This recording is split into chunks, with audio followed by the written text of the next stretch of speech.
We watched the United Healthcare CEO get gunned down in cold blood. We saw just days ago a sniper try to take out ICE officers. And what do all of these killers and assassins have in common? They've been radicalized by Democrat Party rhetoric that describes anyone who doesn't share their warped, twisted worldview as fascists, worthy, by implication, of execution. They are using this language to mark people, to put a target on them. And then on top of all of that, what else do they do?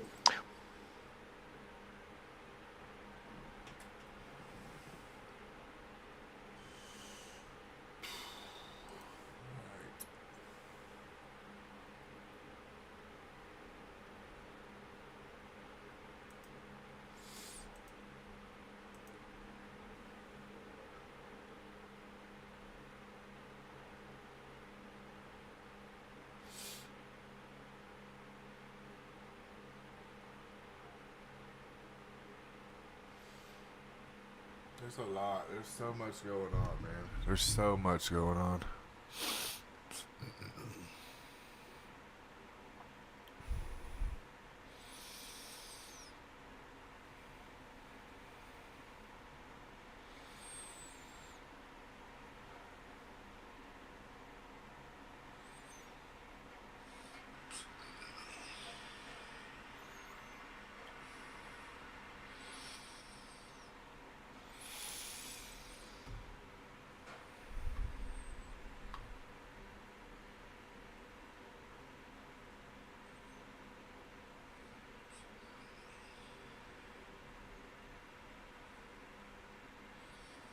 Not next week, tonight. The clock will strike whether you are ready or not. And when it does, it will either crown you with power or chain you tighter to poverty. You think midnight is just another hour on the clock. It is not. Midnight is judgment. Midnight is law. Midnight is the divide. The clock will strike whether you are ready or Dan, not. I think. And when it does, it will either crown you with power. And we return here on MMA Live. John Anik alongside billionaire. I mean, you know, this is just what has to happen, guys. We talk about anything, politics, we talk about life, love, the pursuit of happiness.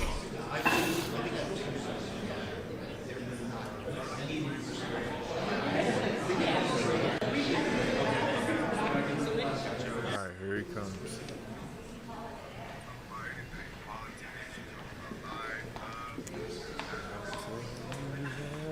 About it when I see you again. It's a better scene than yesterday. Yesterday they were all outside and stuff. What is this? Why is this like this?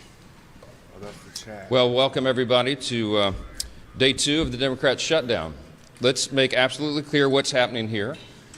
Real pain is being inflicted upon the American people because 44 Democrats in the Senate have voted for the 3rd time to reject the completely nonpartisan, completely clean, very simple 24-page continuing resolution that we passed in the House here 2 weeks ago. Now, why did we do that? For a refresher for everyone. We have been working very hard, this leadership team, to get Congress working again. Congress has not done the appropriations process appropriately for many years now. And so we have forced the muscle memory back. Our appropriators have done a great job in bipartisan fashion, by the way. And they've worked very hard and passed 12 separate appropriations bills through the committee as is supposed to be done. We passed 3 of those off the House floor. The Senate did its work. For the first time in years, the Senate passed 3 appropriations bills off the floor. Those bills don't match up exactly. So the way the system works, everybody remembers from civics, is that when the 2 chambers have bills that don't align perfectly, you put together a conference committee. That's been done. All of that work's been done very deliberately, very carefully, and as good stewards of taxpayer resources. The problem is we ran out of time because the end of the fiscal year is September 30th. So we did the logical, simple, good faith thing. Instead of loading up a continuing resolution to keep the lights on, to keep the government open so this process can continue, instead of loading it up with poison pills or gimmicks or tricks, we sent over a very simple continuing resolution that every single Democrat in the Senate has voted for in the past just to keep right the back. government open for the people, so that we could get to November 21st, 7 weeks, to allow more time for this process to play out. That is what happened. Now, the Democrats did something they've never done before. Chuck Schumer has led them all to vote against it. Everybody's been discussing this for the last few days. Why in the world would Chuck Schumer do a 180-degree turn? Because he said passionately, as recently as March of this year, on the same instrument, the same CR, that it would be reckless and irresponsible and dangerous to close down the federal government. Why did Chuck Schumer change his tune? Everybody knows that now. He's trying to avoid a challenge from his left flank in his next Senate re-election campaign. And he wants to avoid the scrutiny that he received for doing the right thing back in March, because the far left and the base I just don't see it, man. really I went don't see crazy how on poor AOC Chuck Schumer. And so he changed his any of them tune. can make it. And now they're trying to pretend it's about something completely different. They have made a decision that they would rather give taxpayer-funded benefits to illegal aliens than to keep the doors open for the American people, to keep vital services, veteran services, health care and nutrition for women, infants, and children. They would rather not pay the troops and TSA agents and Border Patrol agents. They would rather stop services of FEMA in the middle of a hurricane season than to do the right thing for partisan political purposes. It is selfish, it is reprehensible, and it is exactly the opposite of what they have all said themselves in their own words very passionately every day until now. We've been playing the greatest hits loop here on a video right outside the Speaker's office for days. You've all seen it. Make them answer for that. Don't ask the Republicans what we should be doing or what we should be negotiating. I don't have anything to negotiate. I sent them in good faith exactly what they had voted for before. We did not put any Republican provisions in that, and we tried to make this very simple, in good faith, so the appropriations process of the people can continue. Now, there's been a lot of talk about, they say that we're making this up, this illegal aliens receiving taxpayer benefits. It's a talking point, they said. I want to remind you of a couple of key facts. Everybody can remember, I think, back to 2020. In the presidential debate for all the candidates on the Democrat side, you might remember famously they were asked the question, raise your hand, they said on the stage, if you believe that illegal aliens should receive health care paid for by American taxpayers. Every single one of them raised their hand, to great applause in the audience from the Democrats who were there. Those hands included Joe Biden and Kamala Harris. Now, what did they do? Did they follow through on that promise? Yeah, they absolutely did. Joe Biden used executive orders, and he expanded benefits, health care, to illegal aliens in his 4-year term. That was an outrageous violation of the existing federal law and of the principles of good stewardship. Those resources are not meant for people who break the law and come into our country. They're meant for U.S. citizens. And so they watered down these health programs. It was terribly dangerous. So we got the majority. President Trump has returned to the Oval Office with a mandate of 75 million Americans, this big popular vote win.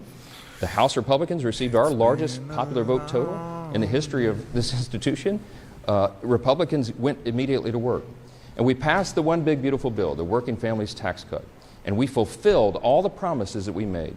One of the key promises that we made, because you all know that the open border was probably the #1 issue in the election cycle, was that we would end that madness. We would cut off resources, hard-earned taxpayer dollars by American citizens not going to reward people for breaking our law and coming over the border. And we did that. The one big beautiful bill, the Working Families Tax Cut, included a huge provision. A big chunk of that bill was the health provisions. Now, why are we saying that they want to return and restore taxpayer-funded benefits to illegal aliens? Because that's exactly what they did. When they rejected the clean CR that we sent over, the Senate Democrats, Chuck Schumer, filed a counter-proposal. Now, what was in that counter-proposal? You can see it for yourselves. In fact, if you're watching at home, go to my website right now, speaker.gov. Go to the press releases tab and you'll see it. It's listed right there. Just click on it.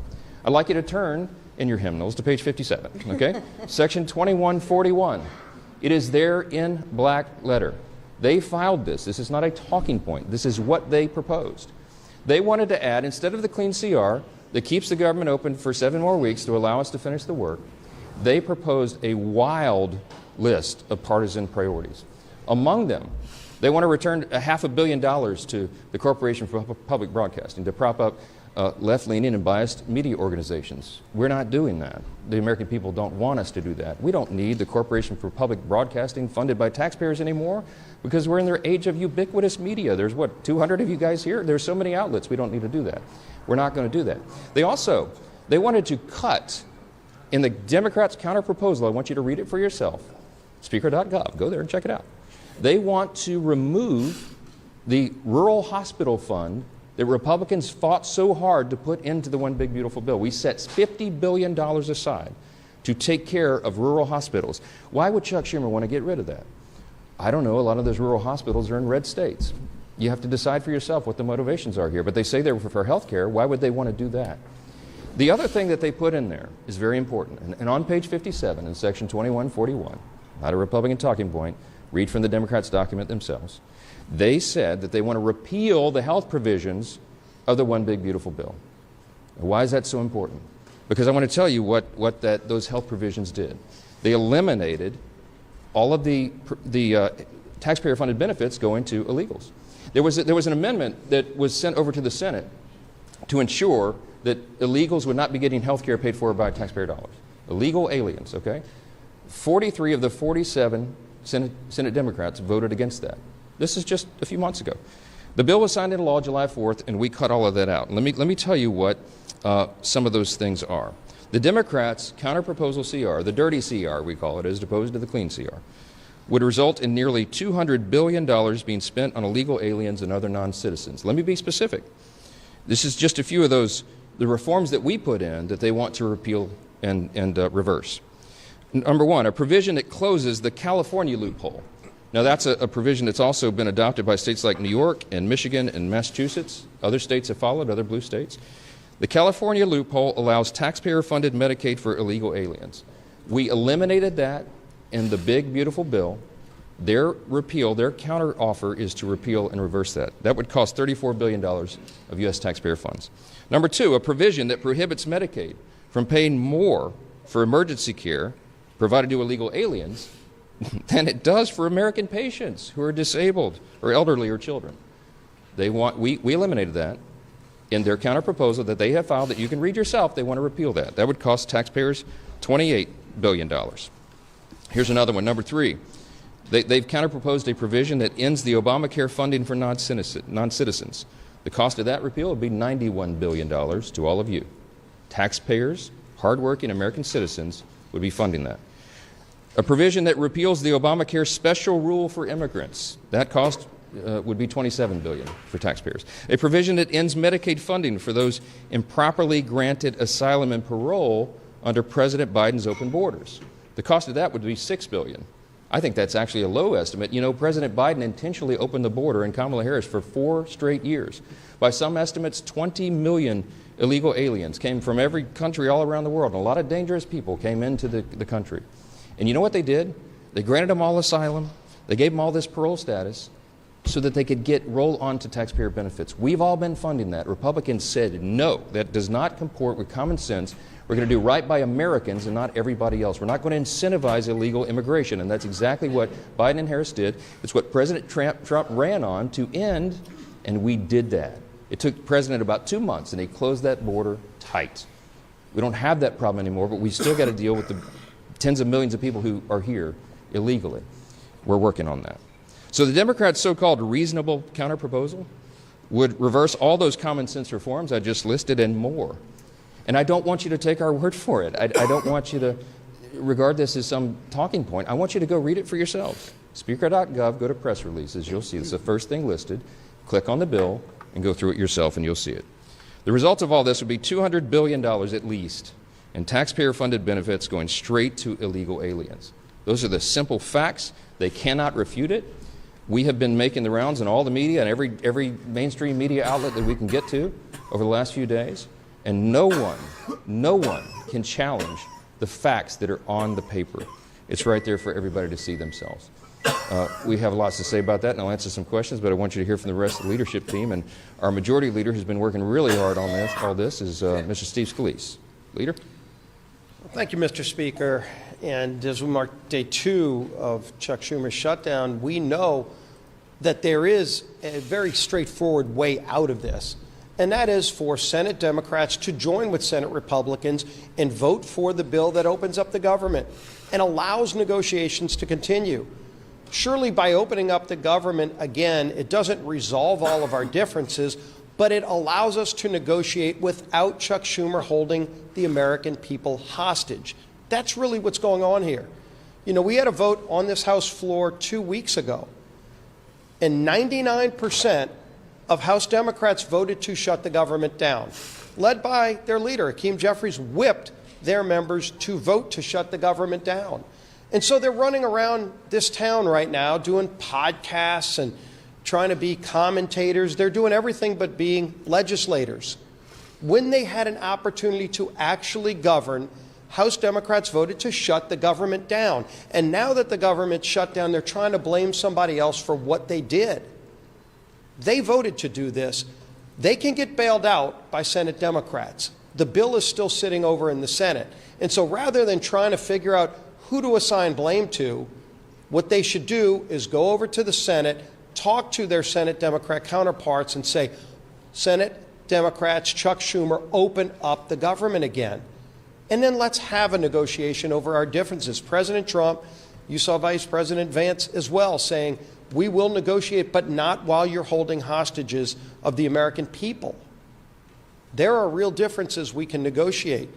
You know, they want to talk about all the Obamacare increases in premiums that they caused families. Obamacare is the health care law of the land, and it's leading to higher premiums for families. There are a lot of conversations that people can have about how to fix those problems. Throwing hundreds of billions of new taxpayer dollars to things like funding illegal alien health care is not the answer to that problem. And it surely is not the reason for Democrats to be shutting down the government. And yet that's what they're doing. Some of their own leaders have confirmed that's why they're shutting down the government. And it's unacceptable to most American people who just want the government to work for them and deserve that. And we had a vote on the House floor. You can go look at that vote and see that over 99% of Democrats voted to shut the government down. It's a real vote that we held, and that bill is still sitting in the Senate. We stand ready to negotiate on a lot of differences. We are in a conference committee right now on 3 of the appropriations bills, and Tom Cole and his appropriators have passed all 12 of the bills out of committee. John Thune, to his credit, changed course from the old days of Chuck Schumer when Chuck Schumer ran the Senate and didn't bring any of the appropriations bills out of committee. They're now moving those bills in the Senate, and so we can have a broader negotiation on how to properly fund government, how to properly set priorities over funding government, which, by the way, shouldn't be complicated. It's what every family does sitting around their kitchen table. They figure out how to properly budget their households. Businesses do this all the time. A small business, whether it's good times or bad, has to sit down and figure out how to make the budget work. Washington needs to do the same thing. And that means House Democrats and Senate Democrats need to stop holding temper tantrums, stop making $1.5 trillion demands for illegal alien funding, and vote to open up the government, release the hostages, and let's go get back to a negotiation over what the priorities of this country really should be. President Trump has proven he's ready to negotiate again. He brought all the leaders to the White House just a few days ago. He stands ready to resolve this, but the ball's in Chuck Schumer's hands right now. He has chosen to shut down the government, and he can't articulate any real reason except that they want to take things like $50 billion away from rural hospitals to fund health care for illegals. And the Speaker laid it out incredibly clearly. It's not some hypothetical. Chuck Schumer filed an alternative government funding bill, and it includes getting rid of all the verifications on things like making sure illegals can't get those taxpayer-funded benefits. They want illegals to get free health care benefits, and they're willing to shut the government down to do it. That's not where the country is. It's surely not why we should be here right now. But we stand ready to work. We've done our job in the House. It's time for the Senate to do their job and end this madness. Keeping our members tied together, united, focused on what we need to do as our whip. Tom Emmer.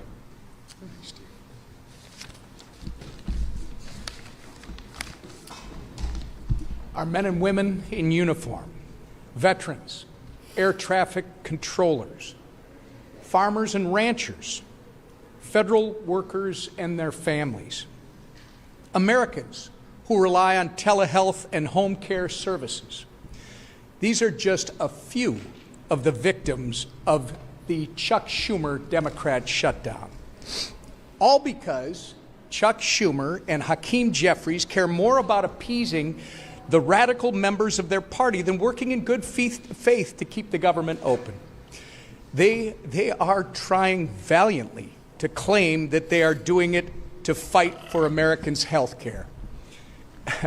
But their $1.5 trillion wish list, which slashes funding for rural health care, as you've heard from both the Speaker and the Majority Leader, while giving taxpayer-funded health care to illegal aliens, tells a much different story. The American people see their political charade for what it is. The good news is Democrats still have time to do the right and reasonable thing.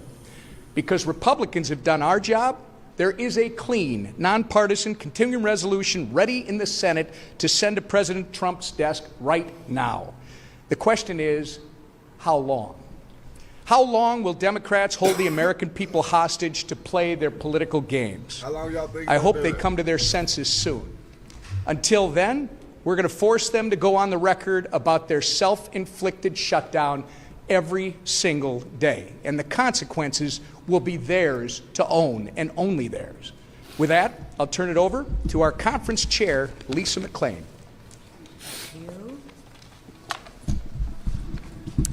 Thank you, and good morning, everybody. Listen, this is really simple. There is a way to open the government today. Pass the clean Republican CR bill that we already passed. I mean, it's really, really simple. That's it. Just pass it, right?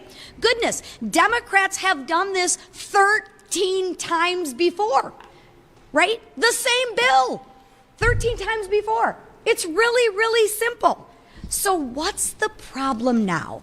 Ask yourself, what's the problem now? Democrats want to make their most radical followers happy.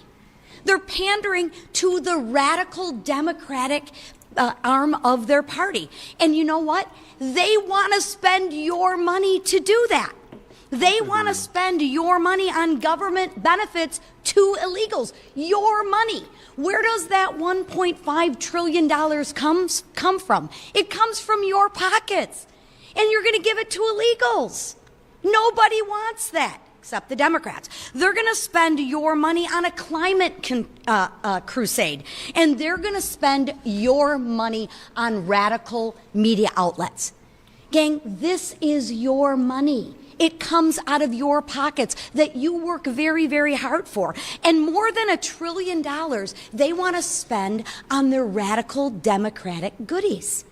What's more, they want to make you pay for that all while gutting historic investments in rural health care, which is really interesting, right? What's their talking point now? Oh, health care, right?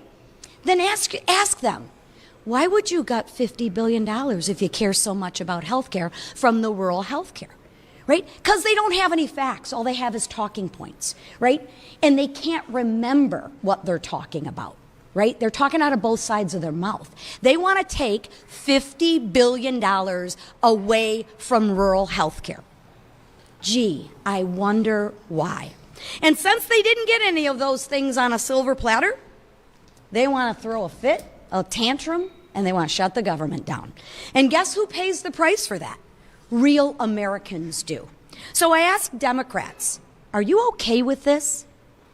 Are you okay with mothers on WIC unable to get milk for their children? Answer that question, Democrats, because with your no vote, you are voting for mothers on WIC not to be able to feed their children. Are you okay with that? Ask them that when you talk to them, right?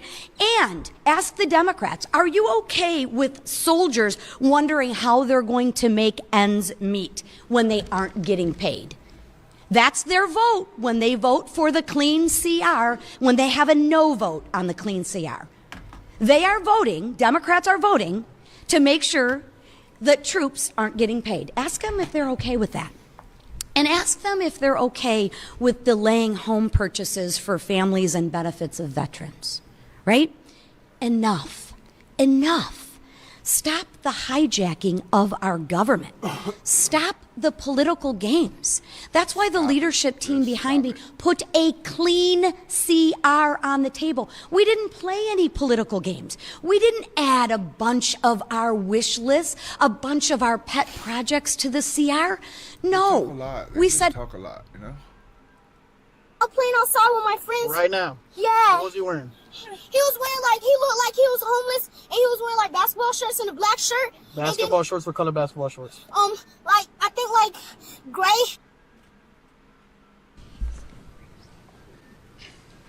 On yesterday's video, I was speaking about the...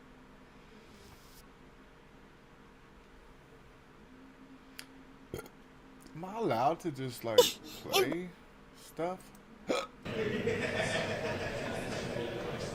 Sure that those are funded. And so those are some very serious determinations that have to be made. We want to protect hardworking federal workers. And these are people who protect all the rest of us, by the way. We mentioned TSA agents, Border Patrol agents. Our troops, the military, are not being paid, and so they're inflicting hardship on people for no reason. Is it constitutional? Is it lawful? Is it part of our system? Of course it is. It always has been. And the Democrats are the ones who have decided to inflict the pain, not the president. Back row, back row. The American public is on your side. If layoffs happen in mass, thousands of federal workers are eventually concentrated in the jobs program, do you worry you're going to sort of lose the support of Republicans? No, I mean, look, the reason that we're talking with you so plainly today is to explain to every single American citizen why this is happening. How in the world could they blame the people here who have done our job and sent over a clean CR to keep the lights on? There is no gimmick. People say, why aren't you negotiating with Schumer and Jeffries? Because I quite literally have nothing to negotiate. There's nothing I can pull out of the bill that was a Republican priority to say, oh, we won't do that. Why don't you guys vote for it now? I don't have anything. I didn't put anything in it to send it over. I'm stunned. I'm stunned that they have decided to shut the government down and hurt people. It is on them 100%. The New York Times poll that was put on the Senate floor yesterday, I think it was, day before, they pointed out to Chuck Schumer, who's from New York, of course, that the New York Times, clearly not a right-leaning organization, publication, has found that 65% of respondents said, please, Democrats, don't shut the government down because you don't get what you want. Many of them remember in New York, of course, what Chuck Schumer and AOC and all the rest. AOC literally said that on the House floor several months back. She said, it's not normal to shut the government down just because you don't get what you want. Well, what changed? What changed? It's on them and not us. Yes, ma'am. Yeah. We've learned that the Senate obviously may take up your bill again, but if it fails, we've been told it's possible senators could go home for the weekend. They won't hold any votes until Monday. Do you think the Senate needs to stay? Of course they do. Of course they do. And the House is coming back next week, hoping that they will be sending us something to work on, that we can get back to work and do the people's business. They're anxious to come back, but the Senate Democrats, 44 of them, all the pressure should be on the 44 Democrats who were dug in to try to pander to the far left corner of their base. That's what this is. How important is it to appeal to the radical left of your base and hurt Americans? Because if they drag this on through the weekend, more and more people will be hurt. I want you to think about, I come from a big military district, okay? Louisiana's 4th Congressional District is home to Barksdale Air Force Base and the command of Global Strike. The Global Strike Command is in my district. In the south part of my district, we have Fort Polk in the Joint Readiness Training Center. I have lots of active duty military and lots of veterans. I want you to think about the young airman or the young soldier who's deployed right now, defending our freedom and all of us in America's interest. And they've left, I think of this one particular family. This gentleman is deployed. He's got a young wife at home, and they have 3 small children under the age of 6. She's not going to get a paycheck as long as Chuck Schumer is playing political games up here. They don't have a big, I know this family well, they don't have a large tranche of savings, okay? This is going to be a serious hardship. She won't be able to make the car note. She won't be able to maybe pay for groceries for the kids because Chuck Schumer is up here playing games to pander to the far left of his space. It's outrageous. Real people are getting hurt. Veterans are not getting health care services. We have suicide prevention programs, okay, that will not be funded because of this. This is not a game. FEMA services, if your flood insurance lapsed right now and you need to renew it, You can't do that right now. We have hurricanes off the coast of the United States right now. If you buy a home and flood insurance is required, which is in so many places around the country, you can't close on your home right now because Chuck Schumer and 43 friends in the Democrat friends in the Senate are making a game out of this. It is ridiculous. It is irresponsible and dangerous. We'll come in at any hour, at any day to get the job done, but they won't. Yes.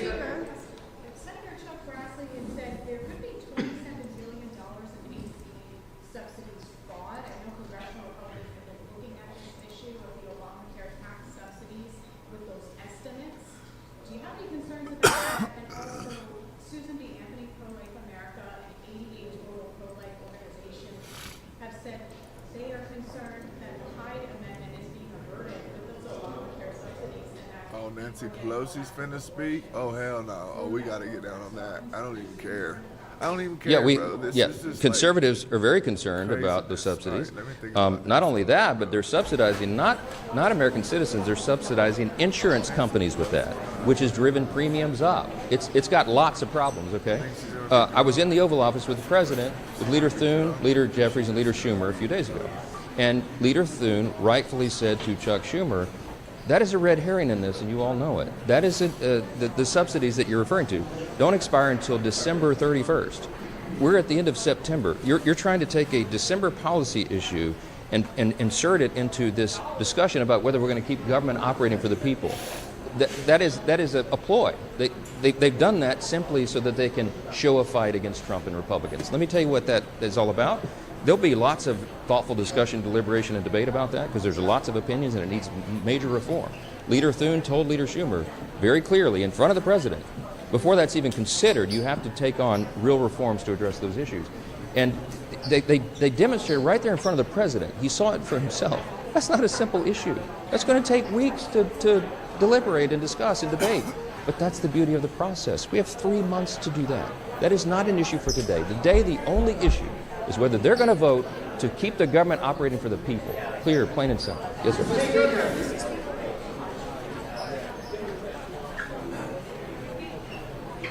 Who else could possibly speak? This is just crazy. Yes, there's all sorts of. Remember, we sent over a 24-page clean CR. They sent over this thing that you'll have to see on my website to believe it yourself. But it's all chock full of all sorts of crazy things that they want to restore, and DEI has always been one of their big priorities. They want to spend $1.5 trillion new dollars of spending is what they're demanding to keep the lights on around here. It's absurd, and they should know it. They're all wrapped around the axle about these woke progressive programs being ended, but that's what the election was about. That woke progressive stuff is what the American people rejected. Some of our Democrat colleagues here are doubling, tripling down on it. Good luck with that. Good luck with that for the midterm election. Today, the White House released a vote. The president posted on Truth Social this morning that the meeting needs to determine which of the Democrat agencies they recommend to be cut. This is in addition to the money from New York for the transit funding being cut, and in addition to blue states seeing their energy funding cut. Two questions on this.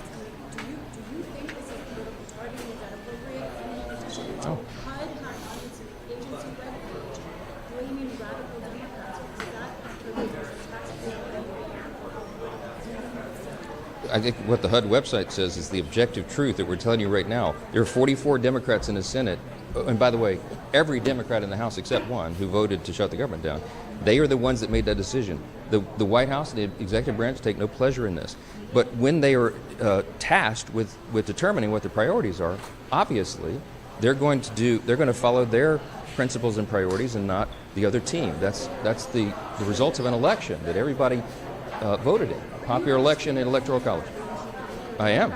And that's why I'm pleading with the entire country to call your senators, your Democrat senators, the 44 people who want to shut the government down. You should call them right now and tell them to get here and get to work and open the country up for the people.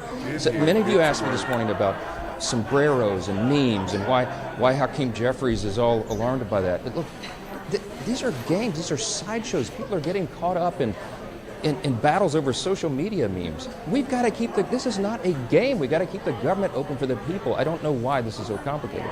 And to my friend Hakeem, who I was asked about, man, just ignore it. I mean, Gavin Newsom was trolling me last night. He painted me like a minion. He painted me yellow with big glasses and overalls. And I thought it was hilarious. You don't respond to it. For all my friends, R's and D's, don't respond to it. Get to work, do the people's business, and let's get on with it. Thank y'all so much.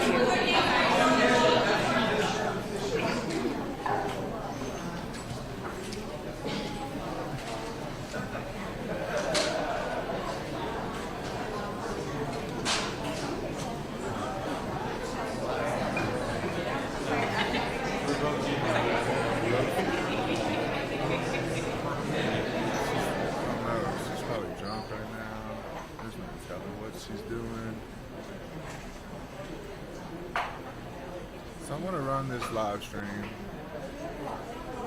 like all the time, and when I don't have to go drive, I'm just gonna be chilling right here. I'm not even on camera, but that's okay.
It's faint?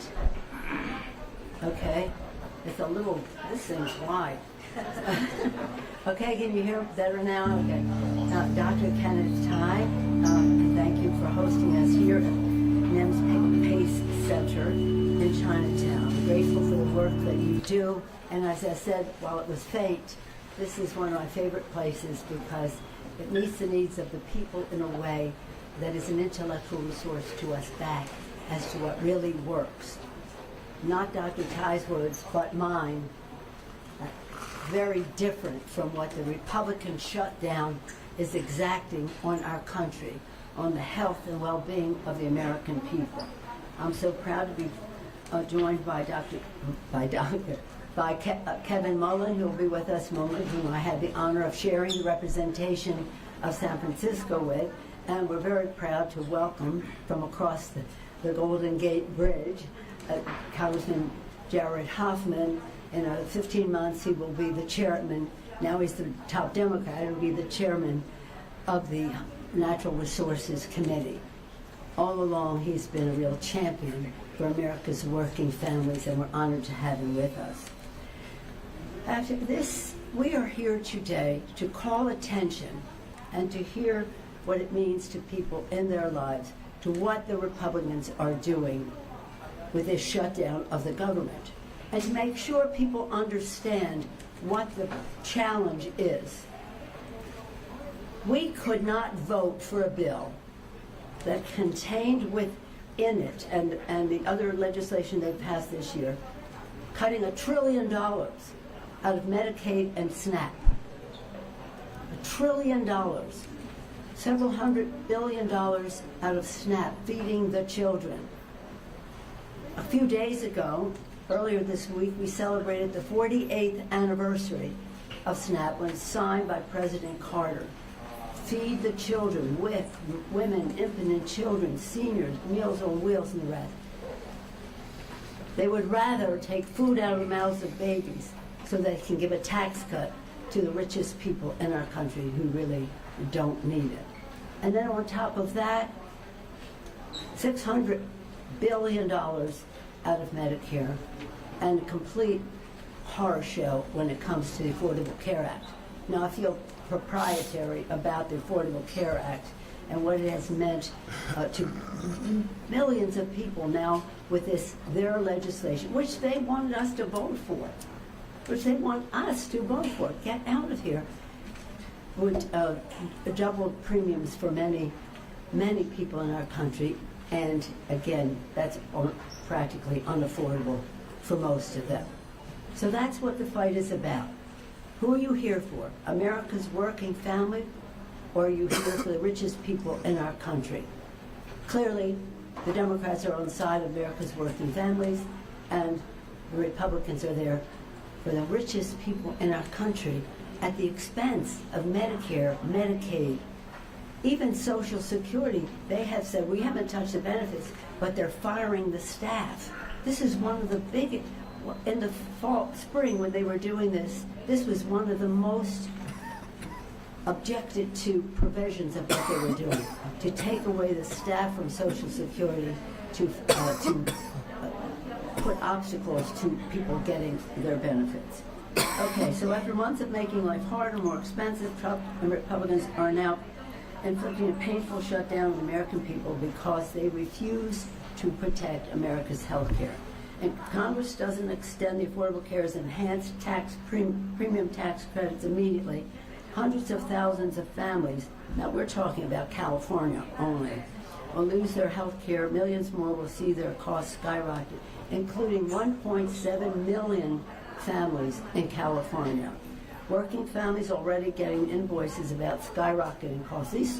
They were going out the 1st of October. Current estimates show Americans would see their out-of-pocket premiums increase by over 100% if Republicans refuse to act.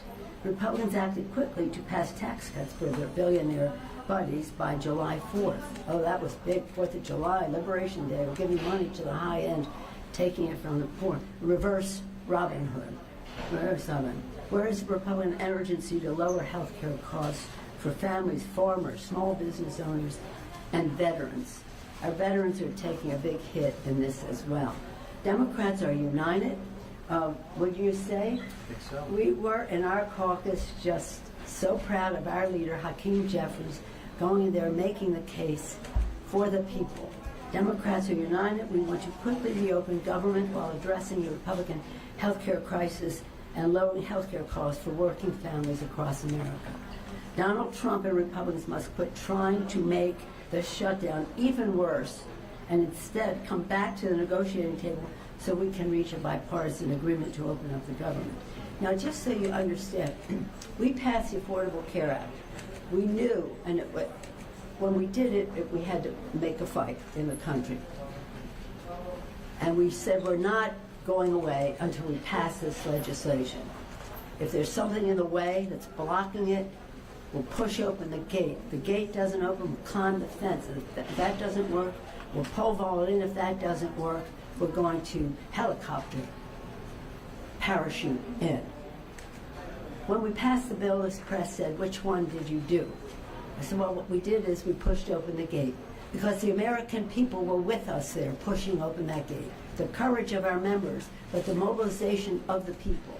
And so when what's-his-name said, when he was became president in 2017, was inaugurated in 2017, the Affordable Care Act sucks. Forgive me, but I'm just quoting the leader of the free world. The Affordable Care Act sucks. We said, no, it doesn't. It cures. And we had 10,000 events around the country where people told their stories. We've had this conversation among ourselves. Told their stories. My baby was born with a heart problem. Cost millions of dollars in doctor bills. Affordable Care Act took care of it. My wife had breast cancer. My father a stroke. Different people telling their stories. Not talking about provisions of the bill. Not talking about Democrats versus Republicans. Just their own story. Nothing more eloquent than that, especially to a member of Congress. So again, this is what we're doing. We're mobilizing throughout the country, again, to make sure the public's voice is heard on this, and that the Republicans in Congress know that the public is on to what they are doing. And so in that spirit, we're expecting, oh, he's here. Okay. As I said earlier, had the honor of sharing the representation of San Francisco with Kevin Mullen. He's going to speak next, but I also want to join in welcoming, as I mentioned earlier, the future chair of the Natural Resources Committee, a real leader in the Congress on issues that relate to the health and well-being of the American people, Jared Hoffman. Now it is my pleasure to yield the floor to the distinguished gentleman from San Francisco and San Mateo, Kevin Mullen.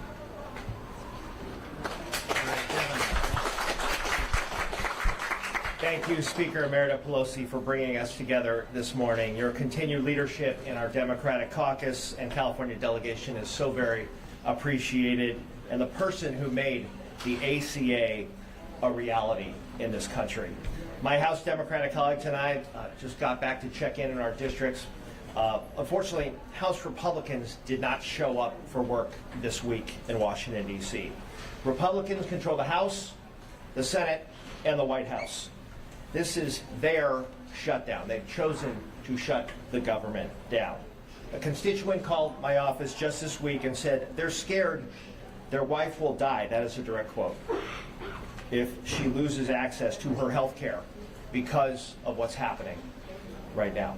People's lives are at stake here. This fight is about protecting your access to affordable health care. I serve on the House Energy and Commerce Committee, which has oversight over federal health care. Earlier this year, we had a 27-hour nonstop hearing where Democrats tried to stop Republicans from cutting billions of dollars from Medicaid. And now they're trying to make health care even more costly by harming programs like Covered California. Republicans want to strip away coverage from 15 million people, including 28,000 people in my 15th congressional district. Trump's plan will make health care more expensive for everyone, with some seeing their costs rise over 600%. This fight is the height of hypocrisy. The Republicans and Trump already saddled America's children and grandchildren with $4 trillion in additional debt on the national debt to fund tax cuts for the wealthy, and now they want you to pay even more for your health care. It is quite appropriate for us to be gathered here today at NEMS, an organization that truly cares about the health of our communities. NEMS is set to open up a facility in my hometown of South San Francisco. I'm so grateful for the incredible work that they do. The American people deserve a federal government that works for them. They deserve a functional system. We all deserve better. I urge Republicans to come to the table and support a fair, bipartisan budget and reopen the government. And with that, I'm pleased to turn it over to my colleague, our leader on the Natural Resources Committee, somebody who so ably represents Marin County, my colleague, Jared Huffman. Thank you. Thanks, everybody. Thanks, Congressman Mullen, and thank you, Speaker Pelosi, for your leadership over many years and your leadership in this moment. I want to thank the providers and the experts and the community leaders that do such excellent work here in this clinic, and I think it's appropriate that in a moment where Democrats are taking a stand to stop the cuts, to save health care, that we're gathering in a place that is on the front line of the impacts of what will happen if we continue over this health care cliff that Republicans have created for this nation. Now, Democrats are united in this moment to end the cuts, to save health care, to do what we can on something that really matters in people's lives. When we talk about this enhanced premium tax credit that is set to expire, and the notices of premium increases will start going out. This is about to get very real for millions of Americans. Apparently it's not yet real for the White House, not yet real for congressional Republicans. They're still goofing around with AI memes with sombreros, and they're on vacation while Democrats were back in Washington this week trying to do work. But it will get real when these notices go out. In my district alone, I have 37,000 people that use this enhanced premium tax credit. That lets them have health insurance because of what we did for them. And earlier this week, when we gathered on the Capitol steps without any Republicans, we heard some real-world stories about what this means for people. We heard from a part-time community college professor who has a cancer diagnosis and has medication that costs thousands and thousands of dollars every month. There's no way he could afford that. There's no way he could avoid terrible choices for himself and his family if that tax credit were allowed to expire, because what that means for him and for 37,000 people in my district and millions more around this country is that their premiums in some cases will double or triple. And that's something that I think calls all of us to just think about, who do we serve? What do we care about? Republicans have sort of answered that question with their big ugly bill that makes unprecedented cuts to our healthcare safety net in order to fund trillions of dollars in tax giveaways to people who don't need it, to the billionaires, to the biggest corporations. We're taking a stand today to say enough. We are not going to continue to allow this. This is not normal. And folks, make no mistake, what's going on right now with the president's antics, which with his totally political manipulation of this government shutdown, is an attempt by a strongman dictator masquerading as a president to bully all of us into submission. Those of you on the other side of those cameras and microphones and notepads, he's trying to bully the free press into submission. He's trying to bully all of the institutions that are the connective tissue of democracy into submission. And we have never in the history of this country, I think, seen anything quite as cruel and heartless and disturbing and un-American as what we are seeing in this moment. So Democrats are taking a stand.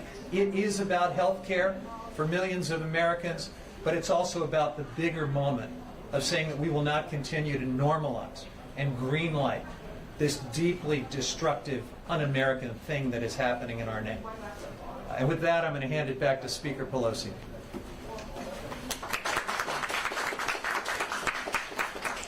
Thank you very much, Congressman, for being here, for your leadership in the Congress and representing the views of your constituents. When you say 35,000, it's not just people, it's families.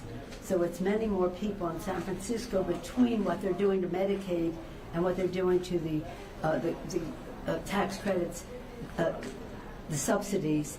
It's well over 50,000 families that will be affected very positively. Now, our special guests, our VIPs, are people who are with us today. You'll hear from later Amanda Webb on behalf of a friend and Laurie Bremner. They're going to tell their stories. As I said before, we had 10,000 events across the country when they tried to go after it before. But before we do that, we're going to hear from our healthcare providers who are just fantastic in all of this. And that is, first, we're going to hear from Joanna Liu. She is the president of the San Francisco Clinic Consortium. You've seen her before at many of our events because she has been there to tell us what the consequences are of actions and the rest. She has been an inspiration to all of us.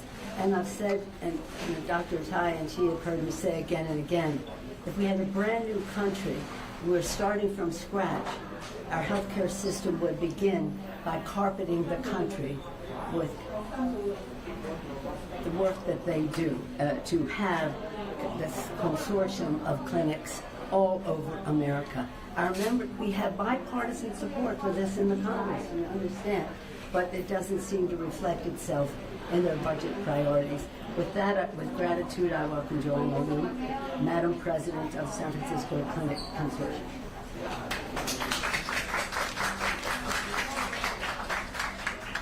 Good morning.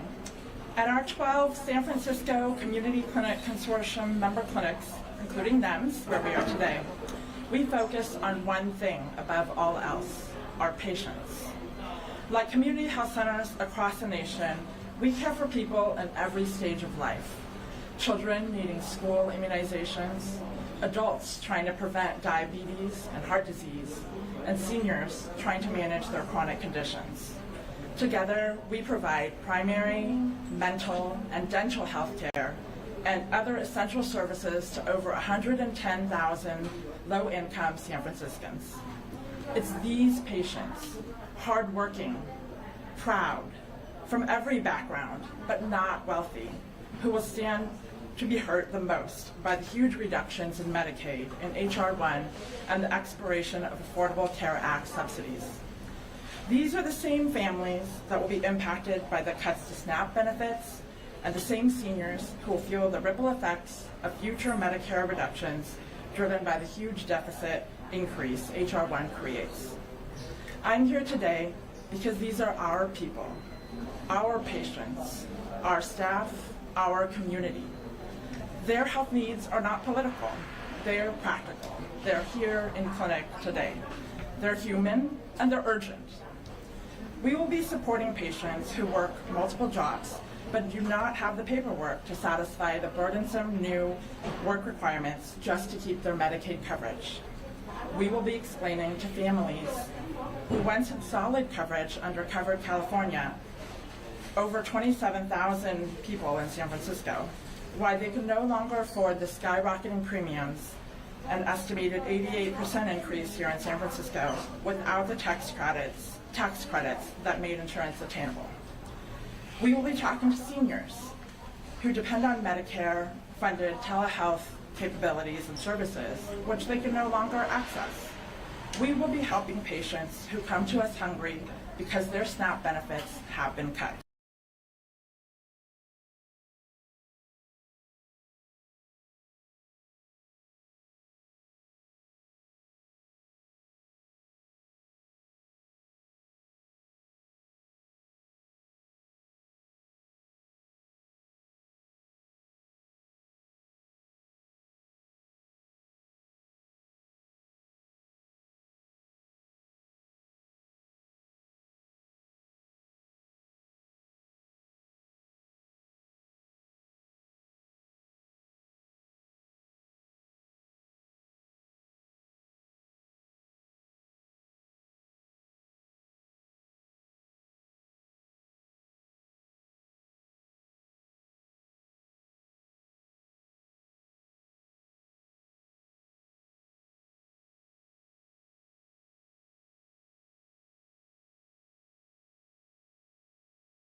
What's up, everybody? We back. We back. Can I edit it here? No. Switch accounts, select stream, first turn on monetization.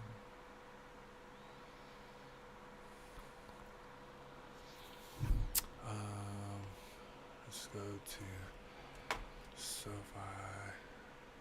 No.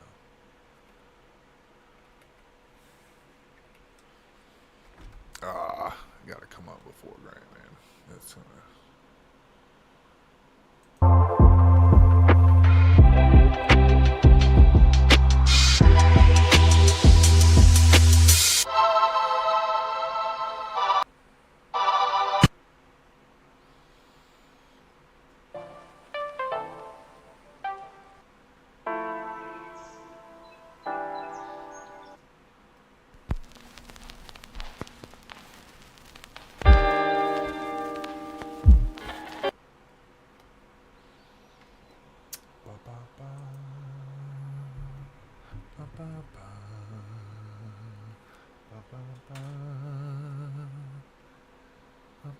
why is that not speaking?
Matter of fact, we might do a green screen of that shit.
I can probably come out here at 3 o'clock. Get on the list and be tired by the time.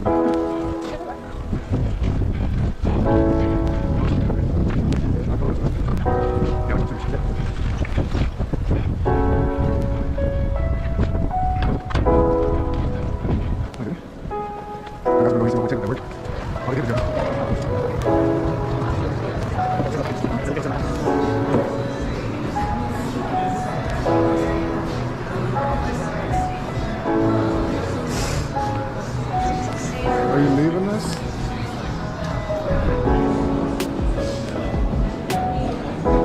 Which way are you going? That way? Hey. What's up, bro? What's up, my dude? It's Taylor right here. Look at my boy got hard at work. Yeah.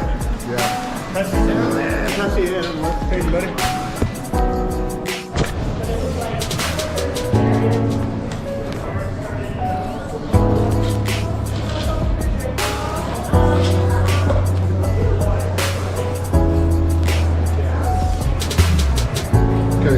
Keys, wallet, cell phone, pay. Good. Oh, I do have a dip. Oh, pockets and it's in my fucking hunter's here. So I wouldn't. That's the part.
It don't matter to me, bro. I just like to snowboard. And that'll be that way every time I go. Right. I just like to be on the board.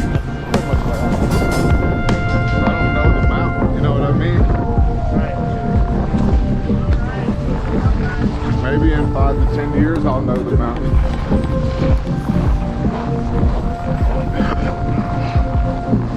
Those are probably like, well, it depends on how much you get up here too. You know what I mean? But if you get up here and do 15, 20 times a year, 3 years in, you're starting to come back. Yeah, that's pretty much what you know. And that may be the case, but I can tell you from experience vending, that when I would go to different venues, right. I'd come back to the same venue. Where am I supposed to go? What am I doing? Somebody help me? All right, another white day for a white board. You want to trade boards for today? Today only. It's white, it makes it a little more challenging.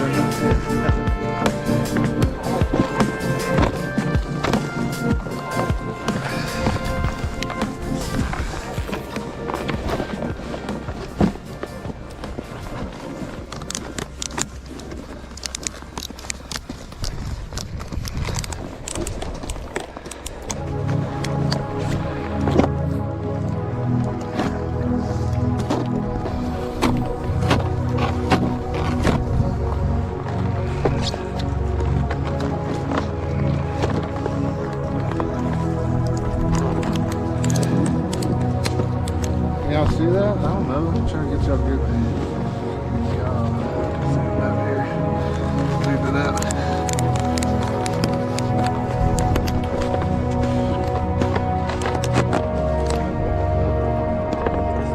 I did. I've been on record all the time. You wanna run the stick, or you just wanna ride for a minute? Okay. You ready?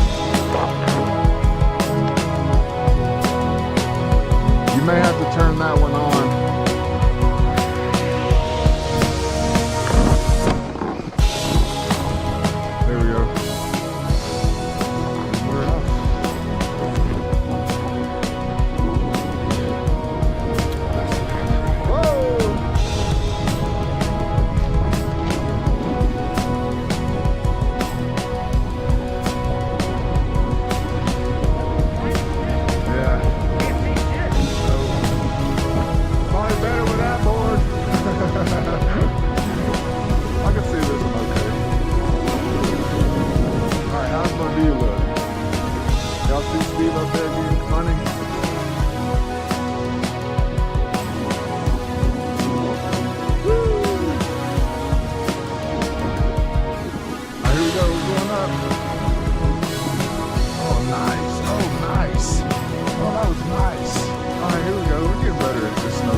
get my foot up. Oh shit. I got a snowboard more, guys. Jeez.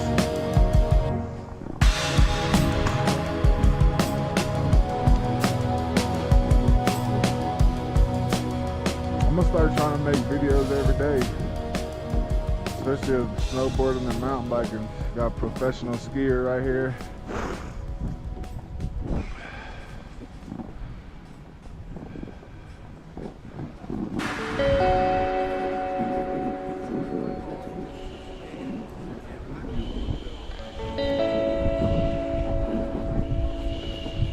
All right, here we go. We're gonna catch the speed up.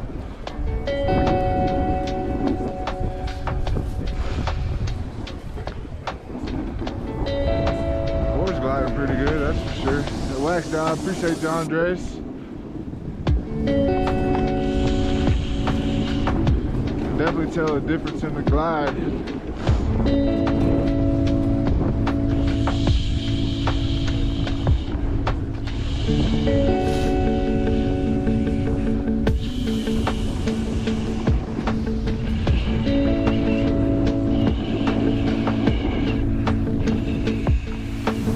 Oh, I need to tighten my boots.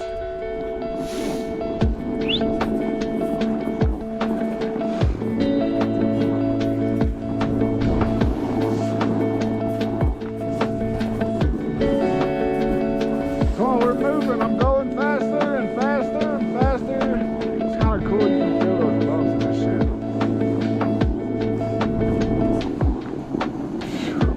But that was rough. Wipe out or no? Huh? You didn't wipe out, did you? Yeah, of course I wiped out. That's what I thought. I was like, close to wipe out. I tried to do a 360. Oh, did you? Yeah. Okay. So one thing you should probably always do when you're gonna go snowboarding is tighten your boots. Tighten your bindings. Yeah, that's a good idea. I like that. In case y'all didn't know out there, Never Never Land, this is what holds your feet to the board. Hold your board to the feet. Oh, now it's on the wrong side of that thing. I told you, bro, I forget to do shit all the time. Oh, I'll get halfway down the mountain. I need to tighten my shoes. Yeah, okay.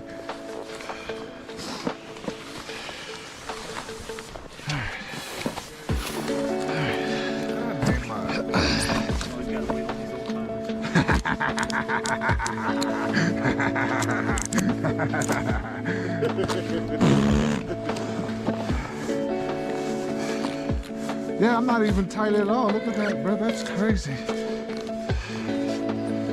All right. Okay, no more stopping. Well, except for when I wipe out, but then there won't even be no stopping. Let's just get up and keep going.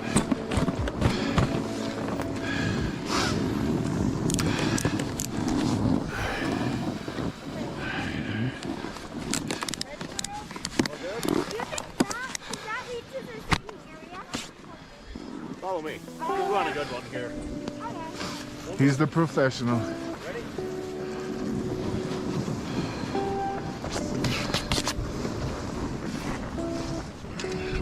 It is kind of freeing, you know. Wet snow makes it hard to get your gloves off and on. Well, at least on. I'm coming, old man, I promise.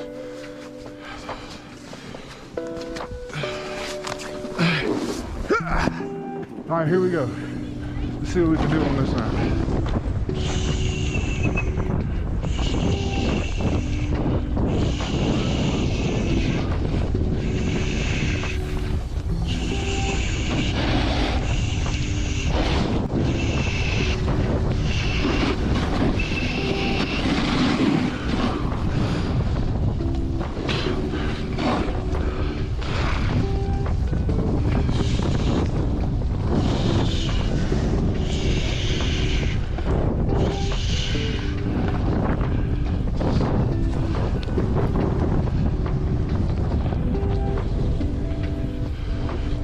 We're going left or right?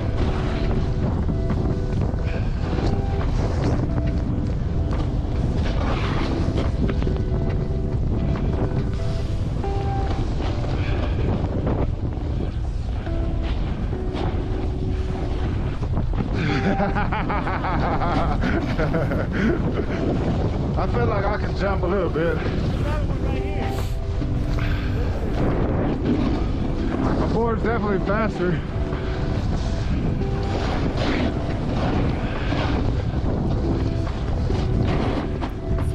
Oh shit!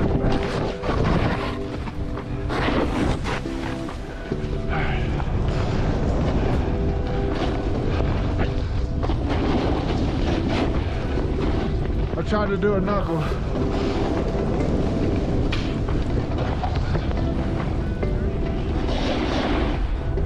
Can I hit it? I don't know. Let's see.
I'm trying.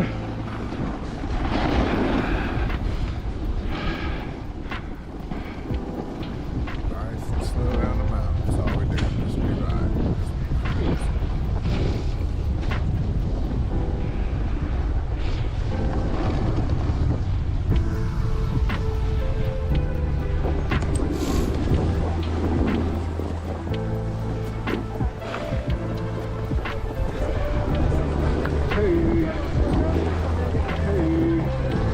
Super gauge.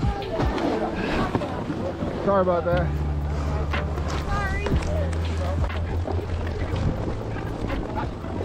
Hey. Go. That's like a whole other skill, bro. That's a whole other skill. Yeah. Yeah, that's a whole other skill. Yeah, I'm gonna go behind. I'm gonna go there. Here we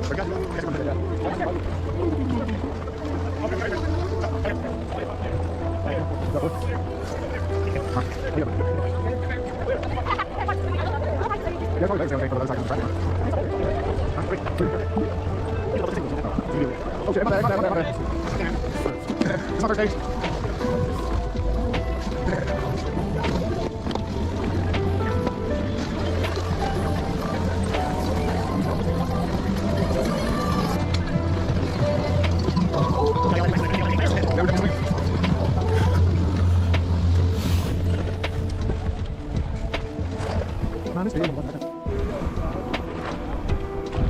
Yeah, I made it halfway down this time.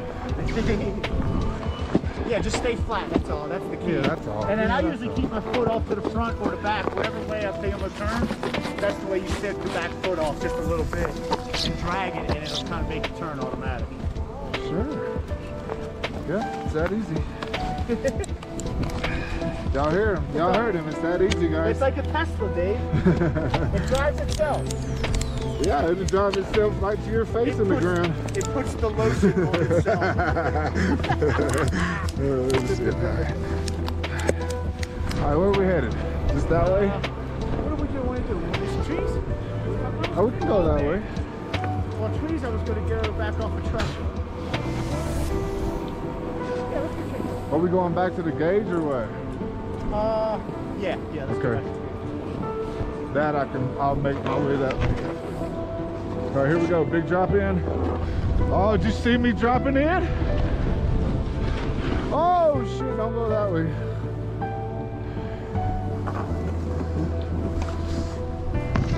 Hey, go ahead and show off if you want to.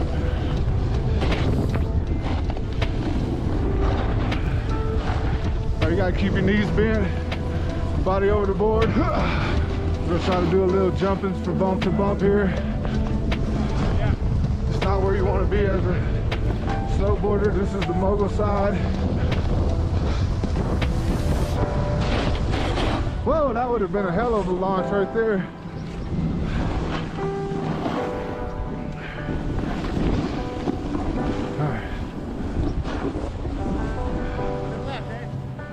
Okay.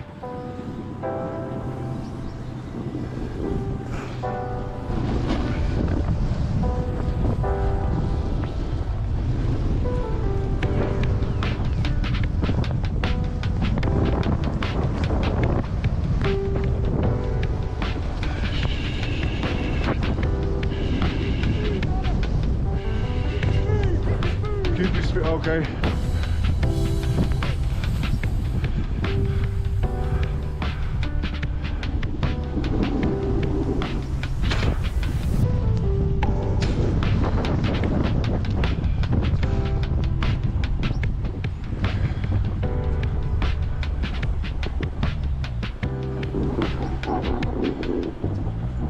Go faster. Come on, you can do it. You're almost there. Don't stop now.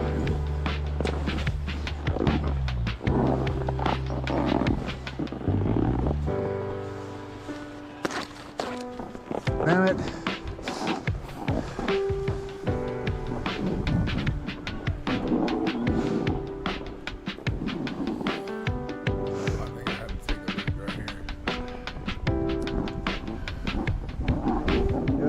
Piss already? Can you just go pee or what? I don't know. Oh, I gotta pee like a motherfucker, bro. Holy shit, man. Gotta go make a pee-pee right here, guys. Hey, what's up?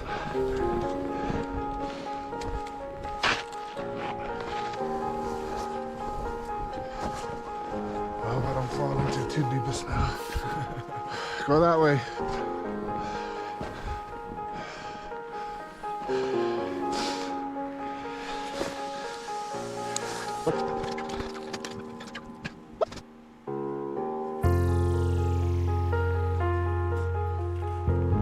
Don't eat the yellow snow.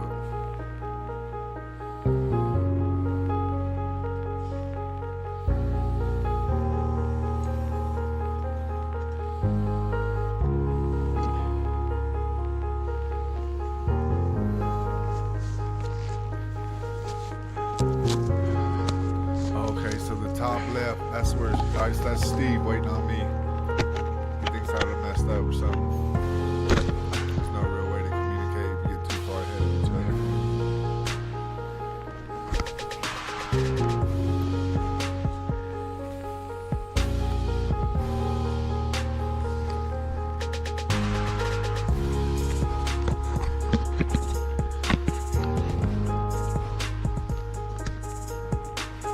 I got it lined up so we like see each other.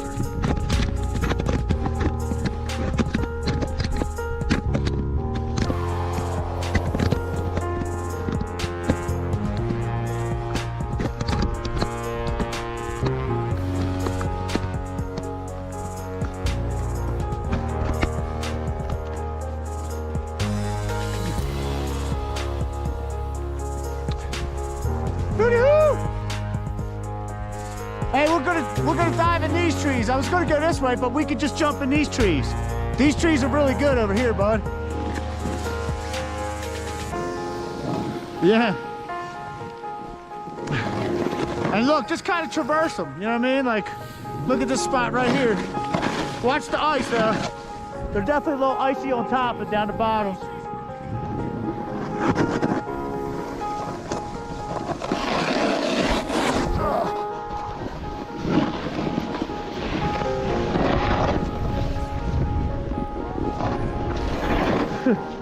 You alright? You.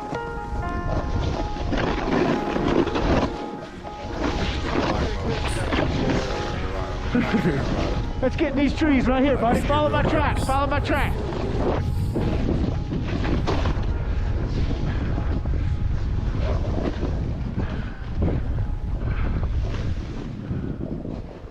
You.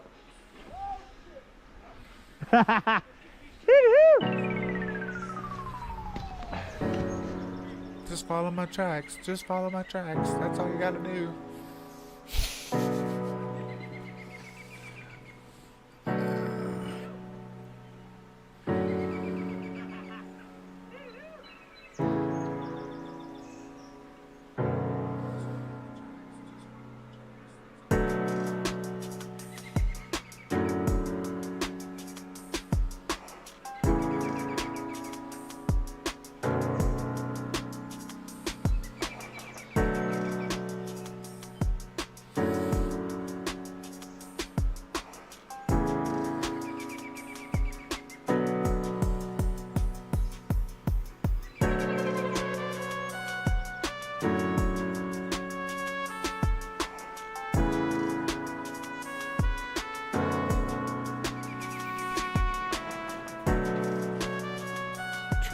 The tree line.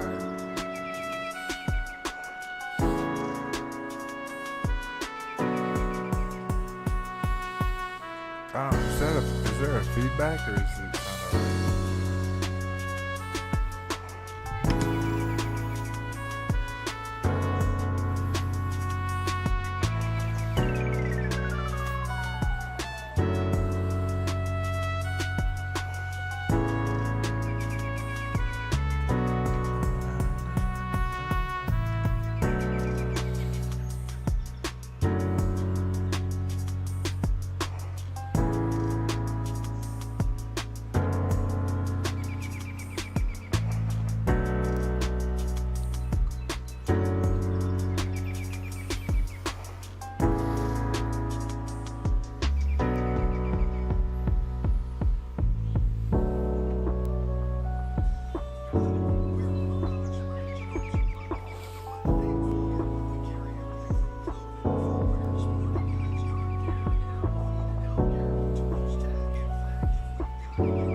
Straight wipe out.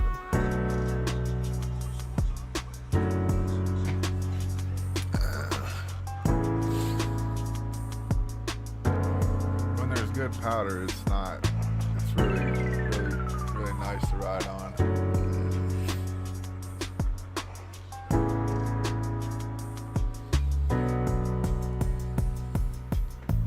Where the sound went on my woo. So I'm saying, like, that's how you know he's a good dude, because he would have been way down off up in that already. He keeps waiting on me. So you know what I'm saying, like, and he's pushing me to be better, that's for sure. So just come right in here, like, what, bro? I think I'll just stay right out here for a minute.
So awesome being in the tree line, though, I'm not gonna lie.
laughing. I just be laughing, bro. Like I'm 50 years old riding a snowboard.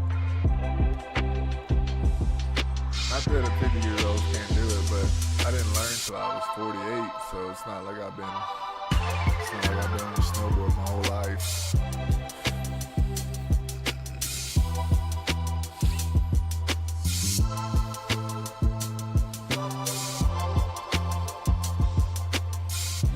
You gotta pick your own line. I don't know what I'm looking at. I just see a hill that goes straight down. I'm like, whoa, that's insane. All right, here I go.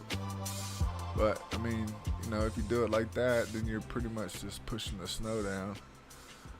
If you go straight down, then that's... Of course, I said, nah, I think I'm gonna try a different line. This line over here looks way easier. Yeah, that's exactly what I said. I am not going down that shit. If I go straight across, I'll be good. All right, I gotta switch back right here. All right, sweet. Little switch back. See, I open it. Nope, we're gonna keep going this way. All right, there's a little opening right there. All right, here we go. I see another opening right there.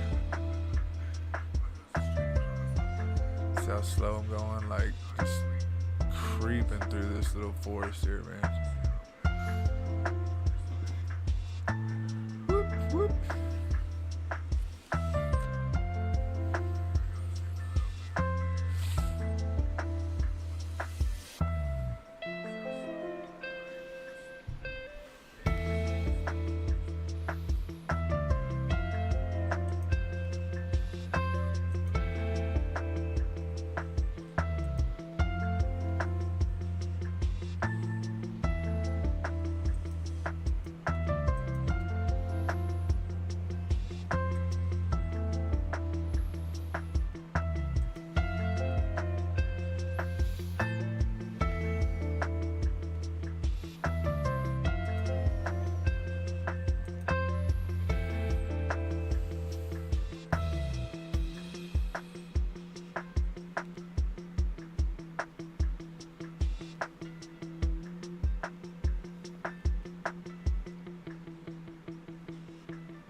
Some James Bond stuff's what it is.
You just need a little bit of downhill to get going.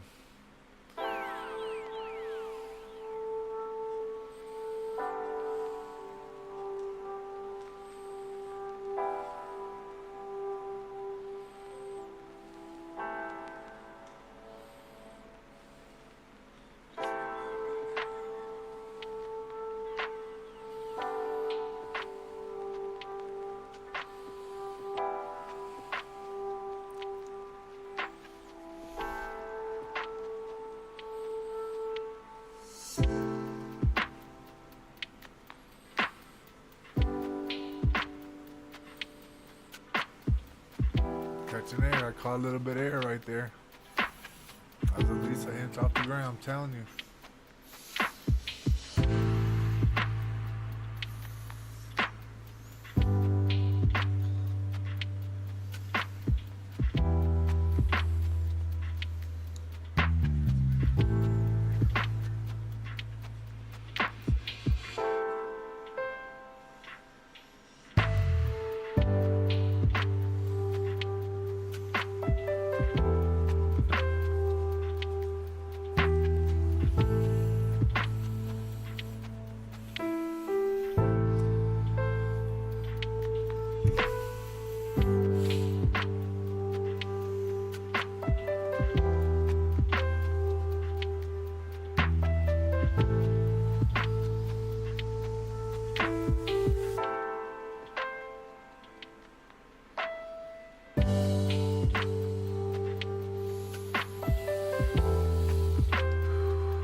Tony, I'm getting a lot of comments on YouTube asking what a flippy flappy is. Can you please demonstrate for us?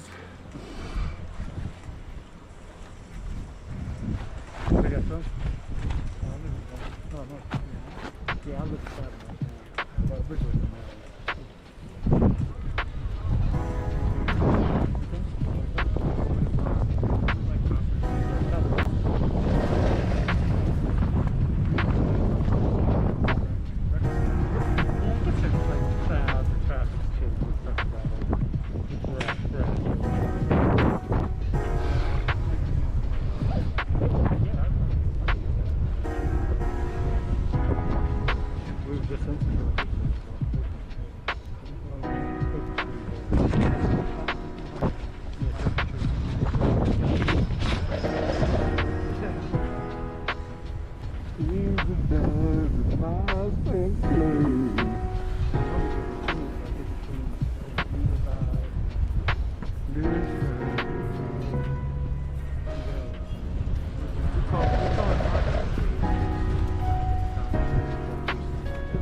Nobody. I haven't even been over there yet. Nobody traverses all the way over there, so especially when it's closed. Yeah, like I just hit some fresh line. I feel like all the kids.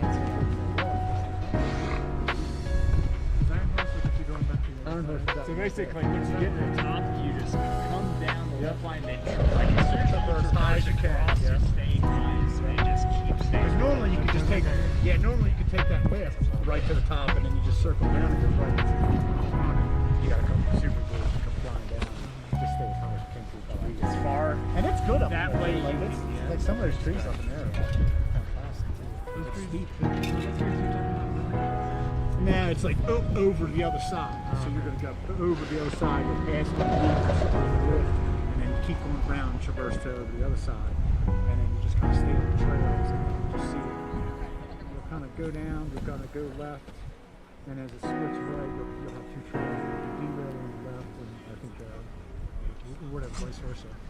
Derail on the road, it's not on the road, but it's in the stretch of trees in between there. No, let's keep going. Topher's is really good. I'll tell you right now, Topher's is fantastic. Where's that?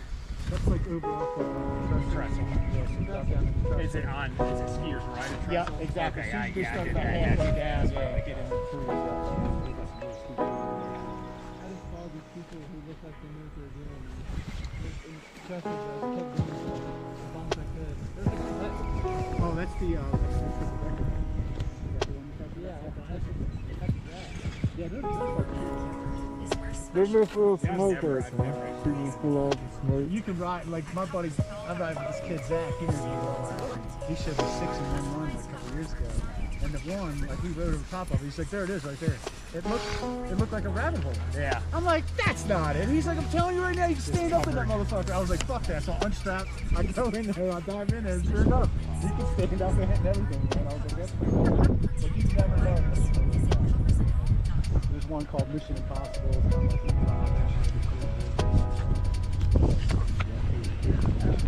Yeah, they got a whole bunch of them.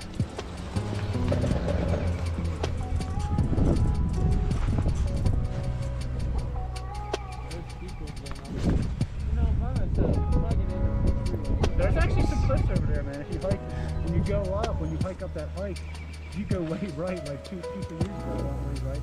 Let's go this way. I got us stuck. Me and my buddy and his girlfriend, he's like, what are you getting me into? I'm like, just give me 20 minutes, I'll pat everything down for us. Did they drop it? It took me 25 minutes to get down. And that was what we poured on it. I was taking poured on it. But it was, when we went down, like, most people wouldn't have went down. How tall is it? Like it was kind of like a cliff off another cliff, and then it was just a bunch of trees. Yeah, there was no straight line there. It wasn't a good line there. Straight line and hope those trees slow you down. I'm 52. That would put me down for sure. Exactly. Yeah, because there's actually like a mushroom patch over there.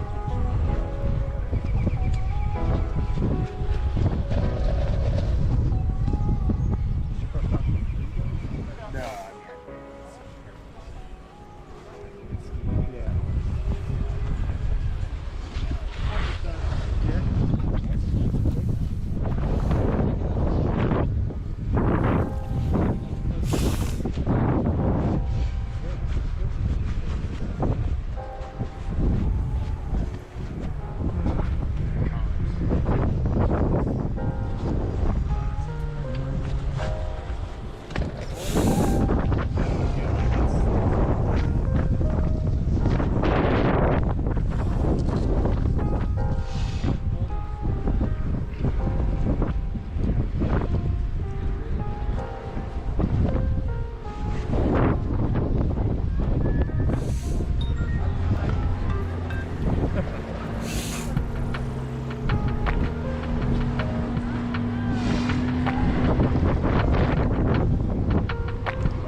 Yeah, this shit been.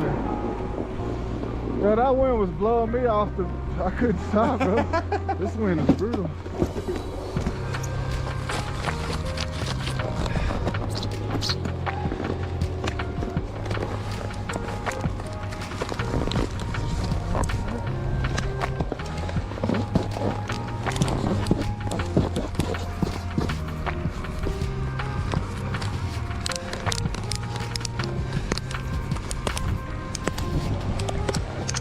Want to do those trees again, or you want to do something different? What are you doing, buddy? I'm just going down the mountain. Wherever you go, I'm just following. All right. To the best of my ability. Sometimes I'll follow you in the trees, sometimes I won't. All right, we'll do some booster trees this time.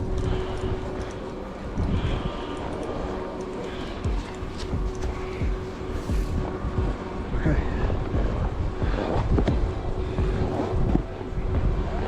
Drop in. Here we go.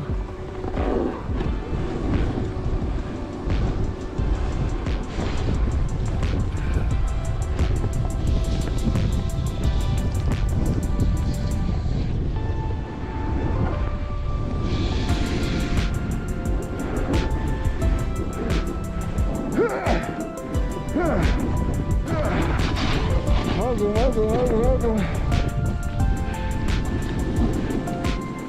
Hell yeah. Love the shit out of that.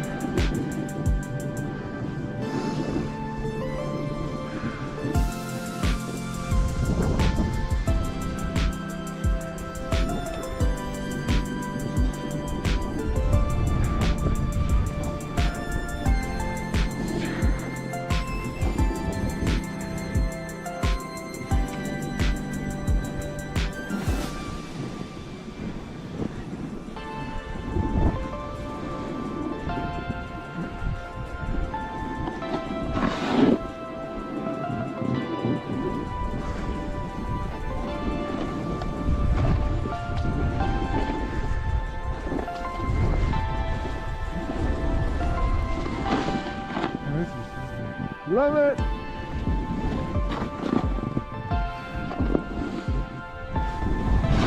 Jump. Get some snow.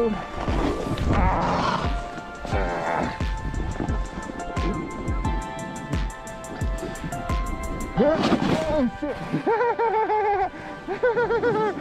Oh shit.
I'm almost over the hill, all right.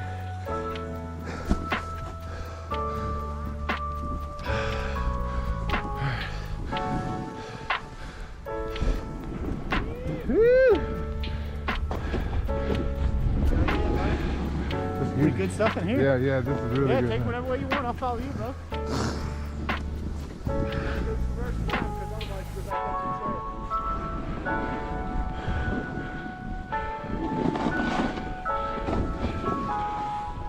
Freshy fresh. Yeah, traverse left. Stay high as you can if you want. Definitely good. If you want, please.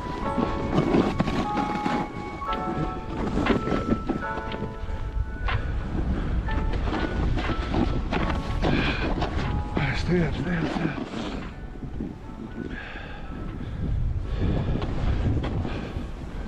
Whoa, what is that? I don't know.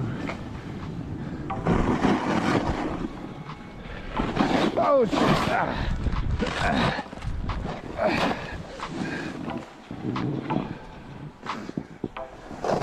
Oh shit!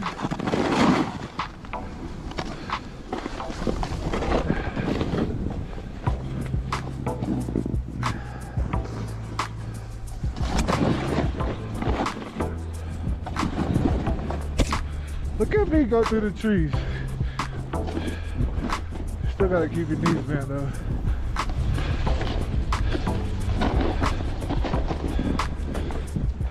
Yeah?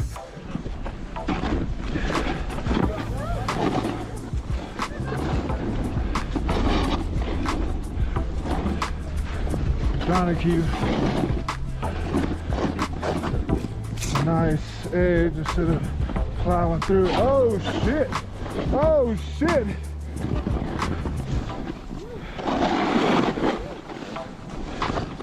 Where you at? Oh, another jump!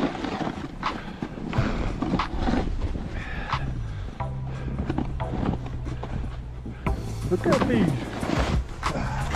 That's a good sit-down spot right there. I'm gonna jump back in over here. There we go.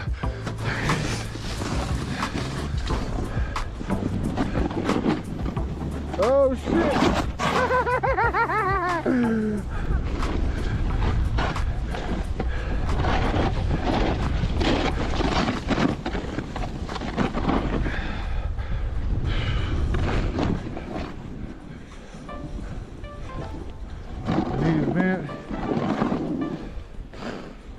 you a line. Now, there is a line. You can see it.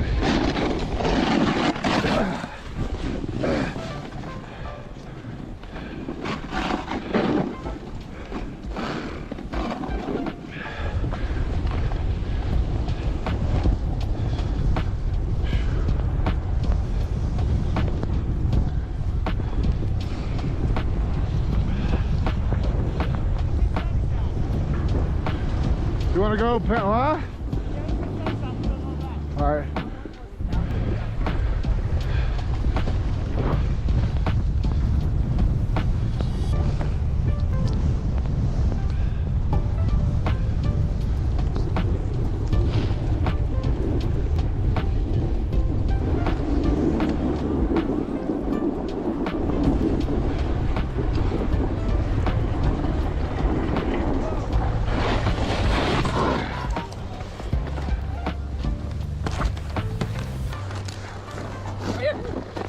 She's waiting on you! Let me get more used to it.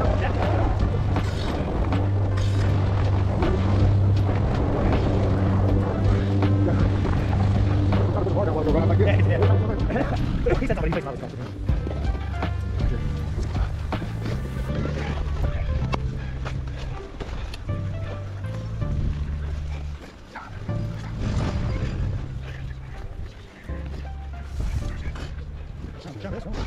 yes, yes.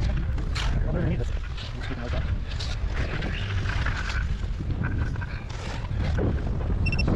I should have back. I thought it was wrong.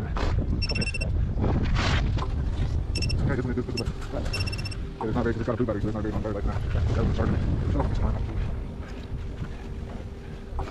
Yeah, can I sit out? We can sit out. No, wait. We just have line on this. I'll meet you at the bottom. I'm going to live along. Okay. This is the thing. You got this thing? Yeah, look at that. Maybe take this one. Oh, yeah. Let me see what they go left, right? Yes. Oh, okay. I got recharging.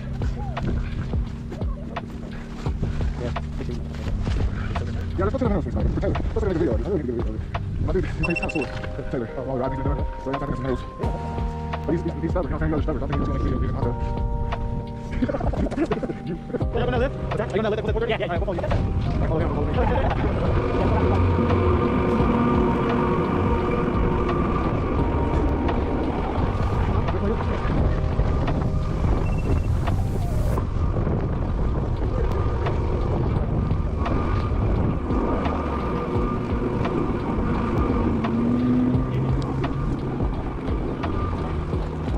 I'll be up there.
Yeah, we can go around.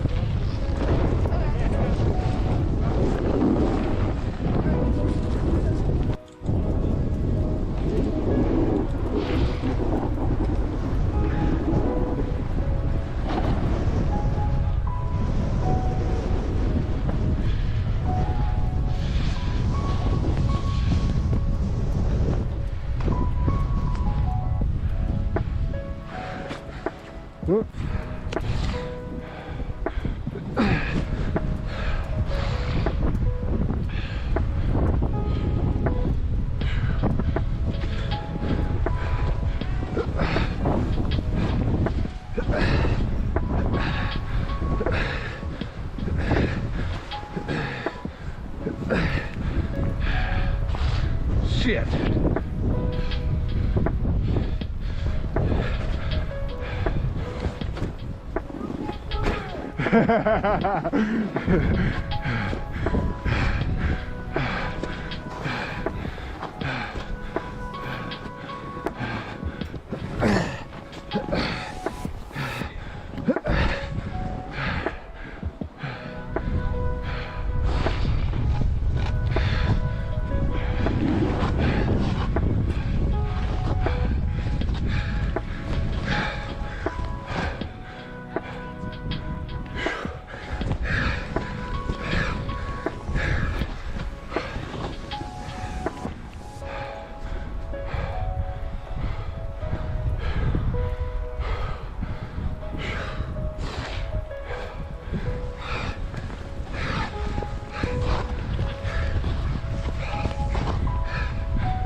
There he comes, coming up out of the hole he's trying to put himself in.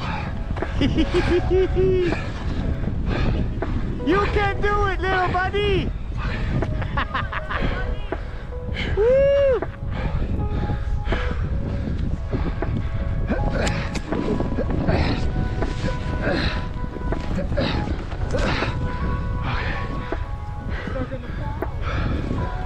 Yeah, I know. Don't go that way. I could have told you that, buddy. Well, you didn't. Hey, Dave, make sure you don't go to the right.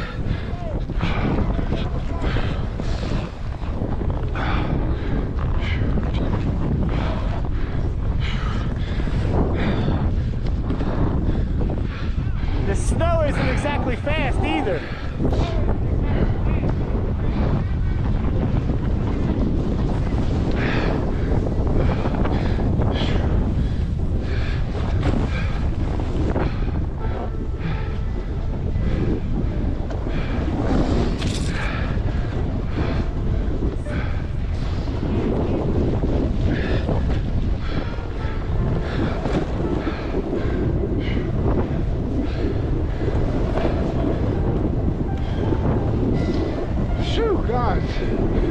Guys.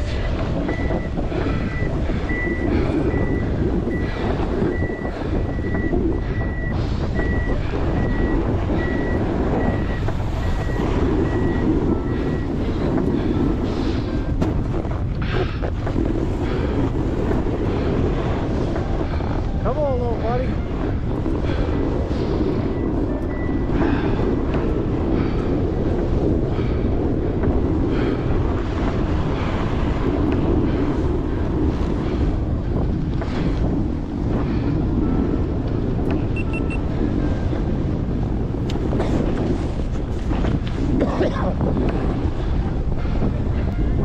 Yo, watch it, ready.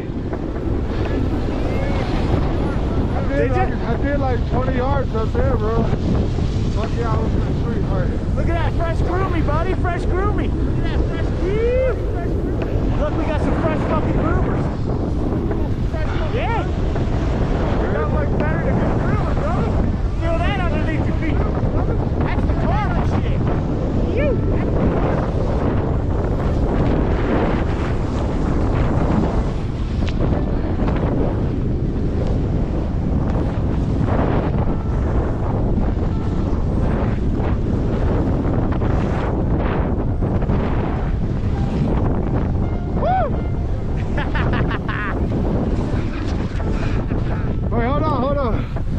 tired. Okay. Ready? Watch that edge, boy. Watch that edge. Yeah. Good save, good save.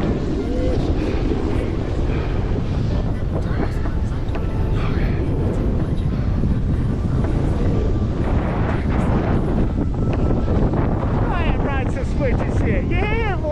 Ride some switch and shit. Don't dig them toes in. Dig them toes in. Dig the toes in, baby.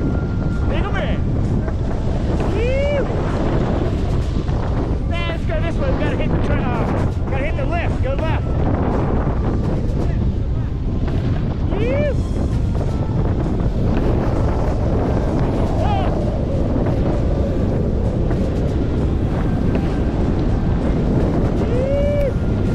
Yeah, you know the deal.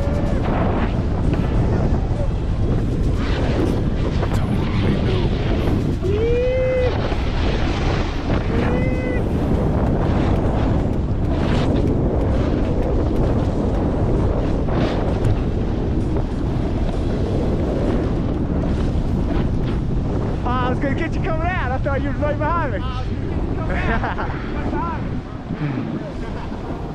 Trying to catch my breath. Yeah, so we'll go straight down. Hey, are you still on here? Straight down. Nice. Nice.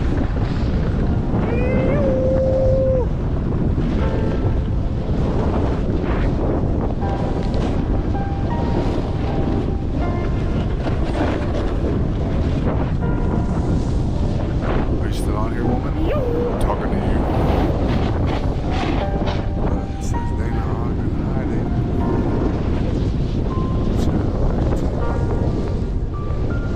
And listen, don't get your message to the top. Look at that. First message everybody's gonna see is hiding.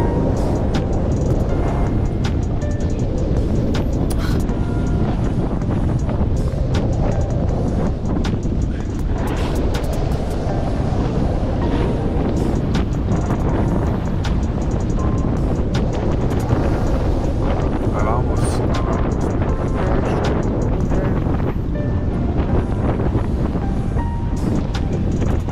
I'm on you, baby. I felt that. I felt that. I started trying to pick up my back foot like you said. I started trying to pick up my back foot like you said. Dig It in. really Makes caused you me turn problems to automatic. dig in. Dig in. Makes you turn right over that time.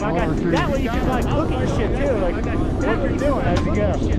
Right, right. Yeah. Alright, let her rip her looking glass. Definitely.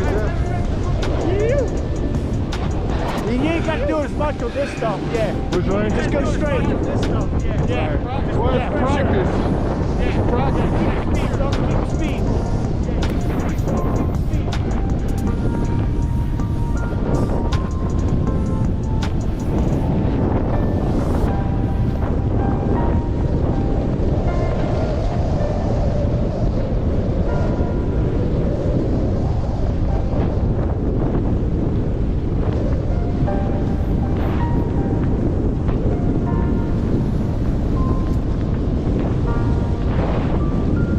I looked it up. Yeah, I don't think it's that hard. I don't think it's gonna be that hard. I'm gonna go down there tomorrow in the morning and knock out $300 to $500. I think I can do that really easily. I'm sure I can. I just have faith. That's all.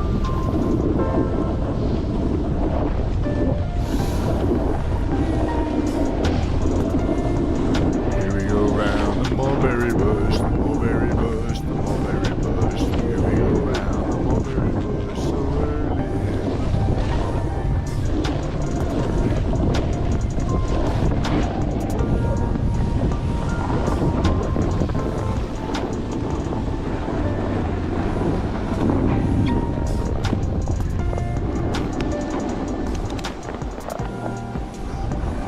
Woo! Not a bad day. Yes, sir. We sure do. Catch your breath, old man. Yeah,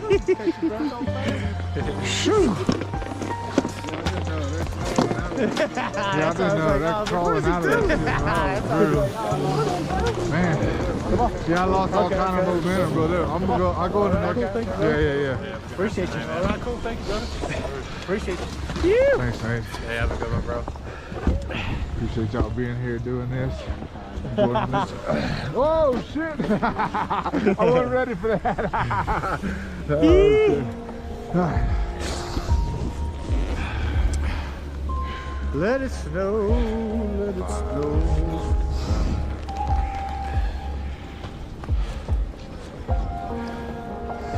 What are you gonna start telling people to go that way?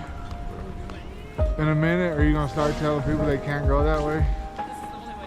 Oh, is it? Okay. That goes to the Where does that Wild go? Spur. You don't want to go that way. Yeah, Oh, I they got keep you. us open till 4:30. If you're up here, you're shit out of luck. Well, that's why they got this Yeah, it's open. a That hike way it out kind then, of funnels huh? everybody off. You know? This is a local secret. I think I got stuck over here one day and I couldn't get out. One of these lifts where I just like, I That just was kept probably circling there, back the around. I Wild was like, Spur. what the 'Cause fuck? That's how that is back there. If you don't know what trail to take, that's Okay. it. That's where you were. It used to be the Pioneer That's it, Express. yeah. Now it's called the Wild Spur.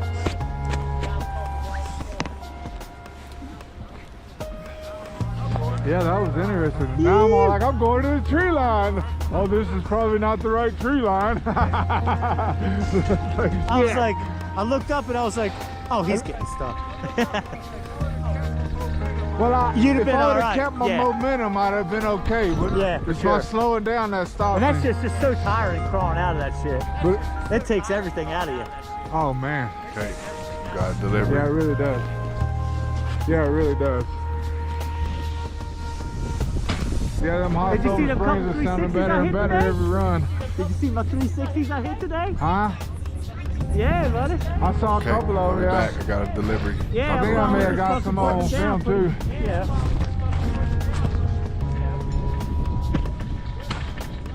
Yeah, I'm feeling pretty good about the jumps as long as I'm flat. Right, If I'm like on my exactly, front or right, back right. edge, it's different. And you'll learn to get good at that too, to go off an edge. The back edge is a little tougher, Sure, front edge is a sure. little easier to jump off of. Yeah, exactly. Yeah, right. 'cause you're Back already on edge your is like, toes. Right. That was pretty good. This is a pretty good day, man. Some yeah, of the man, best you did riding great I've today, done dude. so You were doing far. really good in the trees.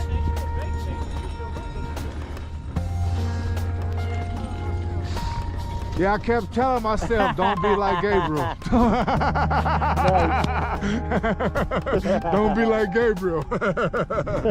Oh, shit.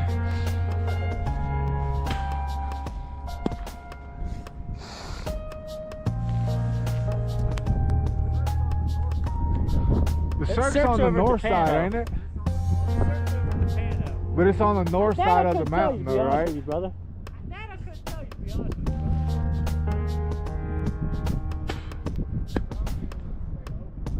Because that would mean it would stay open later.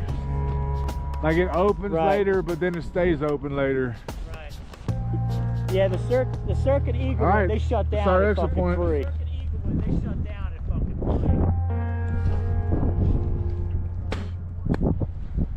This is our exit point. We're still up here.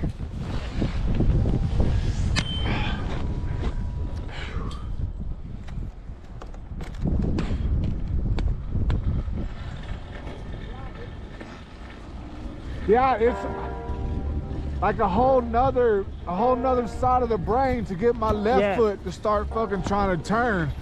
Like my right foot is used, or that my right foot. So my right foot's used to following and kicking, not doing the turning. So that's like, I gotta use my other side of my brain. So I gotta stop Yeah, fucking and like I reading for said, that it'll shit. just click. Like you said, you know, picking your foot off, it's like, you felt it, you know what I mean? It just clicks. You're like, oh, okay. Yeah. Okay. Yeah, that's how a lot of shit Yeah. is out here. I'm Yeah. like, let me try this. Oh, that works. For sure. Okay. Oh.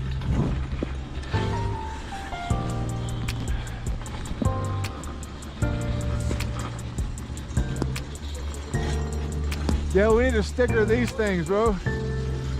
I order stickers, so they'll be in a week or two. Them everywhere.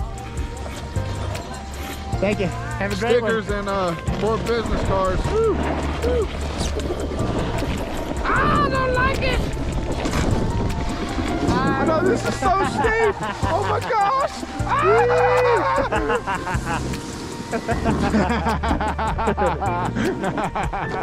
Oh shit!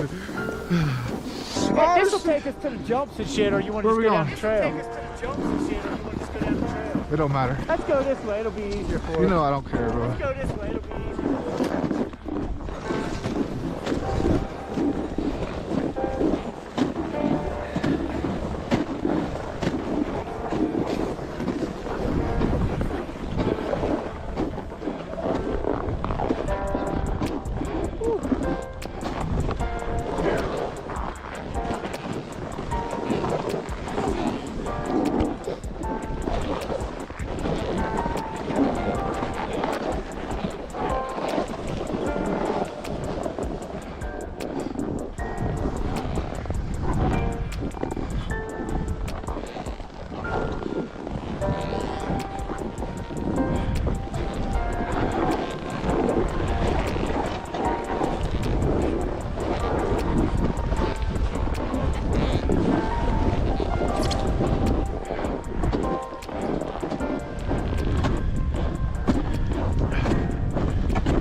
Where are we at?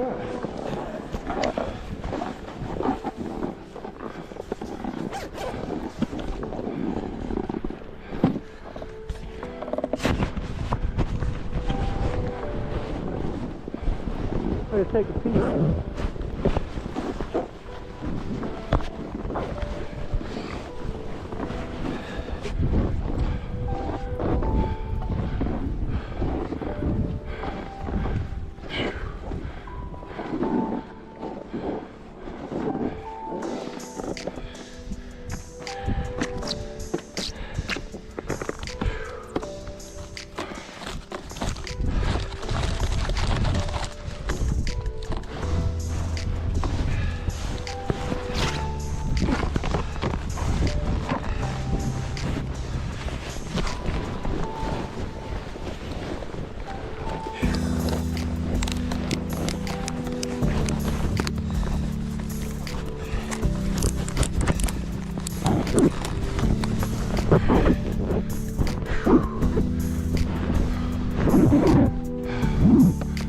We're going down to the left. Yeah, we'll go underneath the tunnel, I reckon. Hold on, buddy. Get all the shit ready here. I don't know if I've ever been over here. This is where a lot of times I'll do speed runs. Fucking drop in right here, rip, go around the corner, rip down there towards Snow Aces. That's a good fucking fun little rip. Hold on, buddy, hold on. I want to get you. Let's see how fast I can go. It looks kind of muggly though. It's just more like mashed potatoes, just chunks. You can rip right through that, you ain't got to make turns through it. Go straight to the mashed potatoes because you'll return it because they'll make you want to wreck. You know? All right, hold on. Camera's all set. All right. Shoo! Last run of the day. This is it, buddy. Okay. This is it. All right, we'll get everything we got. You ready? All right, here we go.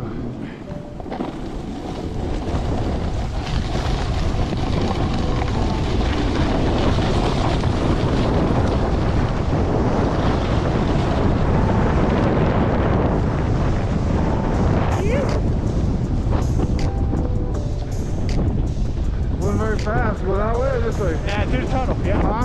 Straight.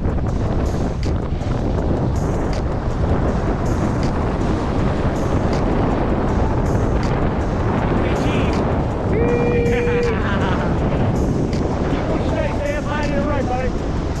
Stay high right.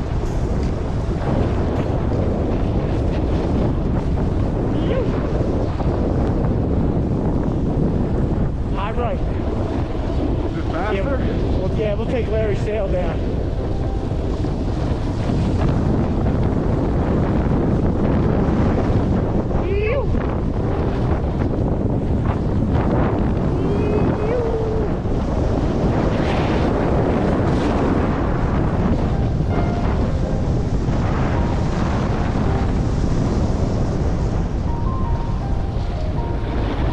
There's a little jump up there.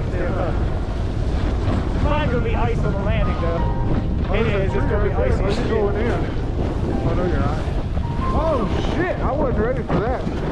Yeah, I wasn't ready for that.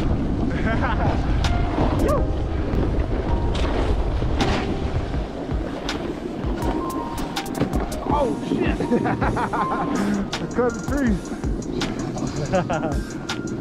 Okay, here I go. Drop it.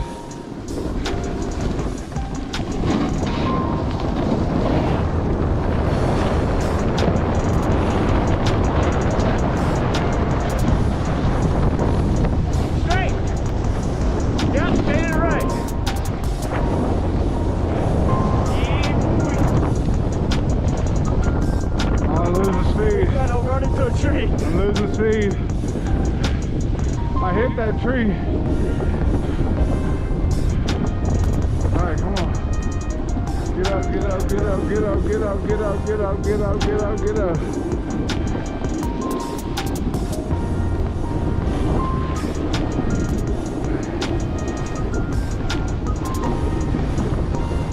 Straight ahead, here, to the right. To the right, to the right. Yeah, I was trying to hit the jump, bro. Oh, okay, okay. I thought you were dropping down. I was like, no. Yeah, you can go either way here. I like this way. The jump.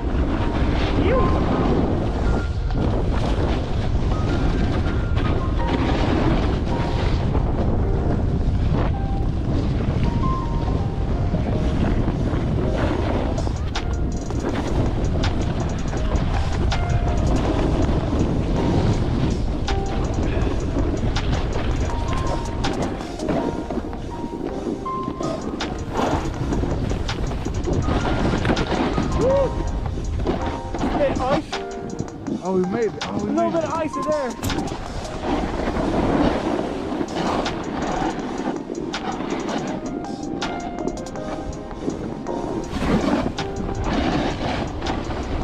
Jump in there.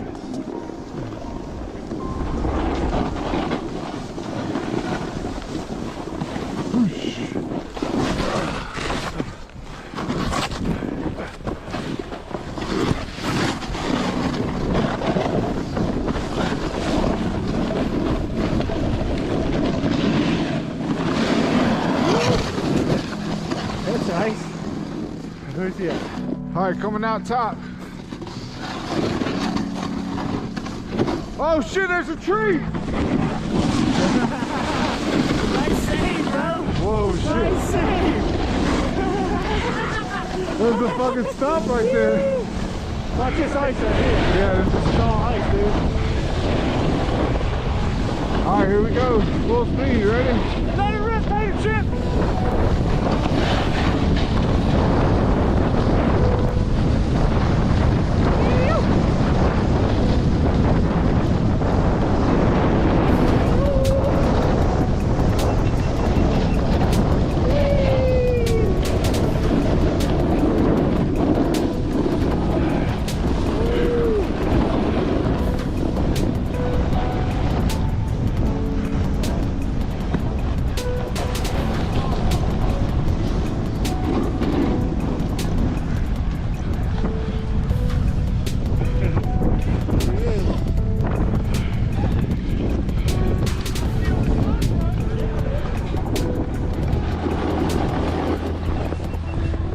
Oh, it stopped just right now. That was me. Oh, was it? That was me. Is that still recording? You got the red light back? I don't think.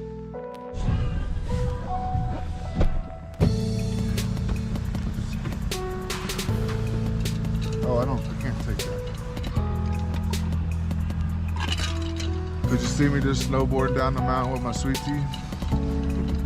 Matter of fact, we might do a green screen of that shit. thinking you're coming. Hey, we get some raw footage today, bro? Like just all the cameras sideways? Nothing, right? So that'll quit.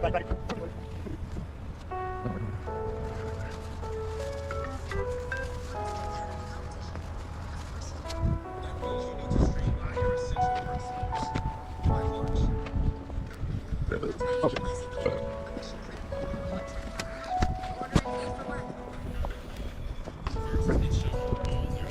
Yeah, we got it.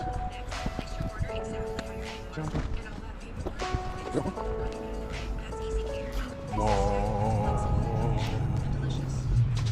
Hey, Google. Hey, let's just...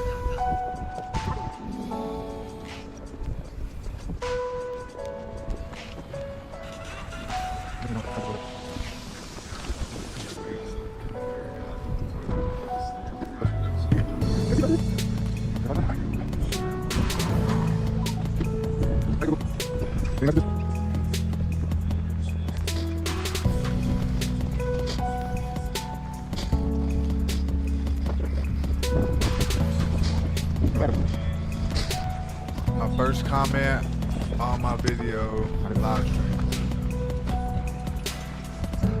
That's not me. Does that make a difference if it's not me?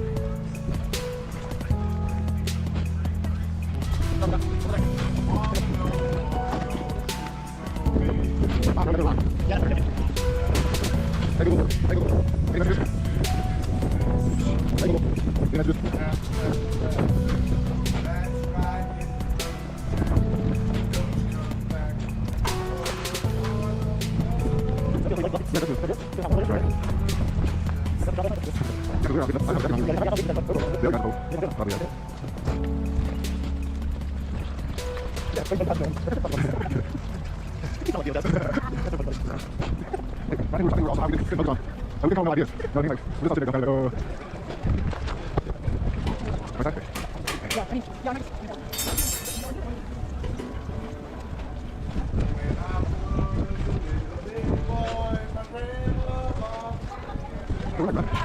probably come out here at 3 o'clock. You only have to be tired by the time of the day.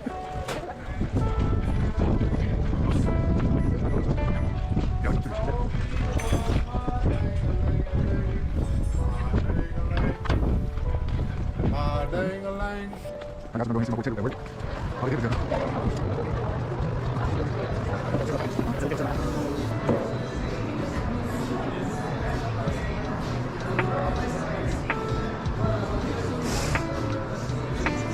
Are you leaving us?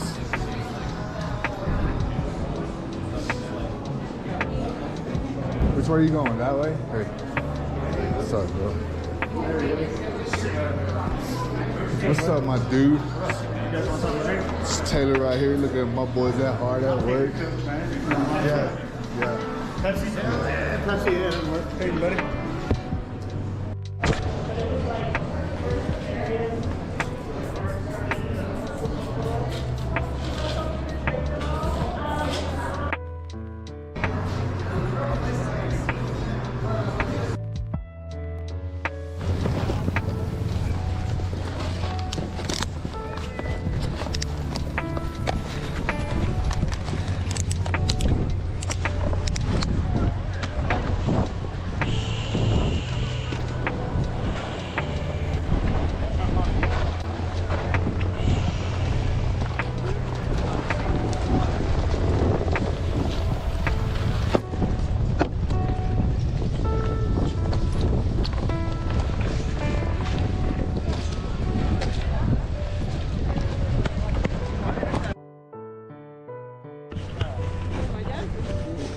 Alright, here we go, first day at the Cirque. Celia, Gabriel. Let's go! Yeah.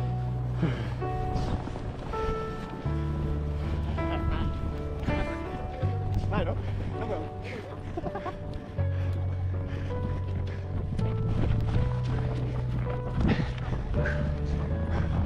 Woo. Oh yeah.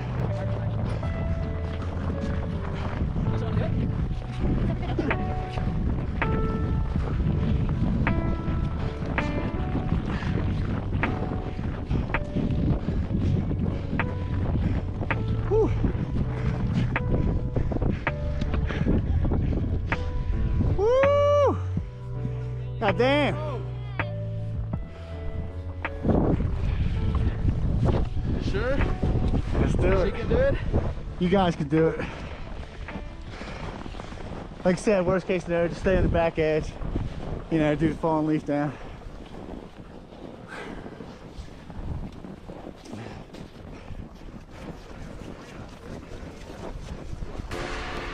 Whew.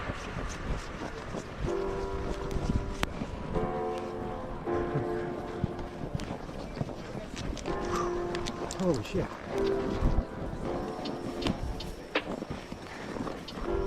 Whew. We're just gonna go down and catch a big snowcat that's dragging a big Down there? Yep. And then that'll take us around to where we're gonna go. It's a hill, that's why we're stopping in.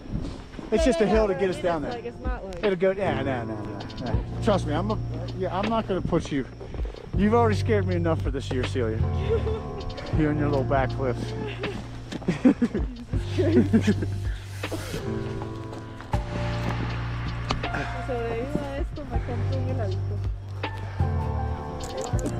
I just keep your speed as fast as you can down here, but you know, comfortable because it's kind of flat, obviously, so it's hard to see. So just stay comfortable, then we'll unstrap. Walk to the line and wait for the snowcat to come back and get us. And hop on like a bunch of cows on a big old. Yeah, we're all going together, dude. I'm not going to leave you guys over here. That would be so wrong of me as a tour guide. To leave you guys over here would just be like throwing you in the pool, and not only in the deep end, I'm going to hold my foot on your head. Nah, we don't need to do that.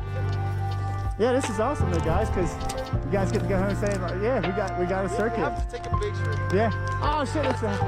Yeah, this is it, dude. Yeah. I mean, and you know, like I said, the circuit, it might be open, but today's going to be a good day. And it'll be good for you guys, because if you're not comfortable, just plow on that back edge. You just plow your way down, because there'll be plenty of snow to to plow. So, yee.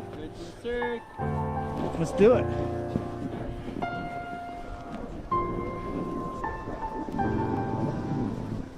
Yeah, just keep the speed as fast as you. Yeah, as fast as you can, and just, you know, comfortably, since it's flat, you can't see much.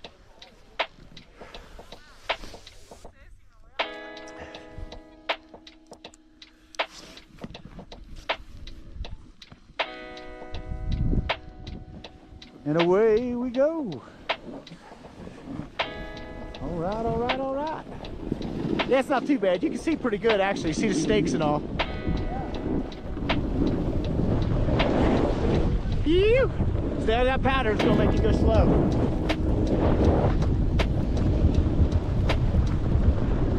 Yeah, look at Celia rip. Ew.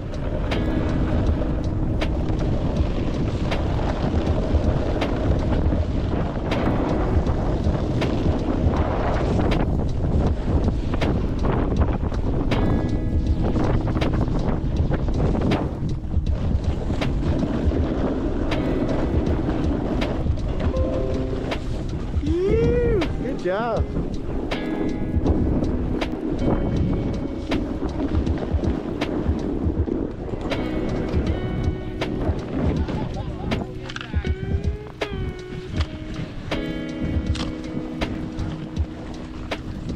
Que mais? Você está em... Alright, here it comes. These videos I want. You gotta get them all. We already posted once for last night too. Here we go, buddy. Let's see them big smiles. Let's see the smile. Look at the smile. Que mais? Você está em... Alright, here it comes. These videos I want.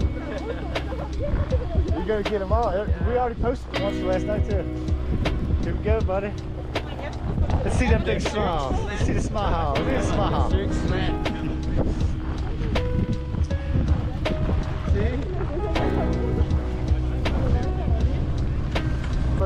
First time for everything, right? Crazy. Imagine having one of those at the house. Yeah. Let's go up the backcountry, fellas. Backcountry. The cirque, there it is. It's almost like a fucking a ride, you know? Yeah, we're taking a bus to go to the place. It's like just something completely different.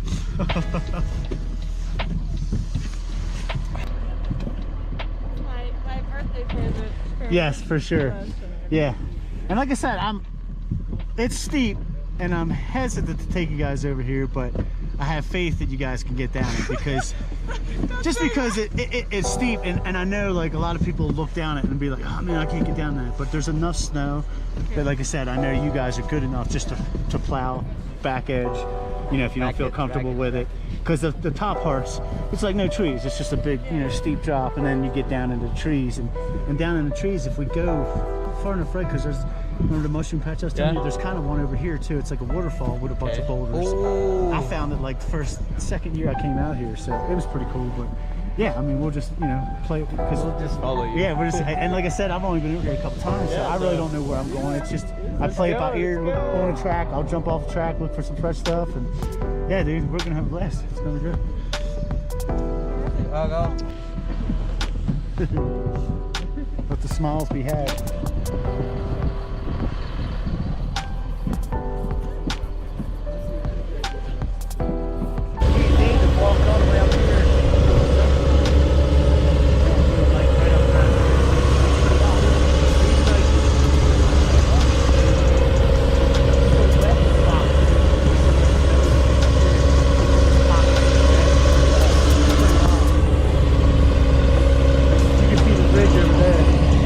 Right there?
Yeah.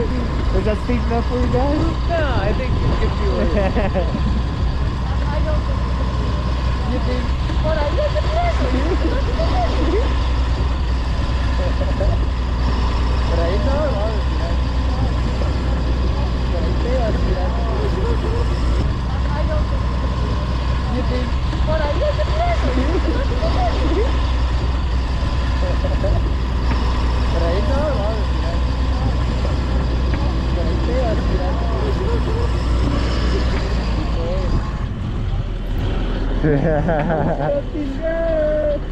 Celia's like, Steve, what have you done? Celia, look at the camera. Look, ski patrol, like usually right here you really can't usually go down, but ski patrol's checking it just to see. Yeah, they're checking yeah.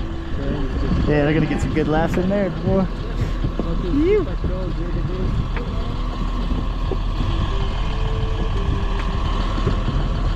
Motherfucker.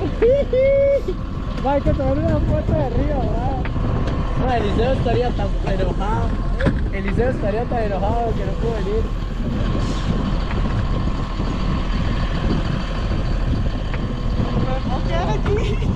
Que lo lleve vuelta. Can I stay here and they can see?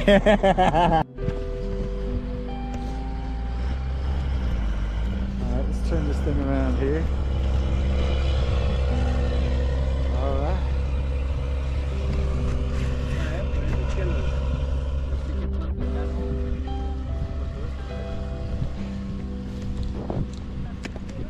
We'll go get some pow shots today, people.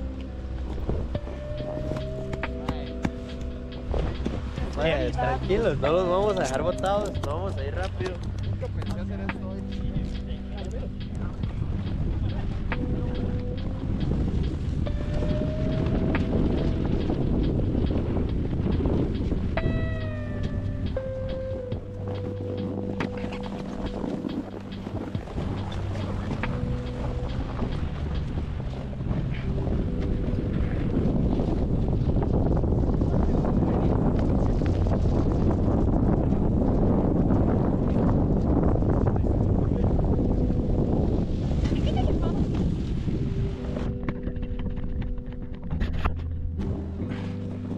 Yeah, right there.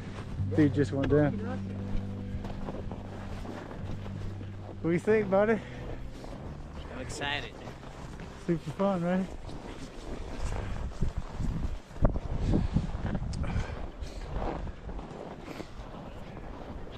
And that's where we're going.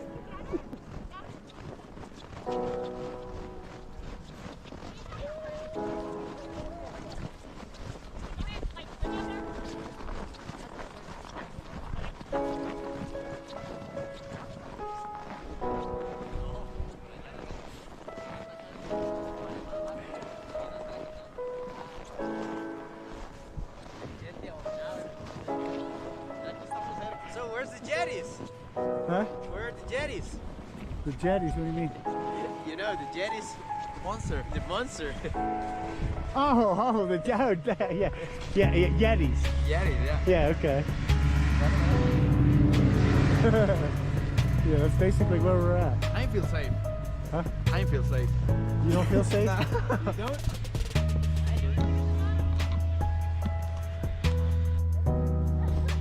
Okay, buddy. Good to go.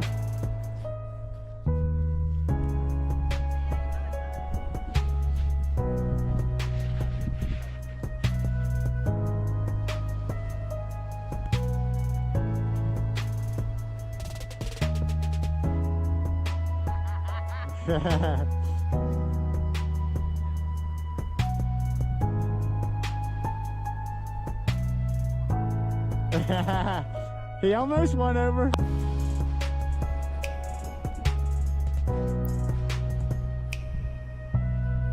Just take your time too, guys. Just stay in your comfort zone.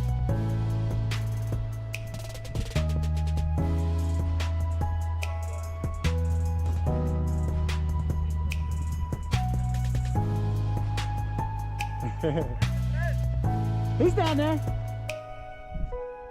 You'll see him.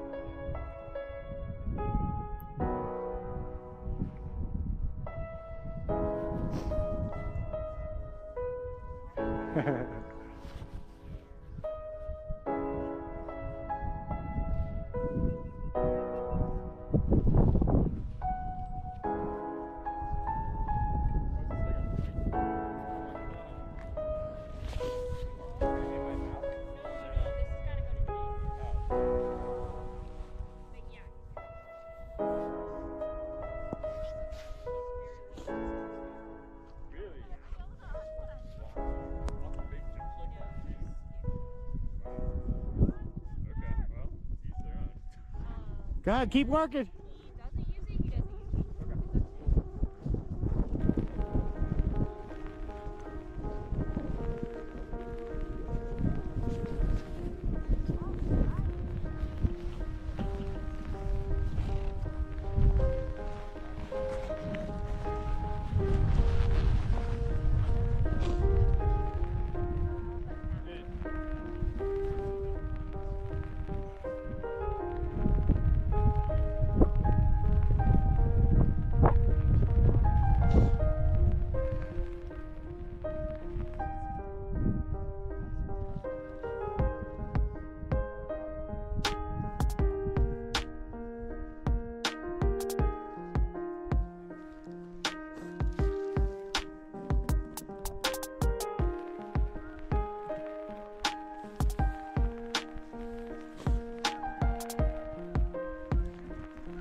It's tough for that stuff.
That's pretty fun. Whew.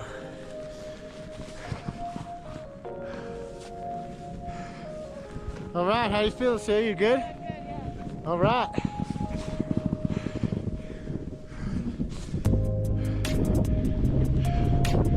Woo.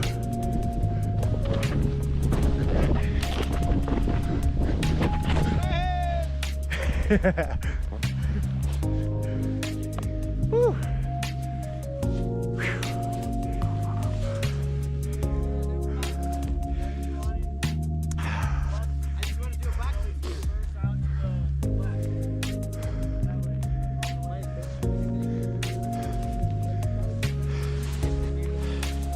All right, guys, we're gonna start. Hey, we're gonna start traversing that way.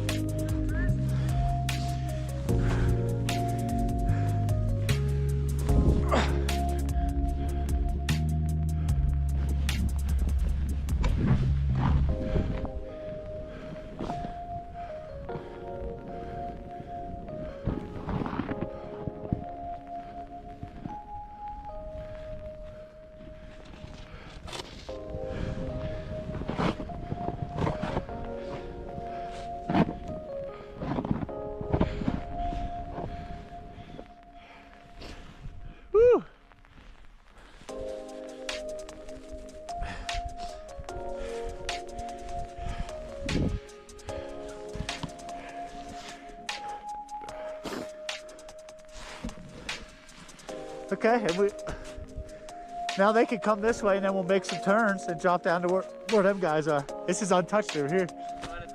Yeah, that's what I'm saying. Look, come this way, and then you powder shots, baby. Powder shots. You.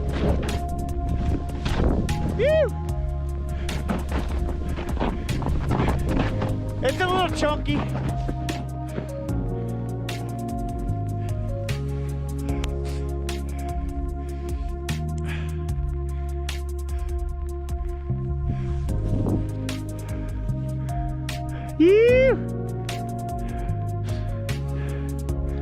Nice, dude. Nice.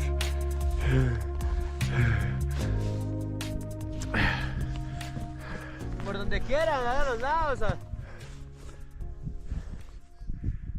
Take your time, dude. It's all in touch. Just take your time, brother. Following leaf. Go left, go right. Go left, go right. Point your toes. Point your toe left, point your toe right. Yeah. Go back and forth. Yeah. Yeah. Now the other way. Yeah. Yeah. You got it, buddy. Good job, my friend. Yeah. Double black diamond, nothing. Good job, guys. Now you go over there, stay in that fresh stuff, Celia. Stay in all that good fresh stuff. Because it's steep enough here. Look at the cliffs over there, guys. All these cliffs and shit. Dig your board in. Dig your board in. When you start sliding, dig your heels in. Get into fresh powder. Get out of the stuff he was in. Get into fresh powder. There you go. Get on that fresh stuff. That'll stop you. Put brakes on quick, quick, quick. Nice. Which black diamond you want to do next, Celia? Good job, yep. And now we're gonna work that way onto that trail and get on that path. Look at the powder shot. You!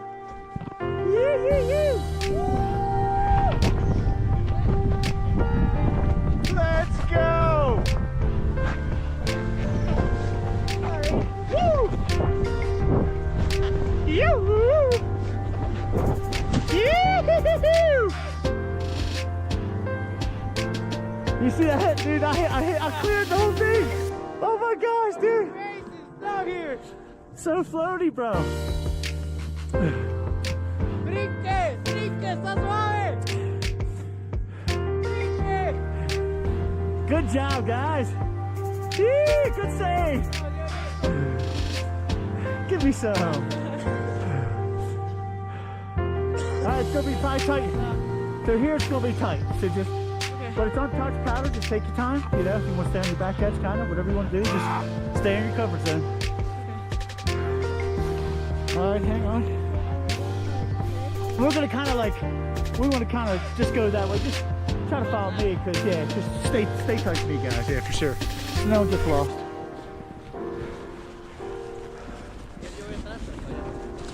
Yeah, and I'll kind of keep the brakes on a little bit.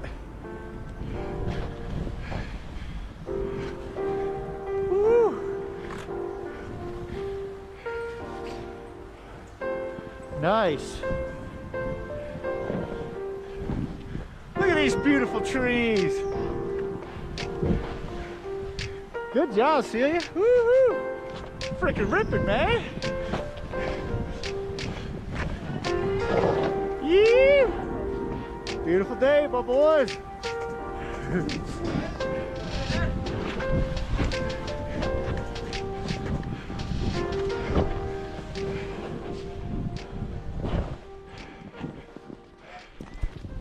Yeah, I'm right here, right below you.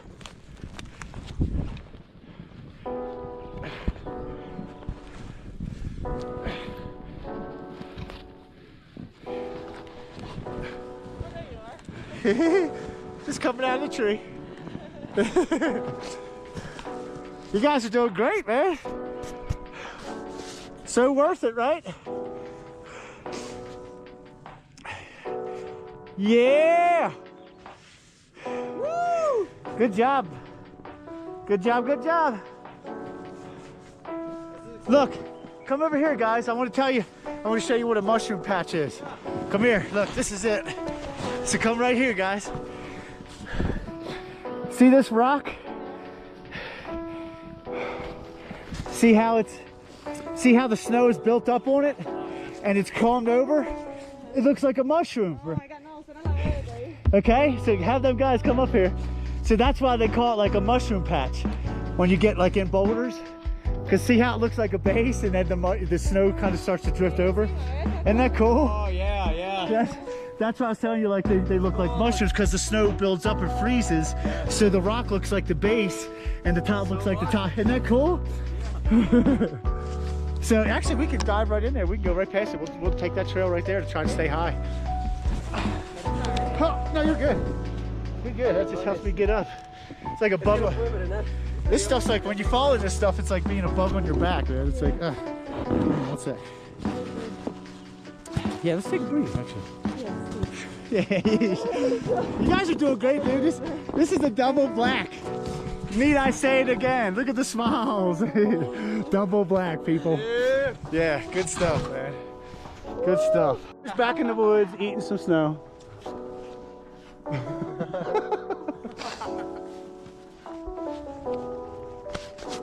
Ooh, cold. Pues ahí. Un corazoncito.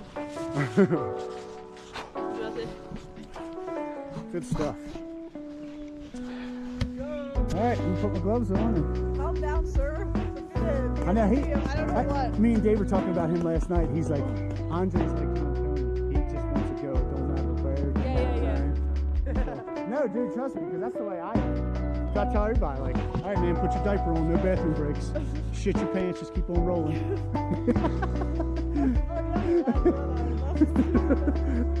There'll be no time for bathroom breaks.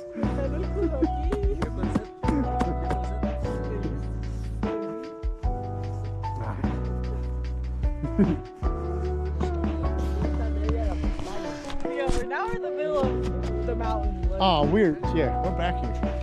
We are definitely back here. All right, let's hit it. Watch the head, watch the tree limbs. Ew! There's the big mushroom. The mushroom.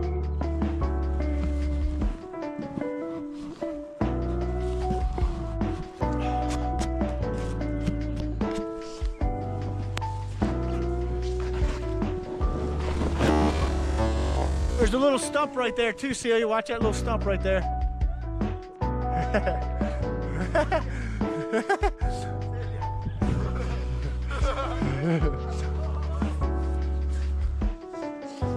Watch that little stump right there, brother. Warn them about it too, because that'll get you.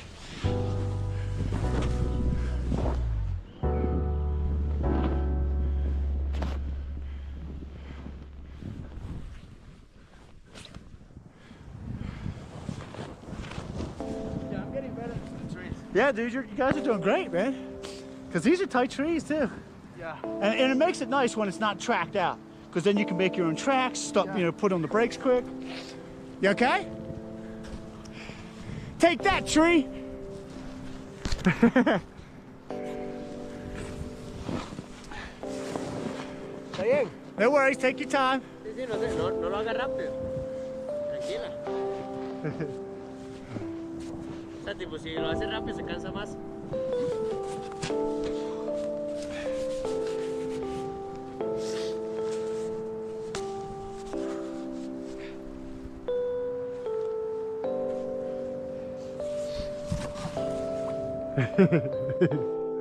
Like a bug on your back. This shit sucks when you fall over, doesn't it? Yeah. It's like you put your hand down, it just sinks. It sinks again. Yeah. All right, let's do it. Like I said, I'm not really sure where I'm going, so just trying to work where we gotta go.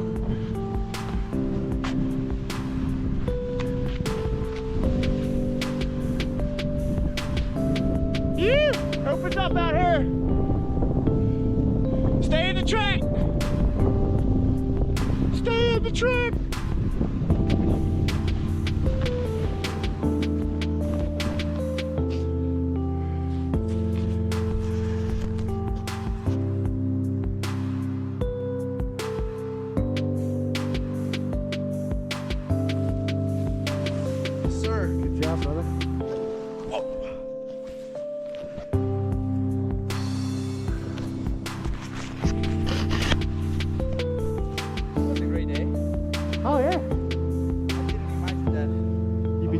black diamond? Yeah, double black? The Cirque. Yeah.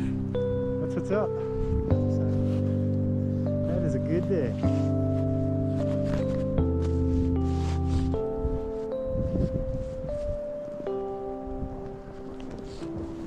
Yeah, and then once we drop in here, just don't turn, keep your speed, because it's a run out all the way to Eagle Wind.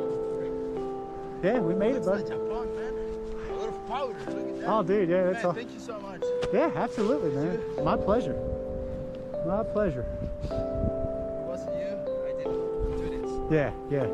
Hey, it's like I said, I enjoy bringing people out. I mean, Yeah, that's just good, to see other people passionate You about gotta it go too. to Costa Rica, man. Yeah. Oh, me and Dave were already talking about You that. gotta go to Costa Rica and you make sure that you're gonna have a good time. Yeah, me and Dave we are already discussing Your that. son, if you want. Yeah. Oh, I'm sure my boy would love it. Yeah, of course. Yeah, dude, I'm You have a house in a mountain, you have a house in a beach, you have a house in a city. yeah, and especially like I You said. pay for the ticket, that's it. Yeah. And like I said, if I settle on the case this year, dude, trust me, that's what I plan on doing with Try to Retire. Just You gotta go to Costa Rica. Yeah, oh yeah, me and Dave were talking about it the other day. Yeah, We definitely want to come visit for sure. have to. man. For sure. So the double black, baby. The circus been accomplished. Yeah. It was not that hard. Like, That's what I said. Like just the first part, like, it's like this. super instead of steep. heights, that's Like why. I said, I had, and even that second section we came down. After that, 'Cause it's you just can feel, powder. and it was a lot of ice under there, so it was a little. When you turn, like I was coming down there kind of fast, and it was because that's where you almost wrecked. Yeah. I did the same thing you did. I had to like reel it in a little bit, like okay, don't put the turn on so Yeah, much. that's why I have to. Just float on top, and then you're not hitting that stuff that's rough underneath. That's what you I know? was doing, like But hitting it. yeah, double black diamond. Yee. That's it. Let's go. Which double black we doing next? Let's go again. All right, and so here, keep the speed because it's going to run out to Eagle Wind, so just go as fast as you can. Mid turn.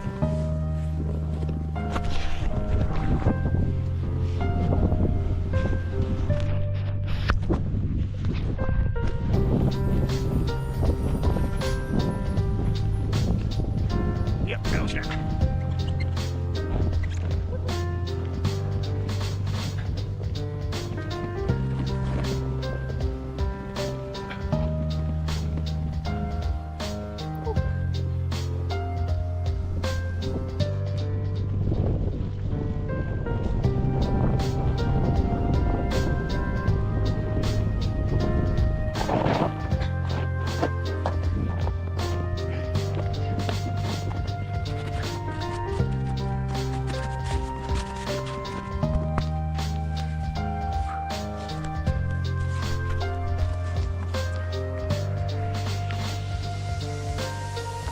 Tell them they can strap in there too. They can strap in.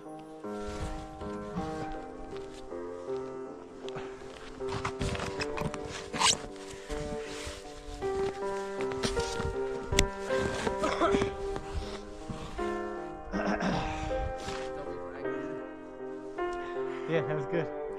Wasn't too bad. Could have been better, but we'll take it. We'll take it.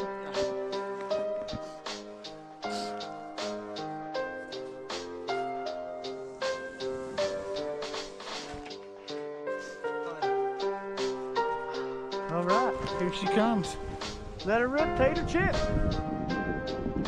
Keep your speed. Keep your speed.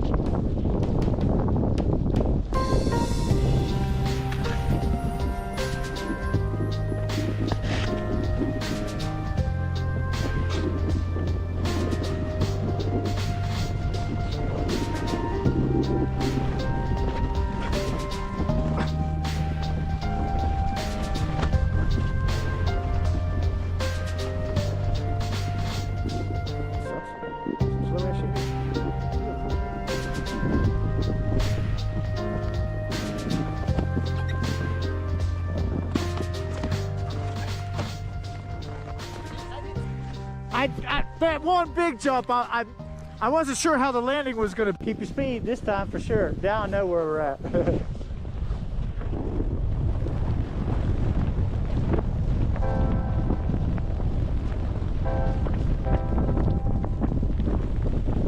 your left, buddy. Thank you, buddy.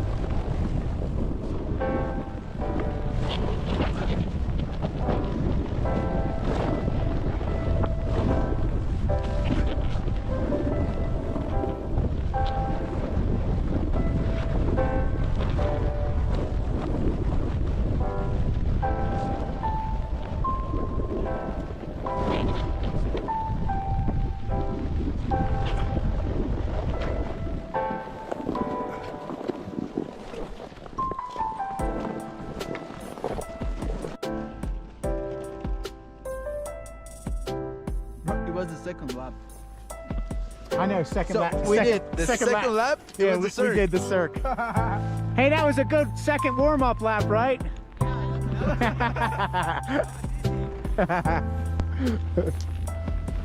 He said that was easy.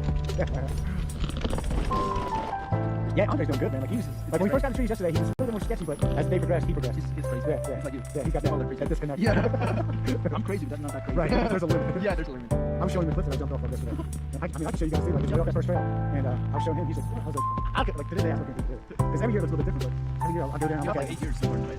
Well, I've been doing it for probably about 20, but like, I've been here for 7, so I've been doing it a lot for 7. The last 20 years has been like once a year, I might skip a year and then maybe do it twice next year. So I never really got good. I could do it, but I wasn't like, I wasn't anything like I am now. You have a lot of time. Yes, and now, you know, now during, not like when, That's why I think your company is like so good at starting. It's so good. yeah, exactly. And that's what he said yesterday when we got into the pattern trees. He goes, it's like surfing. I'm like, yeah, you're just on top, keeping those up in a certain position, and it's all about just rocking them feet a little bit. Yeah, I'm stoked, man. It's good stuff, man. Yeah, he told me Alicia already left. I was like, oh, no way. Alicia. He was one of them skis. He was yeah, Alicia, yeah. So he left already. So I told him, he's like, man, he's going to be jealous. We got to send. So you'll have to send the surf. Yeah, he's like, man, you guys. Yeah, because he's pretty good, man. He's pretty fast. He has like 7 years. Yeah. Like, since he has like 5 years. Yeah, because he's from Argentina, so he's got mountains out there, yeah. Costa Rica, not so much. Let's take a picture here. Good stuff. Yeah, I love this place, man. I know, it's I mean, so fun, dude. this place, Granby, Winter Park. And summertime's cool too, dude. Like Estes Park, going over to Rocky Mountain National Park. Yeah. 9 times I think to see a moose, some elk, and big horn sheep, some marmots. I saw a big hardship. Did you? That, like 4, it was like Right off the side of the road. Yeah, they hang, dude. Don't hang right off the side of the road. Like literally, like they're gangster, dude. Yeah, They eat the salt. They eat the salt off the road. They're gangster, dude. They're like, they don't give a shit about a truck. Like they're like right there next to the road. Yeah, holy shit, man. They would sit there. You need that shit, man. It's pretty crazy, man. It's pretty gnarly. I saw moose yesterday too. Yeah, cool. That's what's up, dude. That's I want to awesome. see a bird. I've seen 8 since I've been out here. Really? 8 bears. They come to my house trying to get the I had a little baby like 2 years ago. My dog got him on tape. She got him on film. I love animals. Me too, dude. Like, I'm not a hunter. I've had a bear before. Yeah. You know what I mean? That's why you guys took another video. Yeah, yeah. Oh yeah, dude. I'm Later, stoked. I'm going to show you a video of a jaguar. Oh, get Bro, out, dude. insane. Get out. Insane. And they're so rare now, Yeah. dude. To see a jaguar, Yeah. that's Yeah, crazy. I love it. See, that's awesome, dude. Yeah. Yeah, Where we at now? yeah, we're at the, this is the Eagle Inlet. Oh, Eagle. Yep. Are we going down too? Whatever you guys want to do, we could drop in Parsons Bowl, do them trees in there, or we could rip around, go back up to the wing. Yeah, I'm thinking that way, because if we go back around this way, we'll have to unstrap and then go up a little ways to get the good stuff. Or if we go this way, we just kind of rock it, just take off, let it rip. Yeah, it's smelling too, man. It's good, man. Let it keep coming, man. We need it.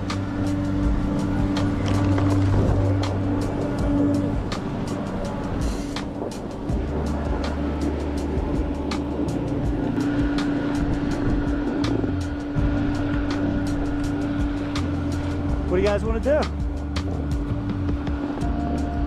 Want to drop into Parsons Bowl and kind of head that way, or you guys want to go get something to eat? Like, what are you guys feeling? I don't know if we can make it to Lunch Rock from here. We'll probably have to go hit Sunnyside and then come back up. So yeah, We were thinking that maybe we could go like 3:30 back. Right. So we can. Okay, yeah, because that's just what she said. You guys had to work. Go to the bathroom and. Yeah. That I usually do. I don't Okay. eat, but Well, we could, yeah, whatever you guys want to do. I don't know if we can make it down. it says Lunch Rock that way. Yeah, let's go. Oh, right, to the left. But I don't know if we can make it. We probably have to go down and hit Sunnyside. Yeah, but we can hit Sunnyside. Yeah, and then come back up to Lunch Rock. All right. I'm going to strap in right here.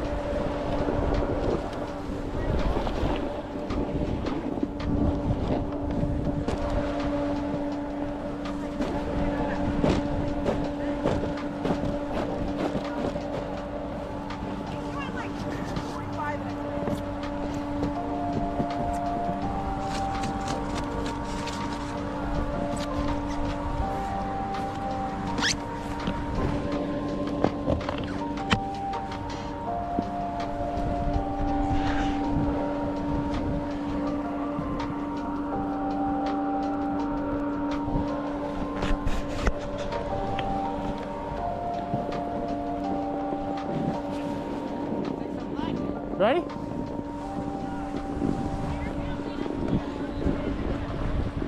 we're jumping in earlier.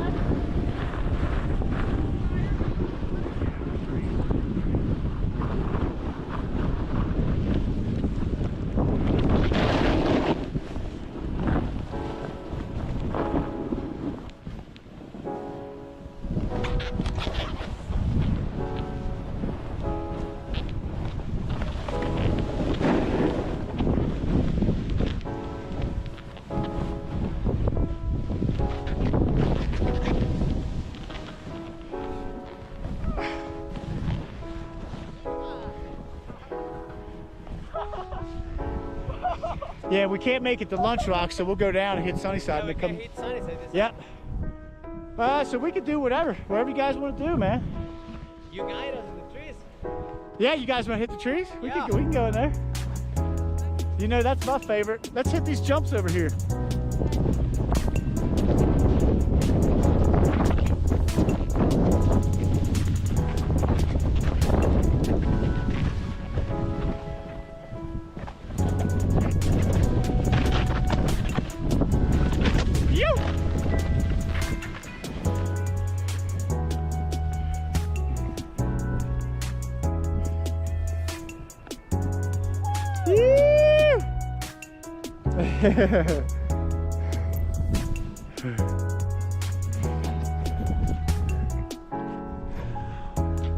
Nice.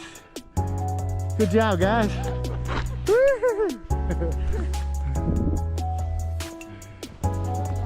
Yeah, just follow Andres. We can go. Yeah, it don't matter.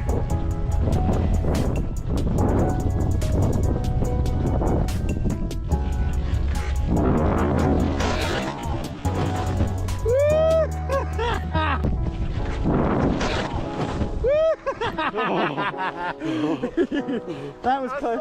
That was close. I saw you like that, and I was like, fuck, I died. He's gonna hit me. That was close. That was a good white out shot. I don't know what happened. All these little bumps will catch your head sometimes, you know.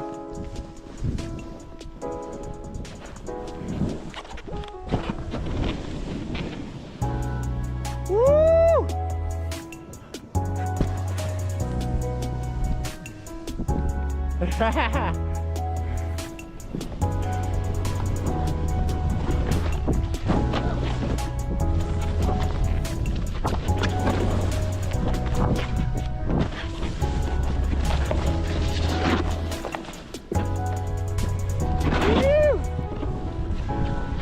Oh, serious ripping through here. Yeah.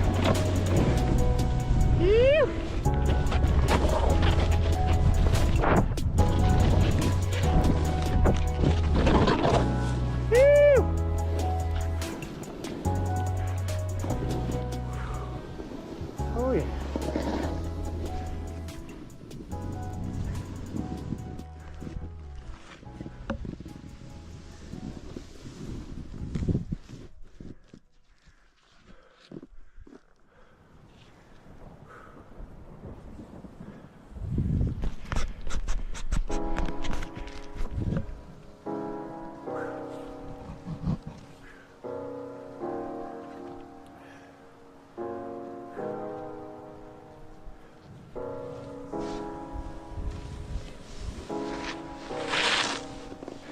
Woo! Fuck. That was icy. Yeah, a little beat up.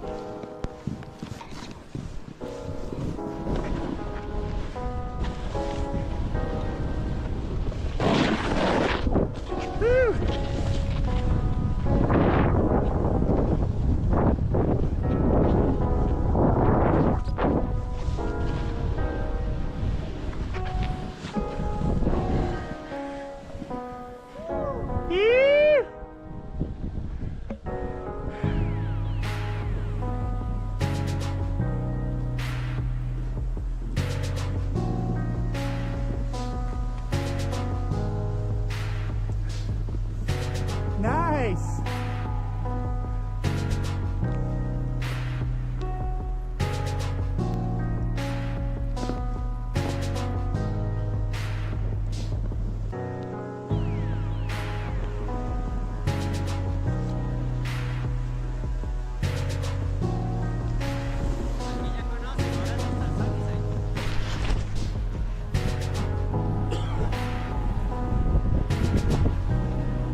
right. Woo.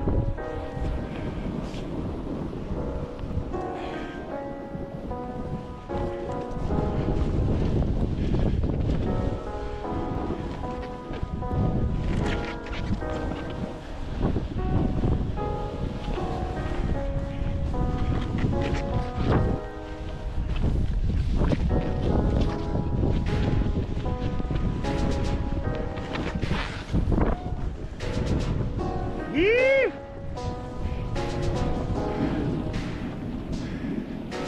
Wait for Celia.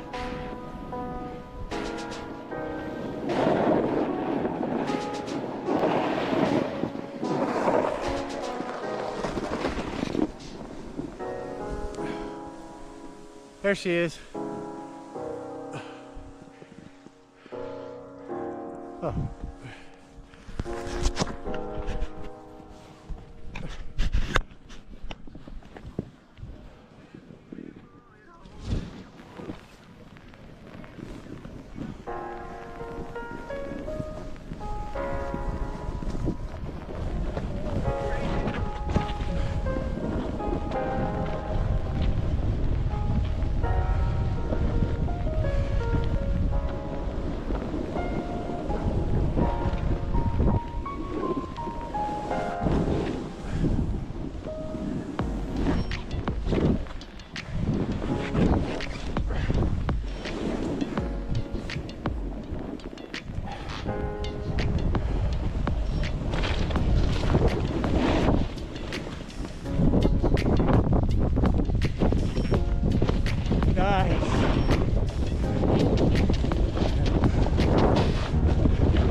I was right on you coming down there.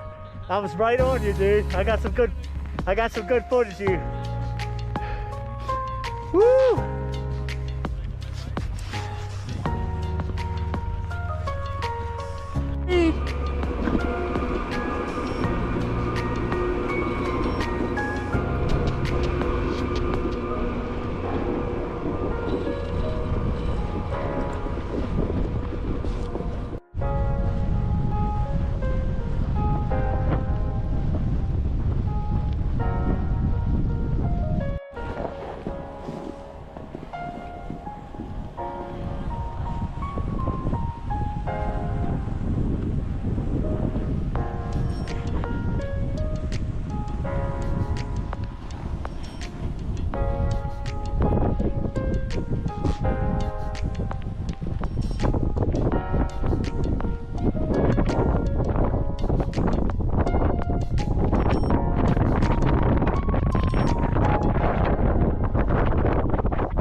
definitely hard with the camera.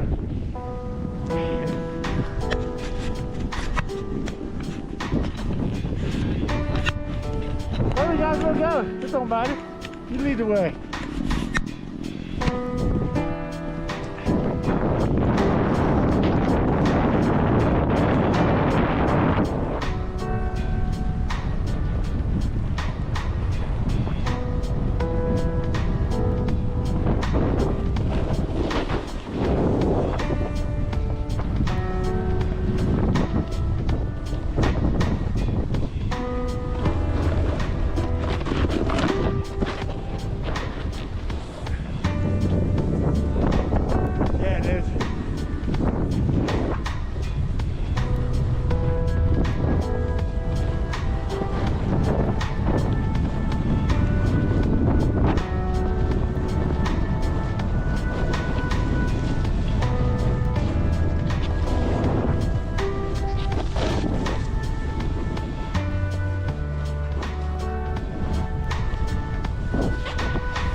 Nice. Good job, brother. Got Celia there. Where's Gabriel? There he is.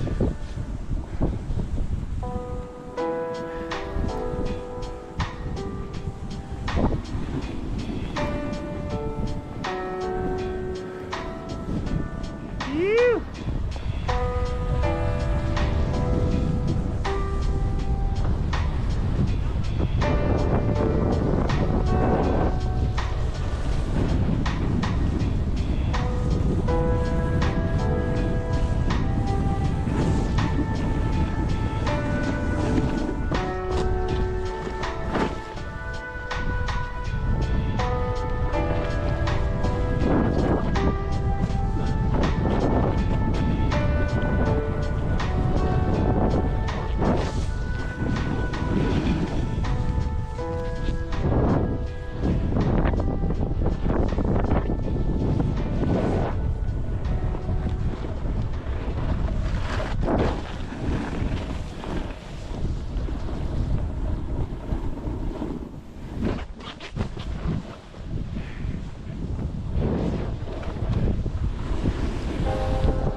Blocked our little jump.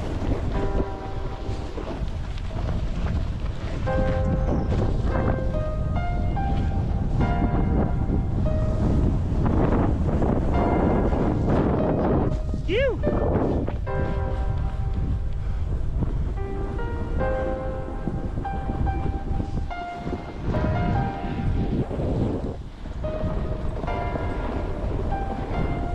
Stay to the right. Stay to the right. Go up high. Stay right. Stay up high, buddy. I got you. I got you, buddy. Yeah. The close up. Yeah, just keep going this way. Don't worry about Andre.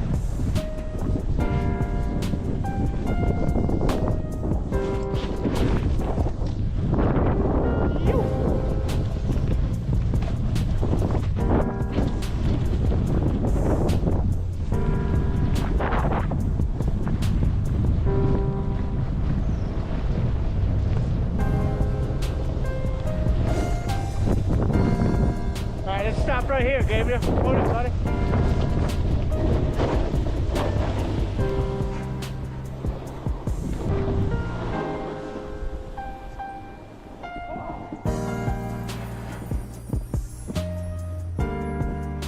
Andreas needs to learn how to pay attention. That's the one thing he doesn't do very well. There she is. Okay. Now where's he at?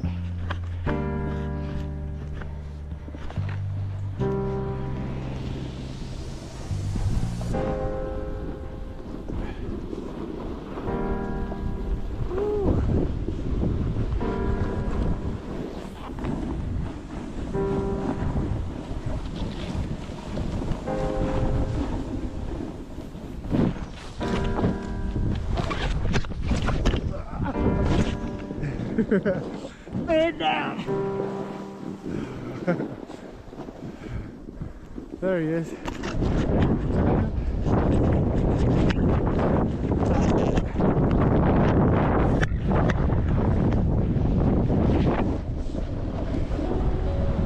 Very awkward.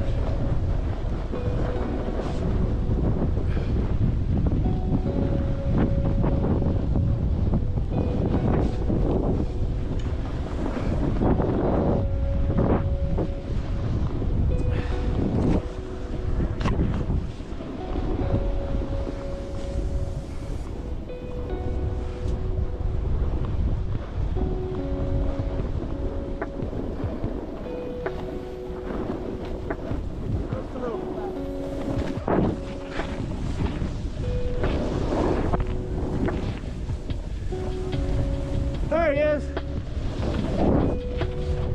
Ew.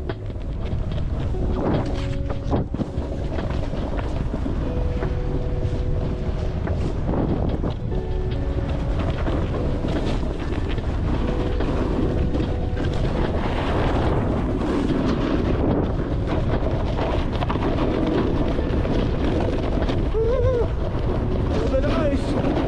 Chunky bunky.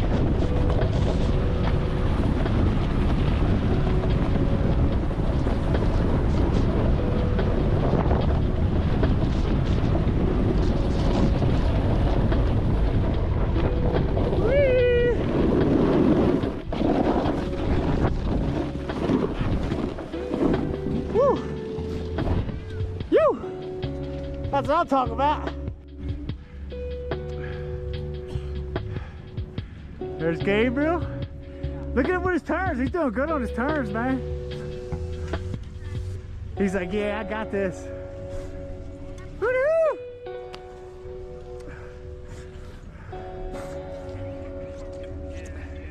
Dude, I did like 3 butters at the bottom on the one side. That's the most I think I've ever done coming in hot.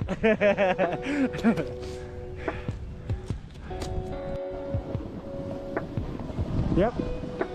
You know the deal, buddy. Keep your speed.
The good stuff.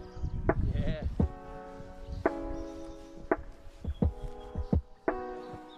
Agárralos ya, aquí, aquí, aquí. Agárralos ya. Que agárralos ya. Bueno, vaya por ahí, pues. Did she not see us come in here? She could go down that way and we can meet her. Just tell her to stop at the bottom of the trail. And she can come in a little further down too. She can drop in right there below us. We'll meet her.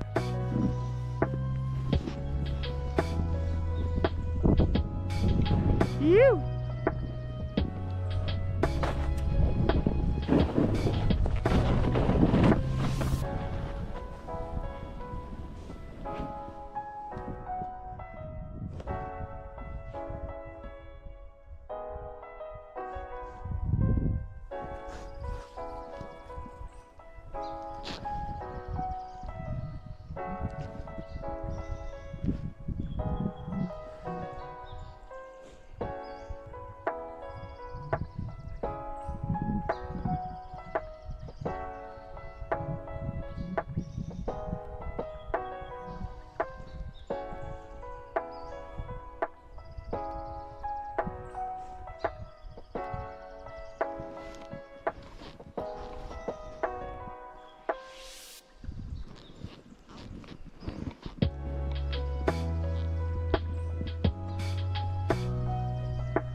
Right below you, buddy.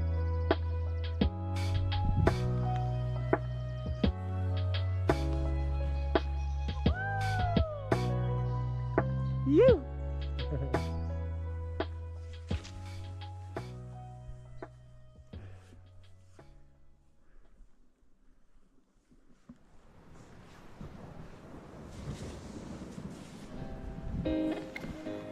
Pretty good in here. Couple trails, not too many. Here she comes.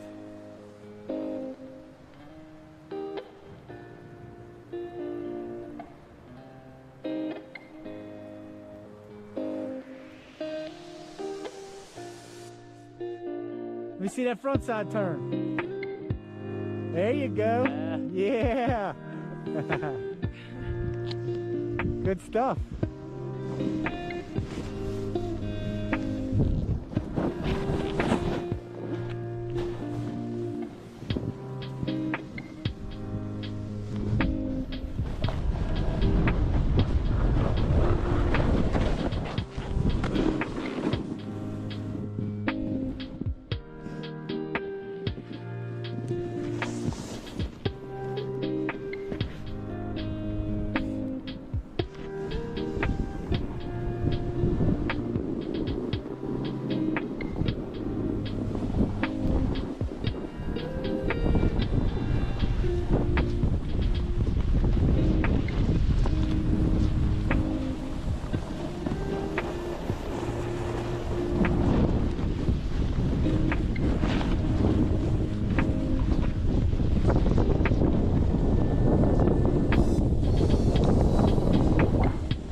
I saw you guys waving. I was like, is that waving my bus? Here we are, guys. We're here in Leadville for the Leadville race, another night race. Competitors right here. Everybody's looking fine, ready. Let's get it. I'll either be OTV or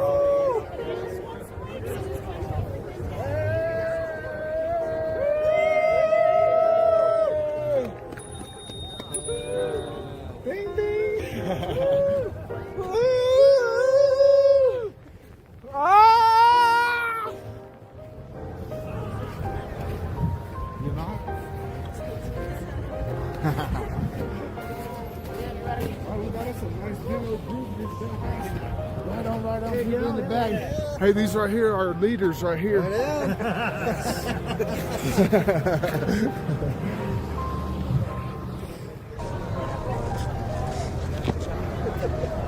From this side.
Okay, they're off. You can see they're all kind of struggling right through here. They had that horse race thing earlier with the skis.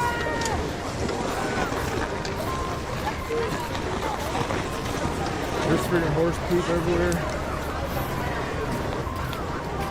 Oh shoot.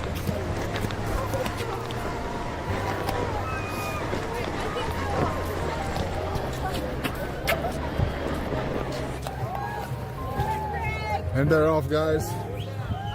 They'll be back.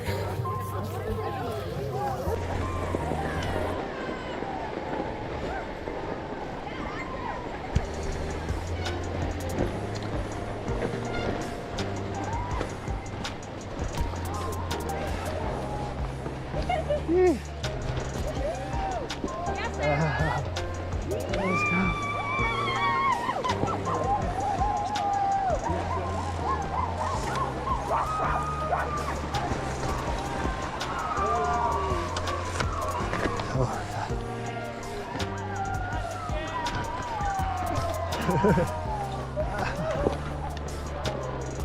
Oh.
Oh shit.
There it goes.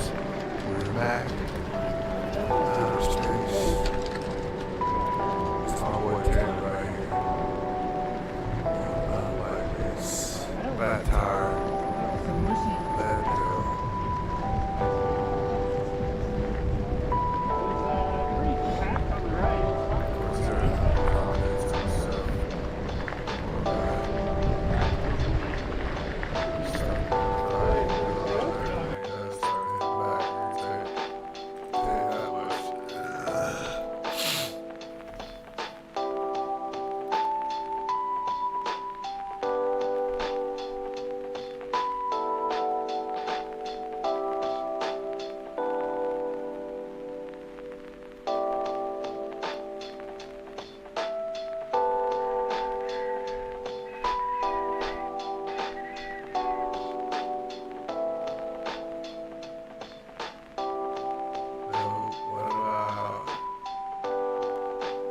Alright, we're gonna dive off into some news, I think. So start this right here, and then it comes to this, we'll stop that, it's already stopped. Peter Ducey. There is zero good reason for them to vote to shut the government down right now. They are doing it for political reasons. All we're asking is for the Trump administration and Republicans to come to the table and negotiate. Instead, he's acting like a mobster. This is a failure of leadership. Republicans lead the House, Republicans lead the Senate, Republicans lead the White House. The far left and the base really went crazy on poor Chuck Schumer, and so he changed his tune. Live look at Washington, D.C. this afternoon as lawmakers point fingers over the government shutdown. The shutdown now rolling into a second day, 37 hours and counting, according to the White House clock. Well, I'm John Roberts in Washington, and welcome to Friday Eve, as we like to call it around here. Yep, looking lovely in white today, Sandra. Thank you very much, John. Good to be with you and kick off a new hour here. I'm Sandra Smith in New York, and this is America Reports. The Republicans say Senate Minority Leader Chuck Schumer is more concerned with giving health care to illegal immigrants than keeping the government open. And a potential 2028 primary from Alexandria Ocasio-Cortez is looming above his head. But first, a quick flashback. Democrats giving illegal immigrants health care isn't a new policy position. Raise your hand if your government plan would provide coverage for undocumented immigrants. That about says it. Interior Secretary Doug Burgum also slamming the Democratic Party for its, quote, intent to close our parks, stop U.S. energy production, and hinder our first responders. The secretary will be joining us live here on America Reports in moments. But let's kick things off with Peter Ducey. He is live at the White House for us. Hello, Peter. Sandra, good afternoon. Here at the White House, they call it the Schumer shutdown, but officials are candid about who they think is really pulling the strings. But the reality here, and let's be honest about the politics, is that Chuck Schumer is terrified she's going to get a primary challenge from Alexandria Ocasio-Cortez. The reason why the American people's government is shut down is because Chuck Schumer is listening to the far-left radicals in his own party because he's terrified of a primary challenge. And the vice president is right about her clout because after AOC said this, I saw some Republican members of Congress saying, oh, well, if we have this shutdown, it's because of AOC. Well, if that's the case, my office is open and you are free to walk in and negotiate with me directly. Then Nancy Pelosi, widely accepted as the most influential congressional Democrat of an entire generation, couldn't believe her ears. There was a thought from the Republicans that AOC is directing this, and she said that senators are welcome to go to her office directly. Is she driving that? Why are you saying such a ridiculous thing? I'm just quoting what AOC said. She said go to her office directly. Do you think there's any credibility to that? Correcting this. She's wonderful. She's a real team player and the rest of that. You started by saying Republicans saying that she's directing this. She is not. Hakeem Jeffries is. President Trump and Russ Vought, the budget chief, are planning to meet at some point today to talk about Project 2025 style budget cuts, something that are easier to make during a shutdown. Sandra? Okay, Peter Ducey setting it up for us. Thank you very much, Peter. John? Lots to chew over here with the Interior Secretary Doug Burgum, who joins us now. You heard what the Vice President said there, Mr. Secretary, about this being driven by political pressure from the left and a potential primary challenge to Chuck Schumer in 2028. Jared Golden, Democrat from Maine, would seem to agree with the Vice President. He said the following, quote, this government shutdown is the result of hardball politics driven by demands far-left groups are making for Democratic Party leaders to put on a show of their opposition to President Trump. There's room and time to negotiate, but normal policy disagreements are no reason to subject our constituents to the continued harm of the shutdown. To you, is this about policy or is it about politics? This is 100% politics, John and Sandra. The Vice President said it clearly. The representative from Maine also nailed it when he was talking about this, because as Americans need to know, the House has already passed a continuing resolution. There are no changes to the federal budget on the line. If people want to negotiate, they can do that while the government's running as opposed to when it's shut down.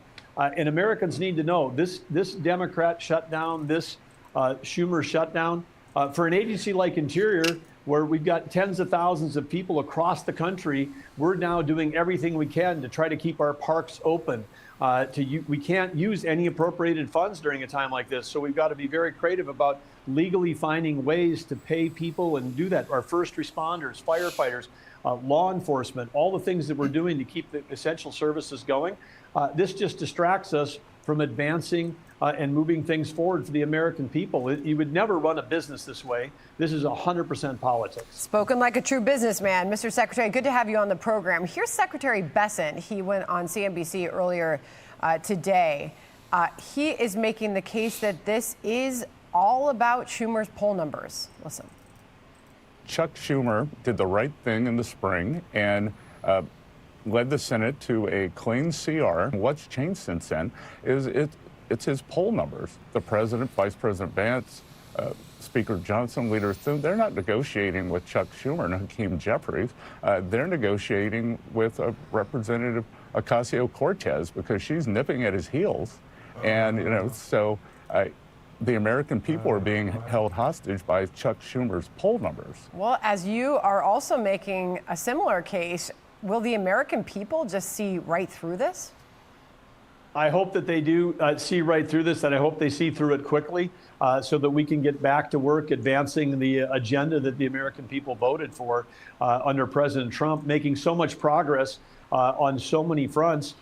Because this can affect energy production. I mean, we're working to keeping permitting open on federal lands. When we're permitting timber, oil and gas, grazing lands, that's revenue that comes into the government. It's not all expense. There's also revenue.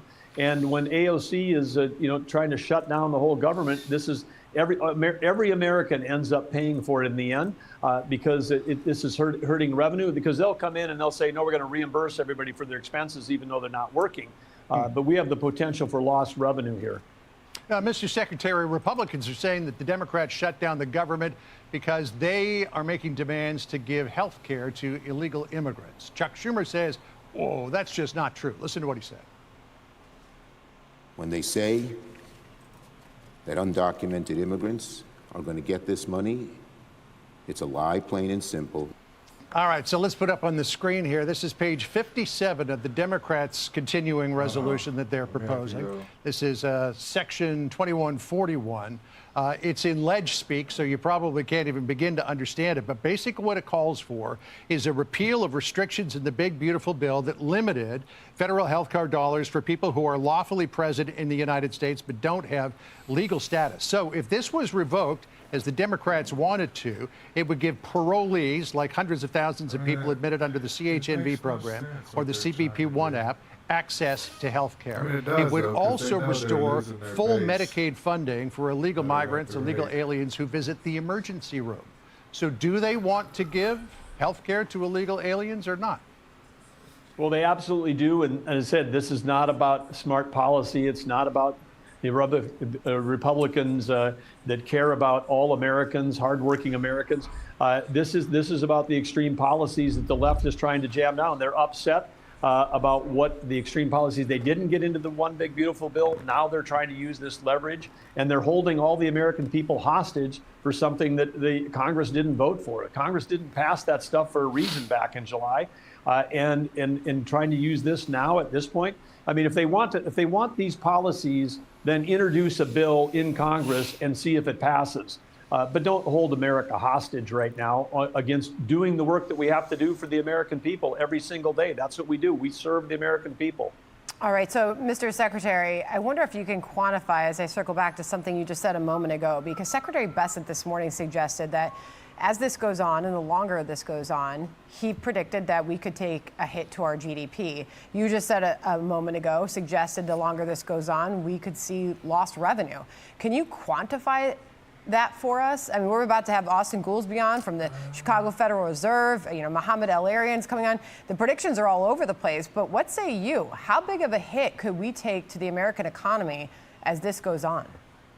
Well, Secretary Bessent is right. I mean, this creates a drag on government, and we'd like to, our team, the Trump administration, we'd like to get government as small as we can and let the private sector take over. But unwinding all of the overregulation that occurred during the Biden administration takes time. When we're not at work doing the work we're doing right now, it slows down the effort under President Trump. We're cutting a record amount of red tape. When the government shuts down, that slows it down. We're building more efficient government. We're taking costs out of government and putting that resources back in the private sector.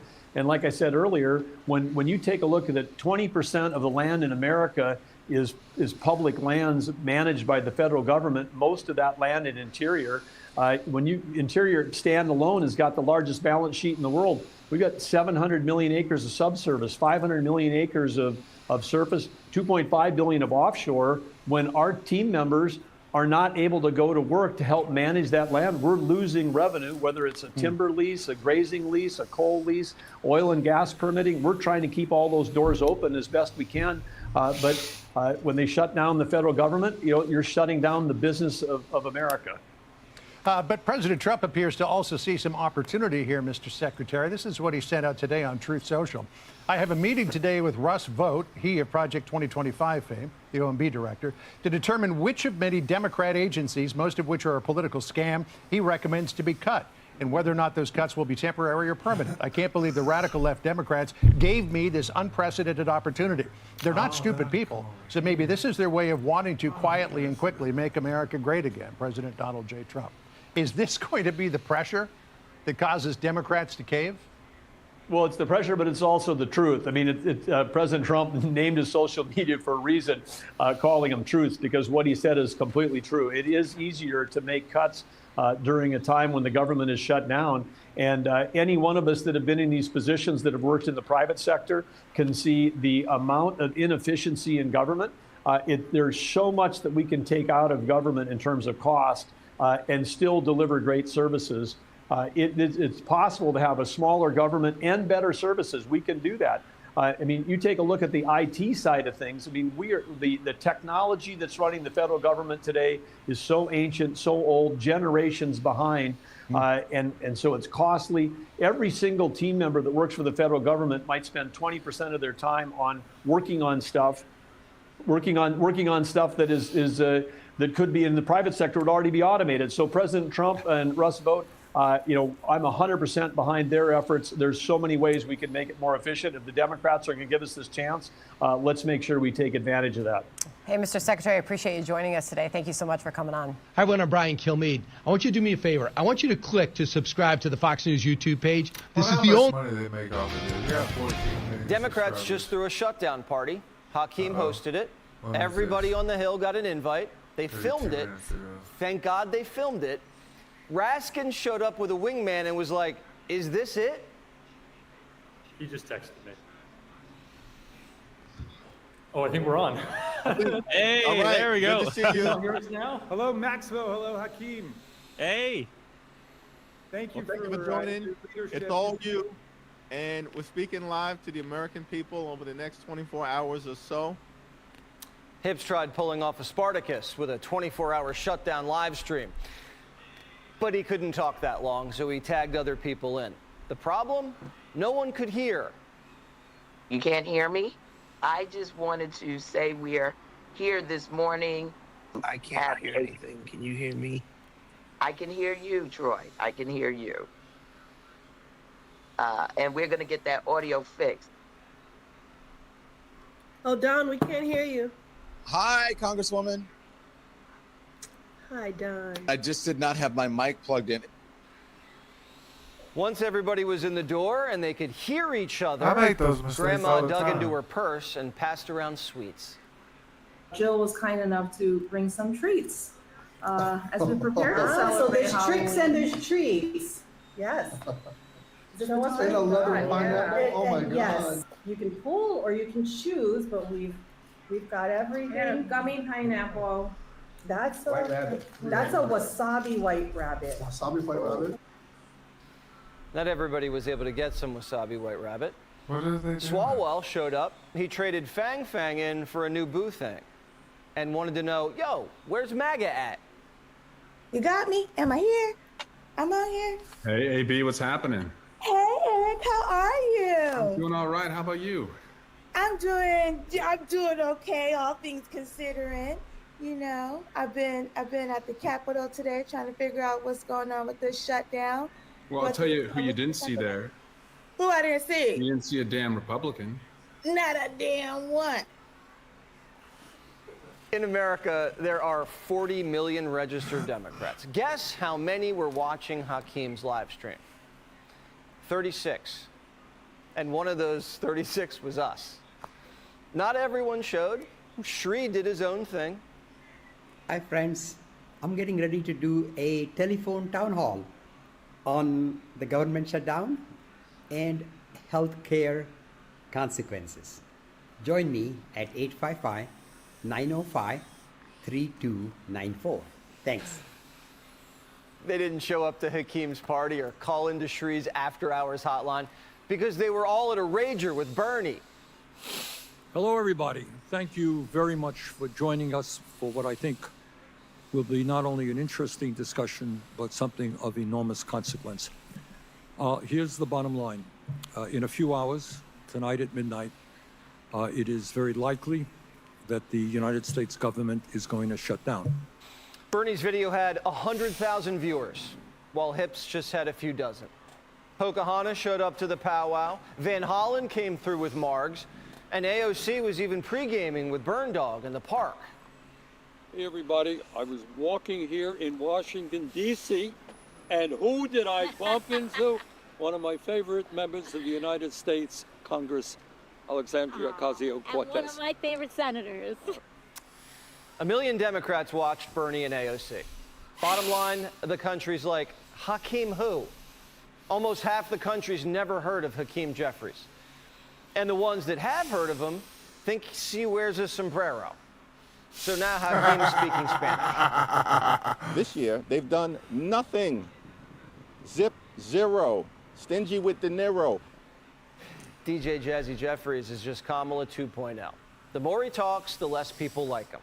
Aunt Nancy was running out of gas like Sleepy Joe, so she force-fed him to the party and then talked trash about him behind his back. Nancy says Hips has a big head. And when the cameras are on, though, Nancy says Hips don't lie. Democrats are united, wouldn't you say? I think so. We were in our caucus just so proud of our leader, Hakeem Jeffries, going in there making the case for the people.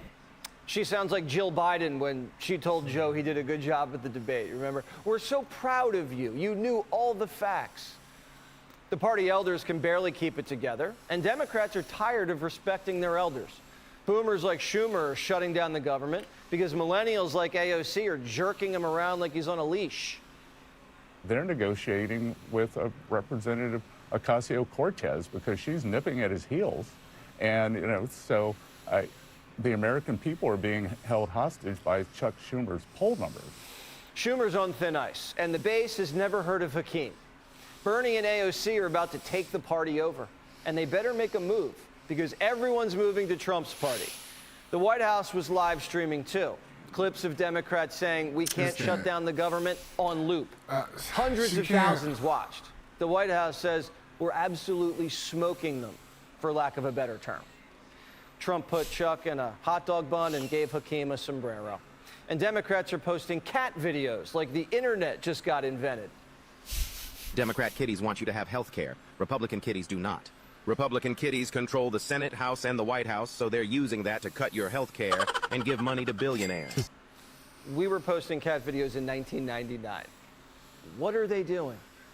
Trump's blasting mariachi music in the press room. They were playing that mariachi music as well over the loudspeakers for all the press that was coming in and out of the White House today inside the press briefing room. Instead of backing off or apologizing for it, they're leaning into it. They simply don't care about that criticism. CNN's waking up and realizing they don't matter. No one cares what CNN says anymore about anything. No one's watching them. And what's racist about mariachi music? It's Hispanic Heritage Month. No one's offended, only tampon. This is really dangerous and it's really hard. And I cannot express to you the concern and the absolute bafflement and fear of our European allies asking me, is this stuff really going on? Our European allies are calling Trump daddy. King Charles just hosted a slumber party at Windsor Castle. And what's dangerous about a joke? calling us fascists and shooting us, that's dangerous. A little less dangerous, but still a big problemo, spending billions of dollars on health care for illegals. A couple of Democrats admitted that's what they're doing. The others keep claiming it's a lie. Maybe this will jog their memory. Raise your hand if your government plan would provide coverage for undocumented immigrants. I saw Biden's hand go up. This is how CNN covered it in 2019. Democrats want to offer free health care to undocumented immigrants. And this is how CNN's covering it today. Fact check. Trump falsely claims Democrats want to give free health care to illegal aliens in government shutdown battle. Illegal aliens get free health care. Biden made sure of it. It's not even debatable. Well, I guess only on CNN. People who are in the country illegally cannot get these subsidies that we're talking about. Sure they can. No, they can't. No, Sure they can't. can't. It's When they- federal law, Scott, who as do you know, think? but Who do you think pays when they go to the emergency room? It's the Medicaid Scott, emergency go into the program. They also Obamacare can't register to subsidies. vote, but we just found one in Maryland who was running the Des Moines one? school system. Oh my God, one! I mean, I'm telling you, you guys say these things can't happen, I'm and just then they saying, happen. Scott. Democrats are throwing shutdown parties and then lying about why they shut it down. Trump tried to give them a deal and a hat, and they said no. Not so young Sheldon accidentally showed his cards. Watch. We'd rather negotiate with you after you've given away your leverage. This has to be the dumbest slate of Democrats Washington has ever seen. The Art of War says you never attack from a position of weakness. And the Democrats have never been this weak. They have no leverage, no leadership, and no air cover. And they're asking Donald Trump, who ran and won on fighting illegal immigration, to give $200 billion of free health care to illegal immigrants. That's like Democrats shutting down the government until Reagan agrees to surrender to the Soviets. Not gonna happen. As the White House says, it's almost Friday. Want even more Fox News on YouTube? Become a Fox News Patriot today. Click join to find out how. Man. You can't lie. You can't lie. That's good stuff. That's good stuff, man. They're just killing them.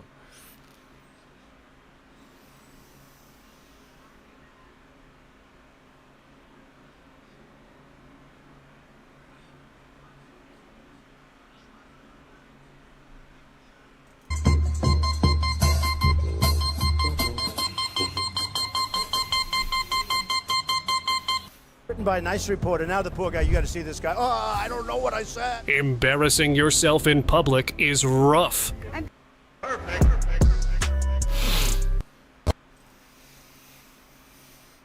Press Secretary Caroline Levick, great to have you.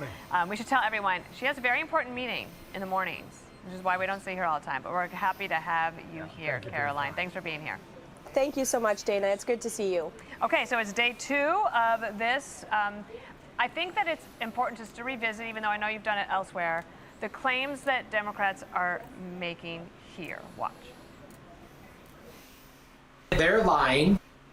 They're lying. They're just outright lying. That is a bold-faced lie, and it really shows how desperate they are. This is also an outright lie. There is nothing in anything that we have proposed that is trying to change that law. They make up lies, absolute lies. They say, oh, what they're fighting to do is prevent, say, illegal immigrants from getting federal health care dollars. That is a damn lie. I feel like they've walked into a bit of a trap because your point is that if they were to make these changes, it would allow states to use federal dollars to help give illegal immigrants health care. Go. Yes, that's exactly right, Dana. In fact, I have the Democrat proposed continuing resolution right here, where you can read in the text a provision that would remove the provision that Republicans passed in President Trump's One Big Beautiful Bill to ensure that illegal aliens in our country cannot receive Medicaid and taxpayer-funded health care benefits. That was happening under the Biden administrations, and the Democrats endorsed it, encouraged it, and vocally supported it. Joe Biden and the Democrats allowed millions and millions of illegal aliens aliens into our country.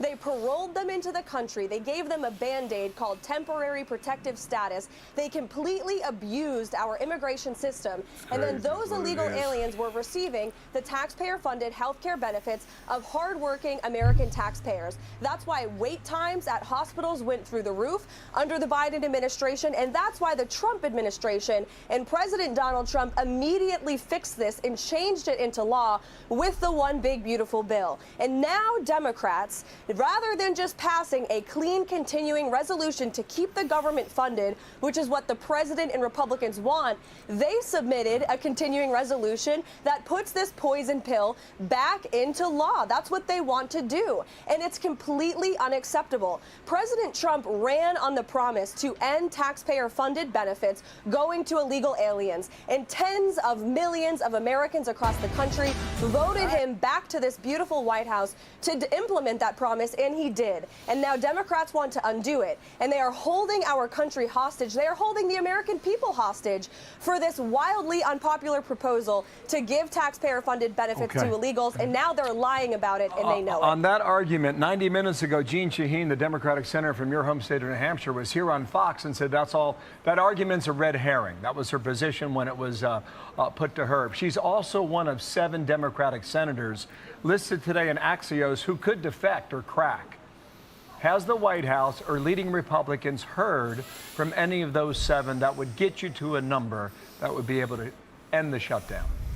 Well, as the vice president said at the White House press briefing yesterday, he and our legislative affairs shop and the president himself continue to be in very important discussions with these moderate Democrats and also with our allies, Senate Republicans, who have good relationships with these moderates. And they know what the right thing to do is. They just lack the courage to do it. But they need to step up and they need to vote for this clean continuing resolution to keep the government open that they voted for as recently as March, that they voted for 13 times previously in the past. So there is zero excuse for them to shut down our government right now, and they know it. And very soon, the American people and their constituents back home in states from New Hampshire to Nevada to Arizona to Florida are going to start feeling the pinch of this Democrat-led shutdown. We have millions of troops who are currently going without pay. We have women, children, and infants who cannot apply for a very important WIC program for that critical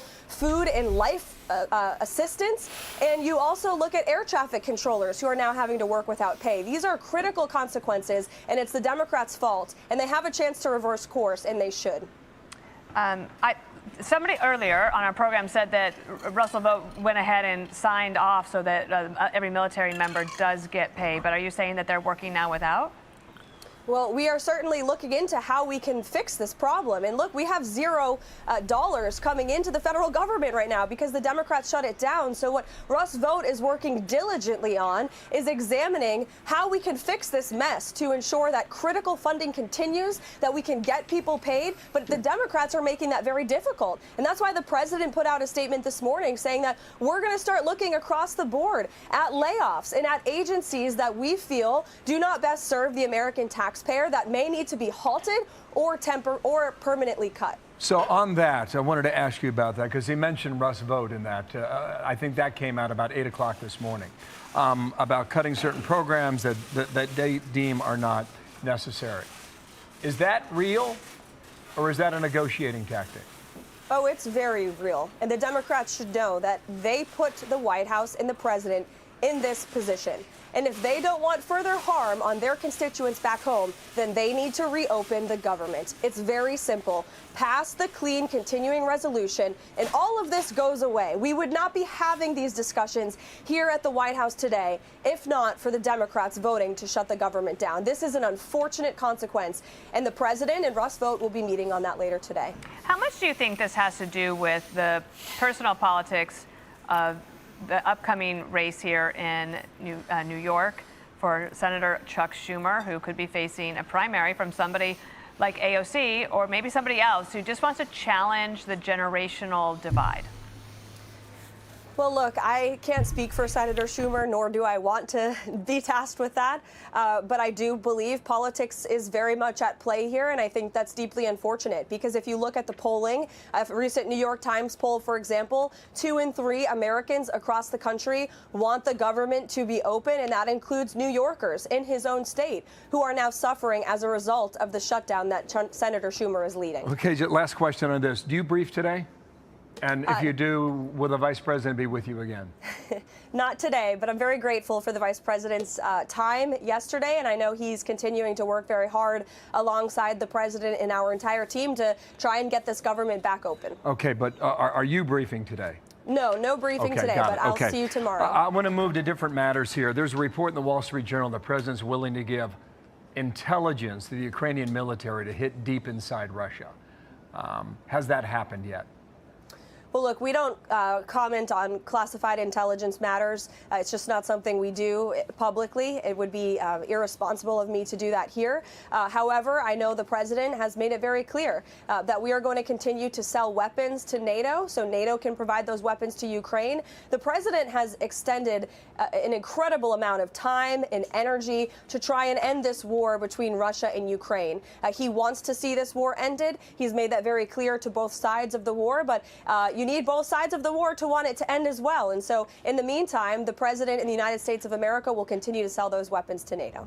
There's also the waiting game as President Trump announced the 20-point or 21-point plan for Gaza. The world's waiting for Hamas's response. And President Trump had been very clear that if Hamas doesn't take the deal and doesn't provide what is required, like releasing of the hostages, that Israel could go forward. Hamas has been really taking its sweet time. At what point, when they said end of the week, are we getting to a moment where Hamas is basically going to walk away from this? Well, it's a very good question, and it's a red line that the President of the United States is going to have to draw, and I'm confident that he will.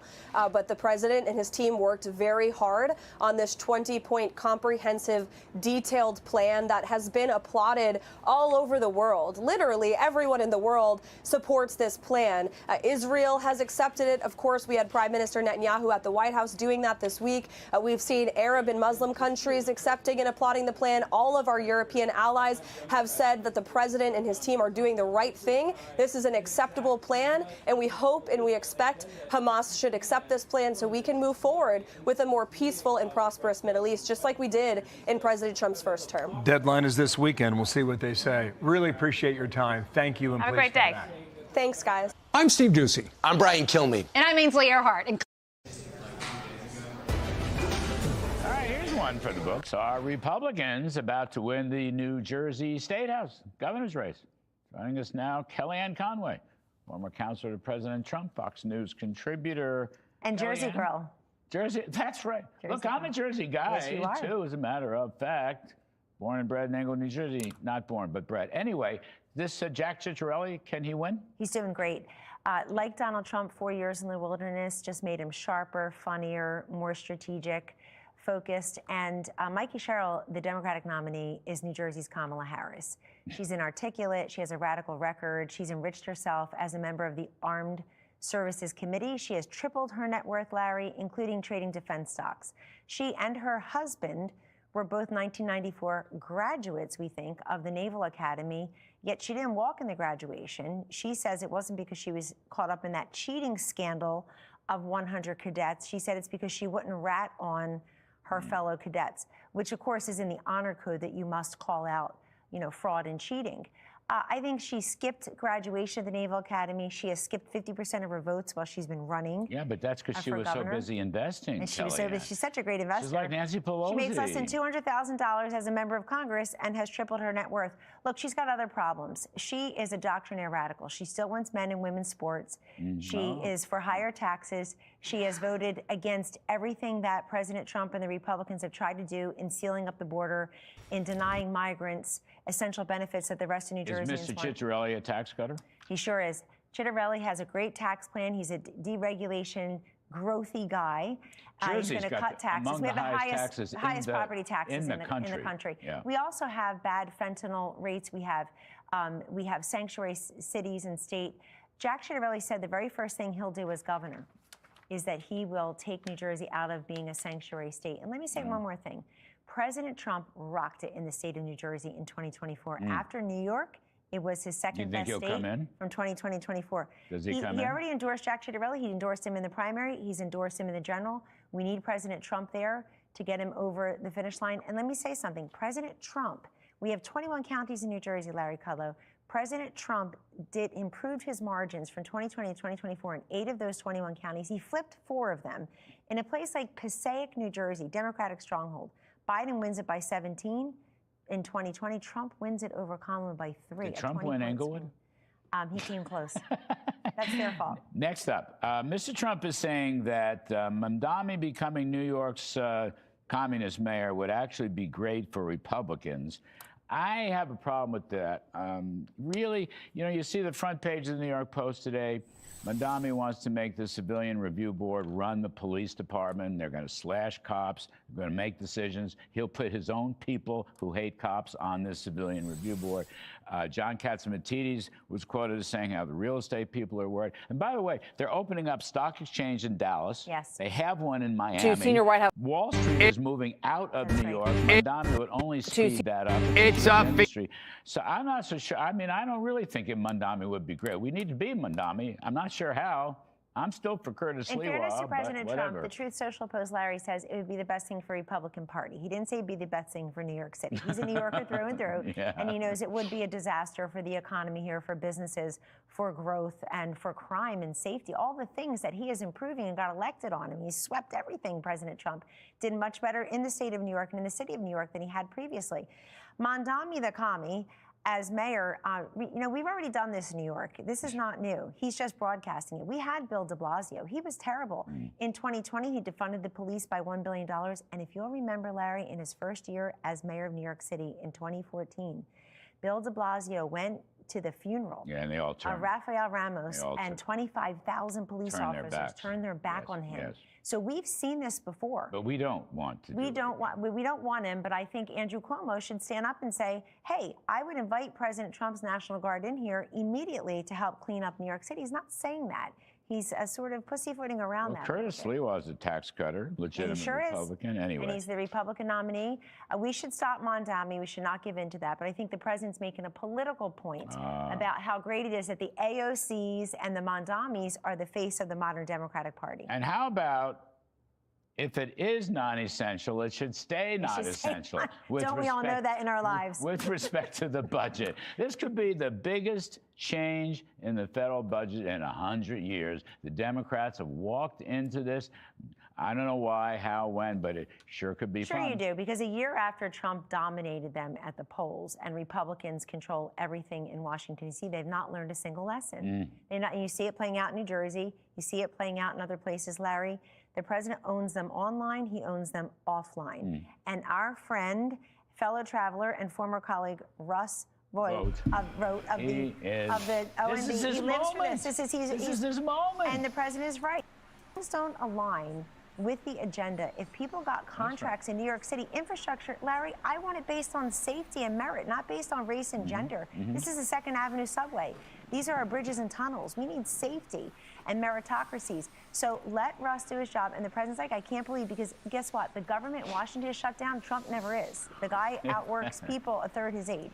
If it's non-essential, let it stay non-essential. Essentially, Kellyanne Conway, the best of the best. Thanks ever so much. I hate when that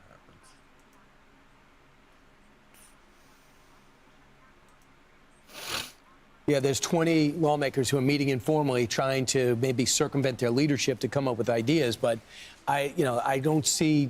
I think Democrats have totally overplayed their hand. Well, they need 60 votes, and they have 55, so they need to get those 5 more. So because Rand Paul was the only one on the Republican Party that didn't vote for it, so they need 5 more Democrats to come over. You have those 3 already. I don't know about y'all, but one thing that frustrates me about this process is it's one thing to have different policy prescriptions and debate the merits. But when one side says this is not in the bill, these things, I mean, I've been going through this morning. It's hard to read through this legislation and figure out what each side stands for. But when you go on national TV and you say, hey, there's no funding in here for illegal, and you know that's not true, That makes it hard for Americans to decide what is false and what is true. And judging by not only the vice president comments yesterday on our program, but Jackie's report as well, there is clear funding for illegals in this bill that they wanted. Yeah, well, if you work for a company, you have a budget, and that's exactly what our country has. We have a budget. We just need 7 more weeks of funding. So the Republicans are saying, let's just pass exactly what we passed in March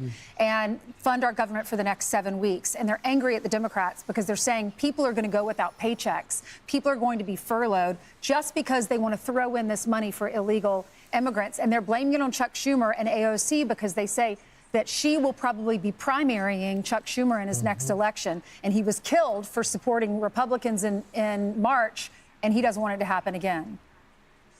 Here are some of the Democrats, the Republicans, and AOC was approached because she was saying, well, if Republicans have a problem with this, they can come to my office. They can sit down and talk to me. Listen to this. I saw some Republican members of Congress saying, oh, well, if we have this shutdown, it's because of AOC. Well, if that's the case, my office is open and you are free to walk in and negotiate with me directly. There was a thought from the Republicans that AOC is directing this, and she said that senators are welcome to go to her office directly. Is she? Why are you saying such a ridiculous thing? Why are you saying? Yeah, no. Said go to her office directly. Do you think there's any? She is not directing this. She's wonderful. She's a real team player and the rest of that. You started by saying Republicans saying that she's directing this. She is not. Hakeem Jeffries is, and this takes a lot of experience, a lot of unity from the caucus in terms of the point of view. And that's what this is. She's an articulate spokesperson for her point of view. For her point of view. She doesn't like the premise. But it's what AOC said. She so you can keep yelling at the reporter or the anchor. Yeah. It's what AOC said. That's right. She was quoting AOC, but we were reacting to this because she's saying she is not directing this. I like her. She's amazing. But she's not in charge, but I like her. Yeah. It's Hakeem Jeffries. She is not directing this. This takes a lot of experience. Right. What she doesn't like, because she is the speaker emeritus. Right, I mean, I don't know. They should probably remove that. But she likes being in a position of power. But AOC is 100% right. The party is being governed by her ideology right now. And honestly, I don't know why we're inviting the leaders, Jeffries and Schumer. So we should just cut to the chase. Go straight to AOC and have the debate with her about what's in the bill, not going back and forth with Schumer. Schumer is being influenced by AOC right now because he knows the right thing to do. I love the fact that you have the vice president out there first and leadership in the Senate and the House, because the president, if you noticed him a couple of days ago, he's announcing he's going after child cancer with AI. He's talking about getting your health care bills knocked down. He's dealing with the military and their new, with Pfizer. He's dealing with the new military, so he can continue to govern, and he lets everybody else get into the mud. And you can stay in the mud. Let the president be the president. I think it's a great way to approach it. Don't you think, Brian, when you watch Nancy Pelosi, that's the problem with the Democratic Party. 100%. They're walking a fine line. She wants to be the establishment in the Democratic Party. I was in charge. Now it's Hakeem Jeffries. I passed the torch to him. AOC, we appreciate her. We're trying to appease all of the squad, but they're not really in charge. Do you remember, Ainsley, I know you do, why Joe Biden left? It was Nancy Pelosi that finally had to step up, sound off, because nobody else, including Barack Obama and Bill Clinton and Hillary Clinton, would say a word. So she finally had to take control again. She and George Clooney. Right. And so, George Clooney. And because Barack Obama didn't want to do it. So she had to do it again, and she might have to step forward here. But she has to realize, like Ted Cruz in 2013, like the Freedom Caucus in the past, you may agree with their premise, but they don't have the leverage. That's right. The leverage is on the right now. I'm Steve Doocy. I'm Brian Kilmeade. And I'm Ainsley Earhart. And click here to subscribe to the Fox News YouTube page to catch our hottest interviews.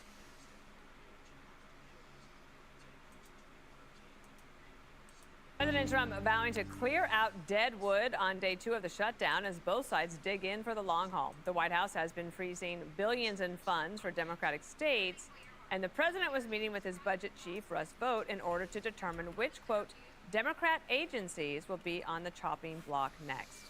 Meanwhile, after claiming Republicans are lying about illegal immigrants getting health care, some Democrats are just flat out admitting it. The amount of money that actually is going towards people who are undocumented is such a small portion. We got to make sure Americans have the health care that they need. And if that means we got to shut this government down, so be it. AOC is taking some heat for the shutdown. Republicans say Chuck Schumer is basically a hostage, terrified of a 2028 primary challenge from the squad's firebrand in chief. But she and Pelosi are just brushing that off. This is so not about me. Because I saw some senators speculating about this, and I saw some Republican members of Congress saying, oh, well, if we have this shutdown, it's because of AOC. Well, if that's the case, my office is open, and you are free to walk in and negotiate with me directly. There was a thought from the Republicans that AOC is directing this, and she said that senators are welcome to go to her office directly. Is she? Why are you saying such a ridiculous thing? Well, because that's what Amid all AOC this said. shutdown drama, a meme war is being fought in the White House, but has been looping those Hakeem Jeffries sombrero AI pictures in the briefing room. And let's just say the minority leader and CNN, they are not finding this funny at all. They were playing that mariachi music as well over the loudspeakers for all the press that's coming in and out of the White House today. They simply don't care about that criticism. I'm actually referring to some of his social media posts, which didn't seem to make a lot of sense. The sombrero and the mustache? Correct. But now Hakeem Jeffries seems to be leaning into the trolling. This year, they've done nothing. Zero. Stingy with De Niro. Nothing to lower the high cost of living for everyday Americans. Sing that rhyme, Jesse. I thought it was good. DJ Hakeem's really, really good. Dana, the art of war. Everybody knows that you don't attack your enemy from a position of weakness, and that's what the Democrats are doing. They are a party that's never been weaker, and they have decided to go all in. And they have so much more to lose. What's up, all their man? pet projects, their windmills, their bureaucrats. And the world keeps spinning during the government shutdown, and people are starting to realize, wait a second, maybe we don't need this big, fat, bloated government. Everything seems to be working fine. The messaging war is embarrassing. All they're talking about is sombreros and health care for illegal aliens. And then AOC, she triggers the Schumer shutdown, and then she Bigfoots Hakeem so badly, Nancy has to come in and rescue her. The Obamacare bailout, put aside the illegal alien health care. This is what this is about. They created this program that was supposed to help people with health insurance, and it quadrupled the price of everything. So they're basically holding the government hostage and making Trump fix a problem that they created. Dana, permission to make an analogy. No. This is like when your wife forces you to buy an expensive car, and then she just wrecks it over and over again, and it's always stuck in the shop. But she wants to go out, right? But she won't take an Uber. She won't be seen in an Uber. She calls you cheap. So you know what you do? You sit on the couch, you say, fine, babe, I'm just going to sit down, order pizza, and watch football. You're the one that needs to go out and shop and get their nails done. This is a war they cannot win. You're playing chicken with the guy that loves sitting down. Love your analogies. Thank you. I will always grant permission. Kellyanne, there's lots of different places you could take this, but from a messaging standpoint, it feels to me that President Trump has a much stronger hand to play, and that the Democrats have a weak hand, but they're overplaying it. They are. Look, Donald Trump is making trade deals and peace deals and tax deals. He's sitting down with world leaders, and you have Hakeem Jeffries sitting down with his fellow Democrat Jake Tapper talking about sombreros and mustaches. You see who's owning them. President Trump is owning them online, but he's owning them offline, and that's more important here. Dana, President Trump has basically said to the world quite transparently today, there's so much we can do during this shutdown. He's never shut down. He exhausts staffers 1/3 his age. And he's saying, wow, now would be a good time to doge all the stuff we didn't doge, frankly. Now we can examine projects. Hey, folks, it's not like Donald Trump is saying, I'm going to use the power of government to say, raid your home, investigate, insult, impeach, indict you, threaten your kids, ruin your business, say you're going to be put in the big house and never again the White House. He's using the government organs to make sure that we are spending taxpayer dollars on things that align with our values as Americans. Guess what? 2nd Avenue subway, bridges and tunnels, all these infrastructure projects. Dana, I want them on meritocracy. I want them on safety, not on sex and race, if these contracts were given out for DEI reasons. And we'll see. Russ Vought, who lives for this stuff, I love it, former colleague in the White House, he is saying that we're pausing, we're reviewing, we're examining. That's what President Trump was elected to do. I think that the Democrats, they lack leadership and joy. They lack vision. They lack any kind of response to Trump, but they're missing something else. I was in the Situation Room on January 4th, 2019, when we were on the verge of a government shutdown. The Democrats shut the government down over border funding, and they had to own it for 30-some days. In that meeting, Pelosi commanded the room when it was time for the Democrats to speak. Schumer said absolutely nothing. The same Schumer, 6.5 years later, is terrible at this. I think they just don't have a really good messenger. They don't just have a communications problem. I think this time the Democrats have a fact problem. Harold, what do you think the Democrats should do next? So good to be with everybody. Let me level set this for a moment. In the last 48 years, we have not had Congress do its required work, meaning to avoid a moment like this. So they're supposed to pass all the appropriations bills. There are 13 of them they're supposed to pass. They've not done that but 4 times in 48 years. The last time they did it, I was a first-term congressman back in 1997. They did it in 77, 89, 95, 97. We sometimes like to keep partisan marks here. There were 3 Democrats, 1 Republican, that being done. 2, I believe in consistency, and I've said all along, when the Republicans, when you guys, when we talked about the last shutdown, there have been 6 closures in 30 years, the last 3 decades. I thought it was wrong for Democrats not to pass a clean CR, and I thought the president was wrong then not to ask his party to pass a clean CR, keep government open, and let's figure out the stuff on the border. Because the wall, I was a supporter of building the wall. In this instance here, I wish Democrats would get back, and I understand where the young fellow from Maine, the congressman, the Democrat, who voted in favor of the clean CR, and I think Democrats should tell Republicans this. We're going to have 4 to 5 weeks to figure out what we do on health care. Now, I differ with those you around the table. I think this health care thing is a lot more serious than we think. 50 million Americans, 50, get their health care from the Affordable Care Act. We call it Obamacare. To give you a sense, if you live in Florida, 3.3 million Floridians are on it. The second biggest state is Texas. They're 2.4 million. And the 4th biggest is Georgia with 880,000. My home state of Tennessee has 350,000 people who their health insurance comes from Obamacare. What Democrats are upset about is that come mid-November, the premiums are going to go way up. Why? Well, premiums well, because health insurance. Why? I'll tell you why. Innovation in health care, inflation. Okay. And there are a number of reasons why it's going up for your health care and my health care. Both are going up. So when we passed the big beautiful bill, and prior to that, the tax bill that you guys passed in 2017. When President Trump got elected again for the second time, he said, you have to renew my tax cuts. I actually thought a lot of that was right, because if you raise taxes on a whole number of people, you would disrupt the economy. The same is true with health care. If you raise health premiums on 50 million Americans, not to mention those who are already impacted by the big beautiful bill and those who are impacted by Medicaid, that's essentially a tax increase on those people. So I hope Democrats can get back to the table. I'm a contrarian here with my party, Jesse.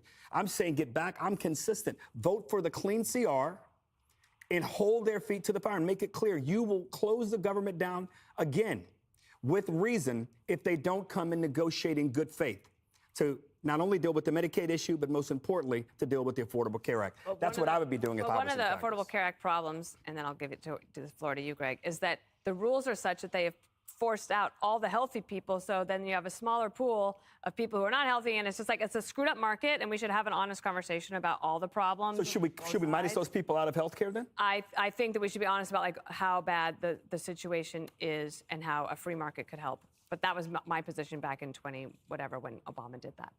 What do you think about the Democrats all day yesterday saying it wasn't about health care? Well, I just want to look. I have some information to respond with. To respond to Harold, where is it? That's because you have health care and you got the biggest part. Yes, I am a rich, white conservative. I love it when Trump says he wants to get rid of Deadwood. Immediately, John Kerry went into hiding. But I love that Trump makes shutdowns fun because he makes everything fun with the memes. Poor Hakeem Jeffries, or as some like to call him, the straight Obama. He doesn't know how to react to silly jokes. So he says, I'll just join in. And he's so stilted, it's painful. But they got to understand, only the right can do memes because memes find truth in absurdity, which is why the left and the woke is such a rich target. But you can't do it in reverse. The left are terrible at it because they're the absurdity in the equation. So they can't even see outside themselves. It's easy for us to lampoon them. How do you lampoon us? We don't want men and women's sports. We want a tight border. You know, we want a reduction in crime. Good luck lampooning that. But like, you know, defunding the cops, we can lampoon that. Dudes in dresses showing off their junk to kids, that's pretty easy, guys. Maybe change your policies and stop worrying about the sombreros, which gets to my bigger point about this issue. It's not about the issue at all. The memes are telling the Democrats and the media, especially who's the lady with the teenage boy voice? Caitlin Connor? Yeah, Collins. We're telling you, we don't care what you think anymore. The accusation of racism doesn't fly because you said it about everything. You said sports were racist, fitness was racist, food was racist, inheritance taxes were racist. So we're taking your only tool and we're turning it into a joke. The sombrero totally just chaps your hide, we laugh. We're not running away from you, we're running at you, and we're laughing all the way. As Scott Adams says, this is a breakout moment. This is breakout mode for the Republican Party, and it's another lesson that we learned from Trump. We learned that Democrats treat tax dollars like musical chairs. Oh, it's not going to illegals, they say. That's true. You don't hand 10 grand right there when they walk in across the border. No, but you slip it into the COVID relief bill, then you jack it all up, and then you try to make it temporary. Or you say we don't pay for illegal health care. Well, the states do, and how are the states able to do it? Because the federal government gives them money to spend on other things so they can spend it there. It's an opportunity costs. Democrats are like the dude with the EBT card that was meant for milk and bread, but they end up buying cigarettes and liquor for their homie. For their homie. In your face, Harold. All I know is when you all did that shutdown in 17, and you He's predicted not a stopping. Republican wave of 19. Not stopping. Clean CR one more time. I just kind of like play by the rules every once. Click here to subscribe to the Fox News YouTube page to catch our hottest.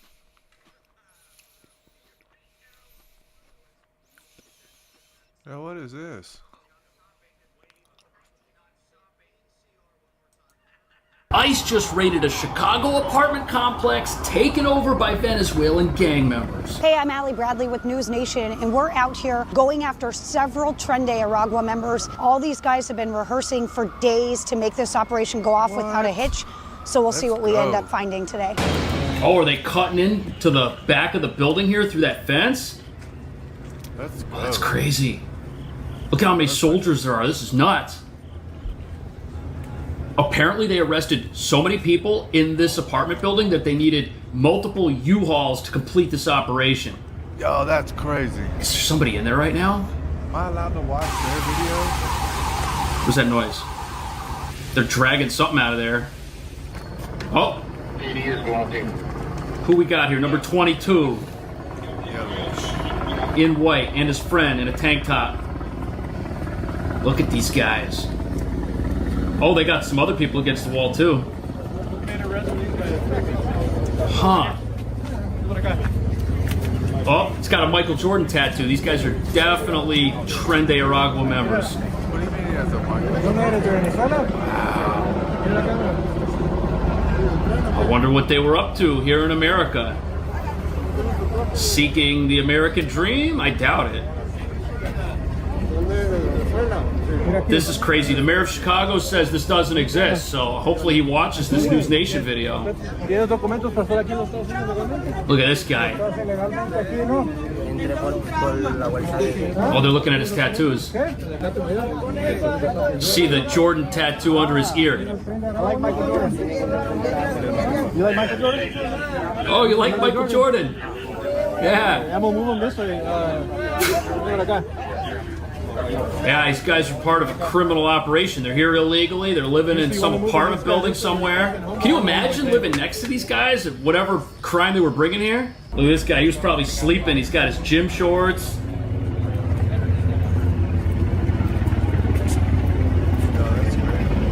Yeah, these ICE agents, they have to mask up, man. You don't know who in Chicago, in this area, is trying to dox them. Look at all the vans they got ready to take people away. Yup. Zip tied. Look at all the tattoos these people have. It's crazy. It's like, tell me you're in a gang without telling me you're in a gang.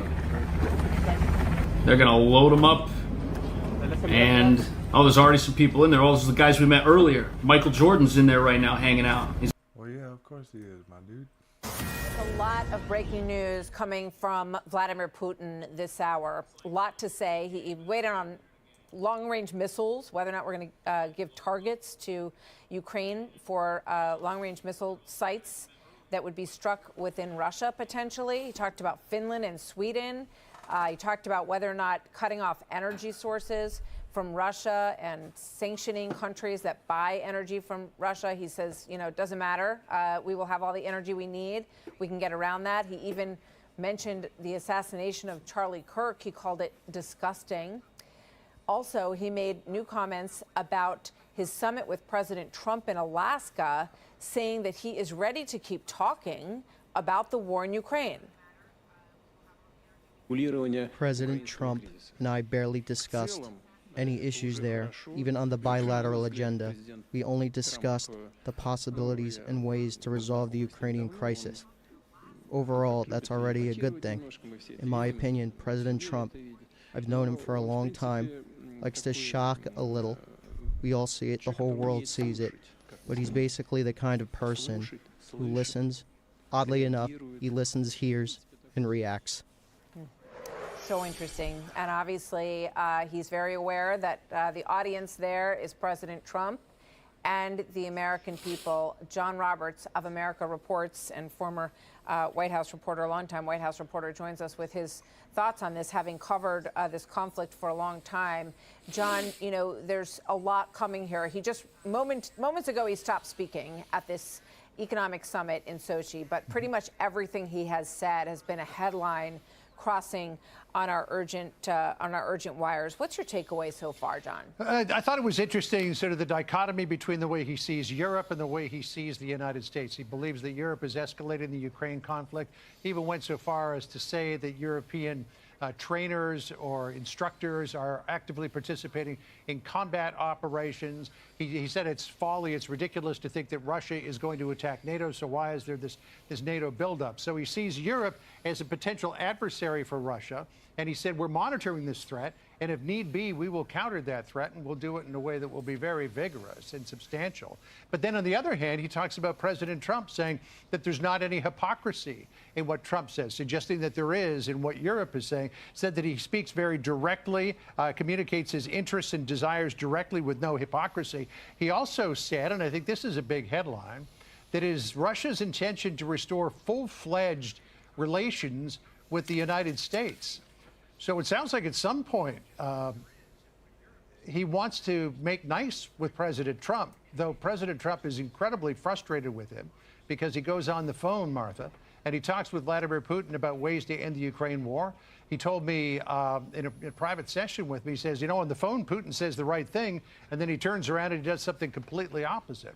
So I think that Putin probably knows that President Trump is very frustrated with him and would like to maintain that relationship with the United States. But the best way to do that, according to President Trump, end the war in Ukraine and do it soon. So, John, one of the things that he is very forceful on this is the issue of Tomahawk missiles. And President Zelensky, for some time, has requested the ability to use long-range missiles that would hit as far as Moscow. And he even said recently that, you know, we may not even have to use them, but we just have to have them in order to get to a position of leverage in this war with Russia. And Putin spoke about Tomahawk missiles. He said that would be an escalation. That would be essentially a game changer in all of this. President Trump has always, up until this point, said no to the long-range missiles on the weapons list that has been requested. Bear with me here while I play this piece of the interview, because I asked Vice President Vance about this last week on Sunday, and then I want to get your thoughts on this, John. But would you be okay with them having Tomahawk missiles and the threat that that would pose and the possible escalation it would pose? Because there was a time when you were very much in favor of, backing away from this situation in terms of our support of Ukraine. It's something the president's going to make the final determination on. What the president is going to do is what's in the best interest of the United States of America. That's the driving light between his foreign policy decisions, between his defense policy decisions, and that will be the same heuristic that we apply to how we answer this question about Tomahawks. I'll let the president speak to it, but I know that we're having conversations this very minute about that issue. And John, Reuters is reporting that, let me get to the headline here, U.S. to give Ukraine intelligence on long-range energy targets in Russia. Your thoughts, John? It could be a lot of saber rattling. I think that actually giving Ukraine Tomahawk missiles would be an escalatory game changer. Remember that the United States first provided Ukraine with the HIMARS missiles, which only went a small number of miles, and then there was pressure to give them the ATACMS missiles, which the United States then did, which will go to a range of about 180, 200 miles. But to give them missiles that could reach deep into the heart of Moscow itself with the tremendous amount of force, 1,000 or 2,000 pound warheads, I think would be a game changer that President Trump probably wouldn't want to actually proceed on. But just the threat of it might be enough to move Putin. So it could be a little game of cat and mouse here. Nothing more than sort of that thought. Don't have any inside information, but I just don't know how you give Ukraine missiles with that power that could hit deep into the heart of the Russian power structure. Well, we know that President Trump has been very aggravated, to say the least, in terms of what you spoke about, John, that he would get assurances from Putin. And then not only did we see deadly attacks in Kyiv, killing people in the middle of the city in places that had not been struck before in the war, but then you've got these incursions of drones and in some cases fighter jets flying over NATO countries in NATO airspace. And here's what Putin said about that. The hysteria about Russian drones in Europe is contrived to distract from the problems in the West. Thoughts on that one, John? Sounds like typical Putin speak. Yeah. I mean, if you are sending drones and other aircraft into sovereign airspace as a provocative move, and then you say, oh, I don't know what they're talking about because none of that makes any sense, and they're just engaging in hysterical talk. That's just classic Putin. He issues a provocation or he conducts a provocation, then he tries to put the blame on the nation that he's provoking. So President Trump said in the Oval Office that he believes that if Russia were to send fighter jets into sovereign territory of NATO nations, that they should shoot them down. That's right. And depending on the circumstances, maybe the United States would be willing to support that. Yeah. We saw Turkey do that once, and it took away the Russian threat pretty quick. Yeah, it was a dramatic moment. President Trump was asked, should these countries shoot down anything that comes into their airspace? And he simply said, yes. John, thank you very much. John Good to Roberts, talk to you, Martha. You too. Thank you so much. Hey, Sean Hannity here. Hey, click here to subscribe to Fox News YouTube page. Click here to subscribe to Fox YouTube page. You're watching the News Edge Early Edition. Welcome to the News Edge. An explosion inside of a high-rise building injured several people in downtown Houston. Fox 26's Jillian Hartman has been at the scene all day covering this for us. So, Jillian, what's the latest?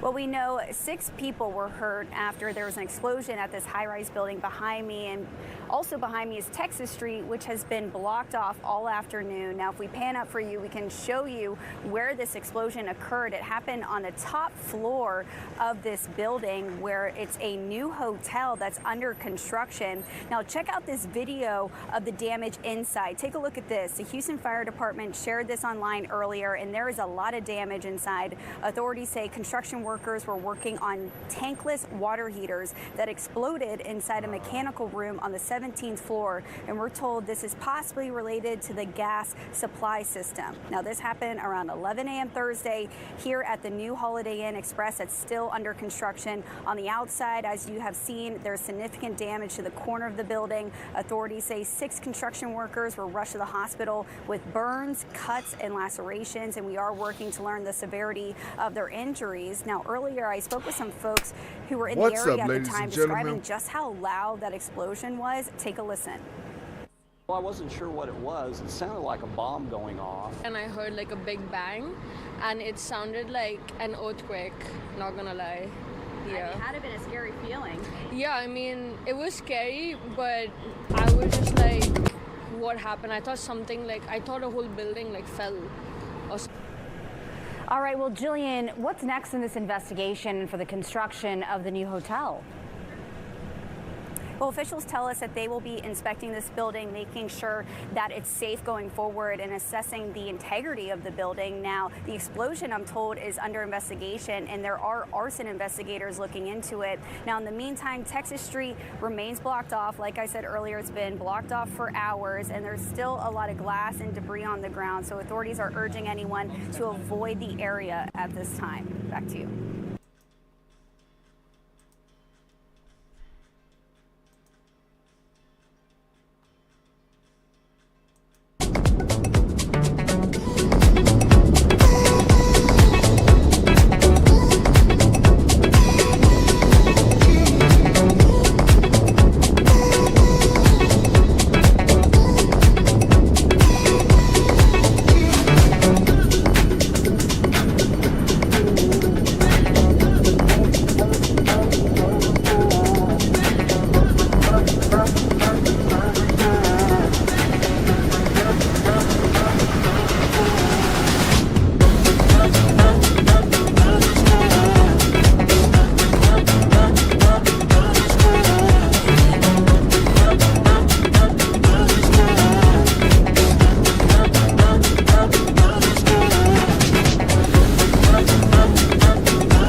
was open, but as he slipped down the middle of the field, he slipped down to the turf, and it's second down. It was that deep in-cut, deep dig is another way they determine it, that you see so often in these Shanahan-McVay offenses. He was open. That was a chance for an explosive play. Second down and 10. Stafford back in the shotgun. He's got Adams to his left, two receivers to his right. Williams in the backfield on second down. Stafford with pressure coming, throws over the middle. Kyron Williams with a catch at the 30-yard line and down at the 34. It's a 9-yard pickup on the play. Niners brought pressure with an extra defender, and Stafford found Williams for an easy 9. Jair Brown off the edge.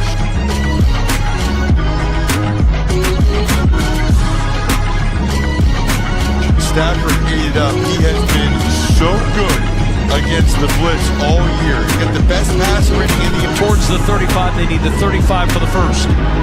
Stafford will go under center. Turns and gives to Kyron Williams, who picks his way over the right side. Found just enough of a crease to slip through for 3 to the 37. It'll be a first down. This game might come down to which team can execute better.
short yardage. The Niners were unable to. The Rams got it done there yet again. 10th carry for 40 yards for Williams. First down and 10. Stafford, shotgun snap, pressure comes, hit as he throws, and the pass is incomplete. Stafford is livid. He got hit in the head. He got hit in the head, and he thought he got yanked by the face mask. Hold it. Defense number 2. I think the officials are So marching all the way down to the San Francisco 32, where it's first down.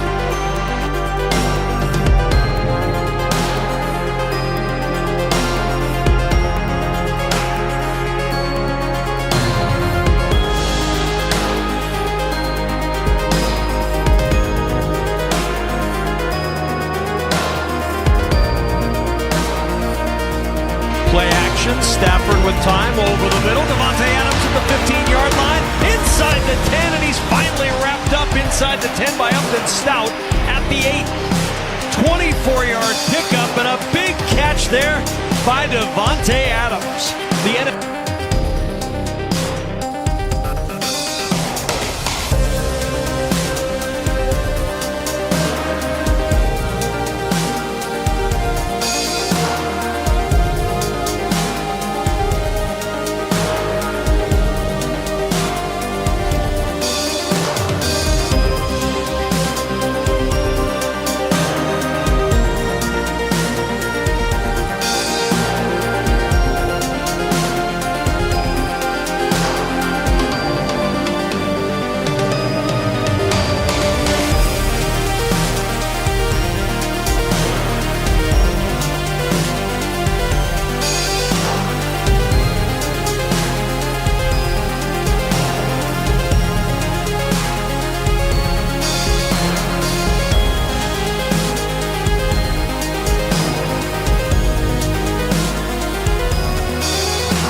NFL is making life-saving catches off the field, too, through their Crucial Catch initiative, focused on early detection.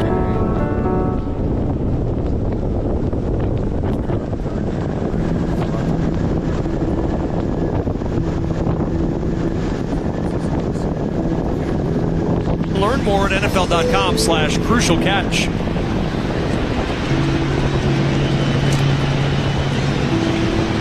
San Francisco's lead is 6. It is in major jeopardy here. 2 receivers right. Puka Nacua the single to the left. Stafford sends him out wide, looking that direction. Stafford throwing back left corner of the end zone. Jump ball, and it's batted away from Colby Parkinson by Marquise Siegel. Stafford got it to the tight end in the back left corner of the end zone, but a really good play by the rookie from Kansas State, Siegel, to rip it away. I thought it was going to be a touchdown, then I thought it might get picked. The ball actually went through Parkinson's hands. Siegel was there. That was a terrific battle at the catch point by both guys. 2nd and goal, 9th play of the drive. Ball at the 8-yard line of San Francisco. Stafford to throw.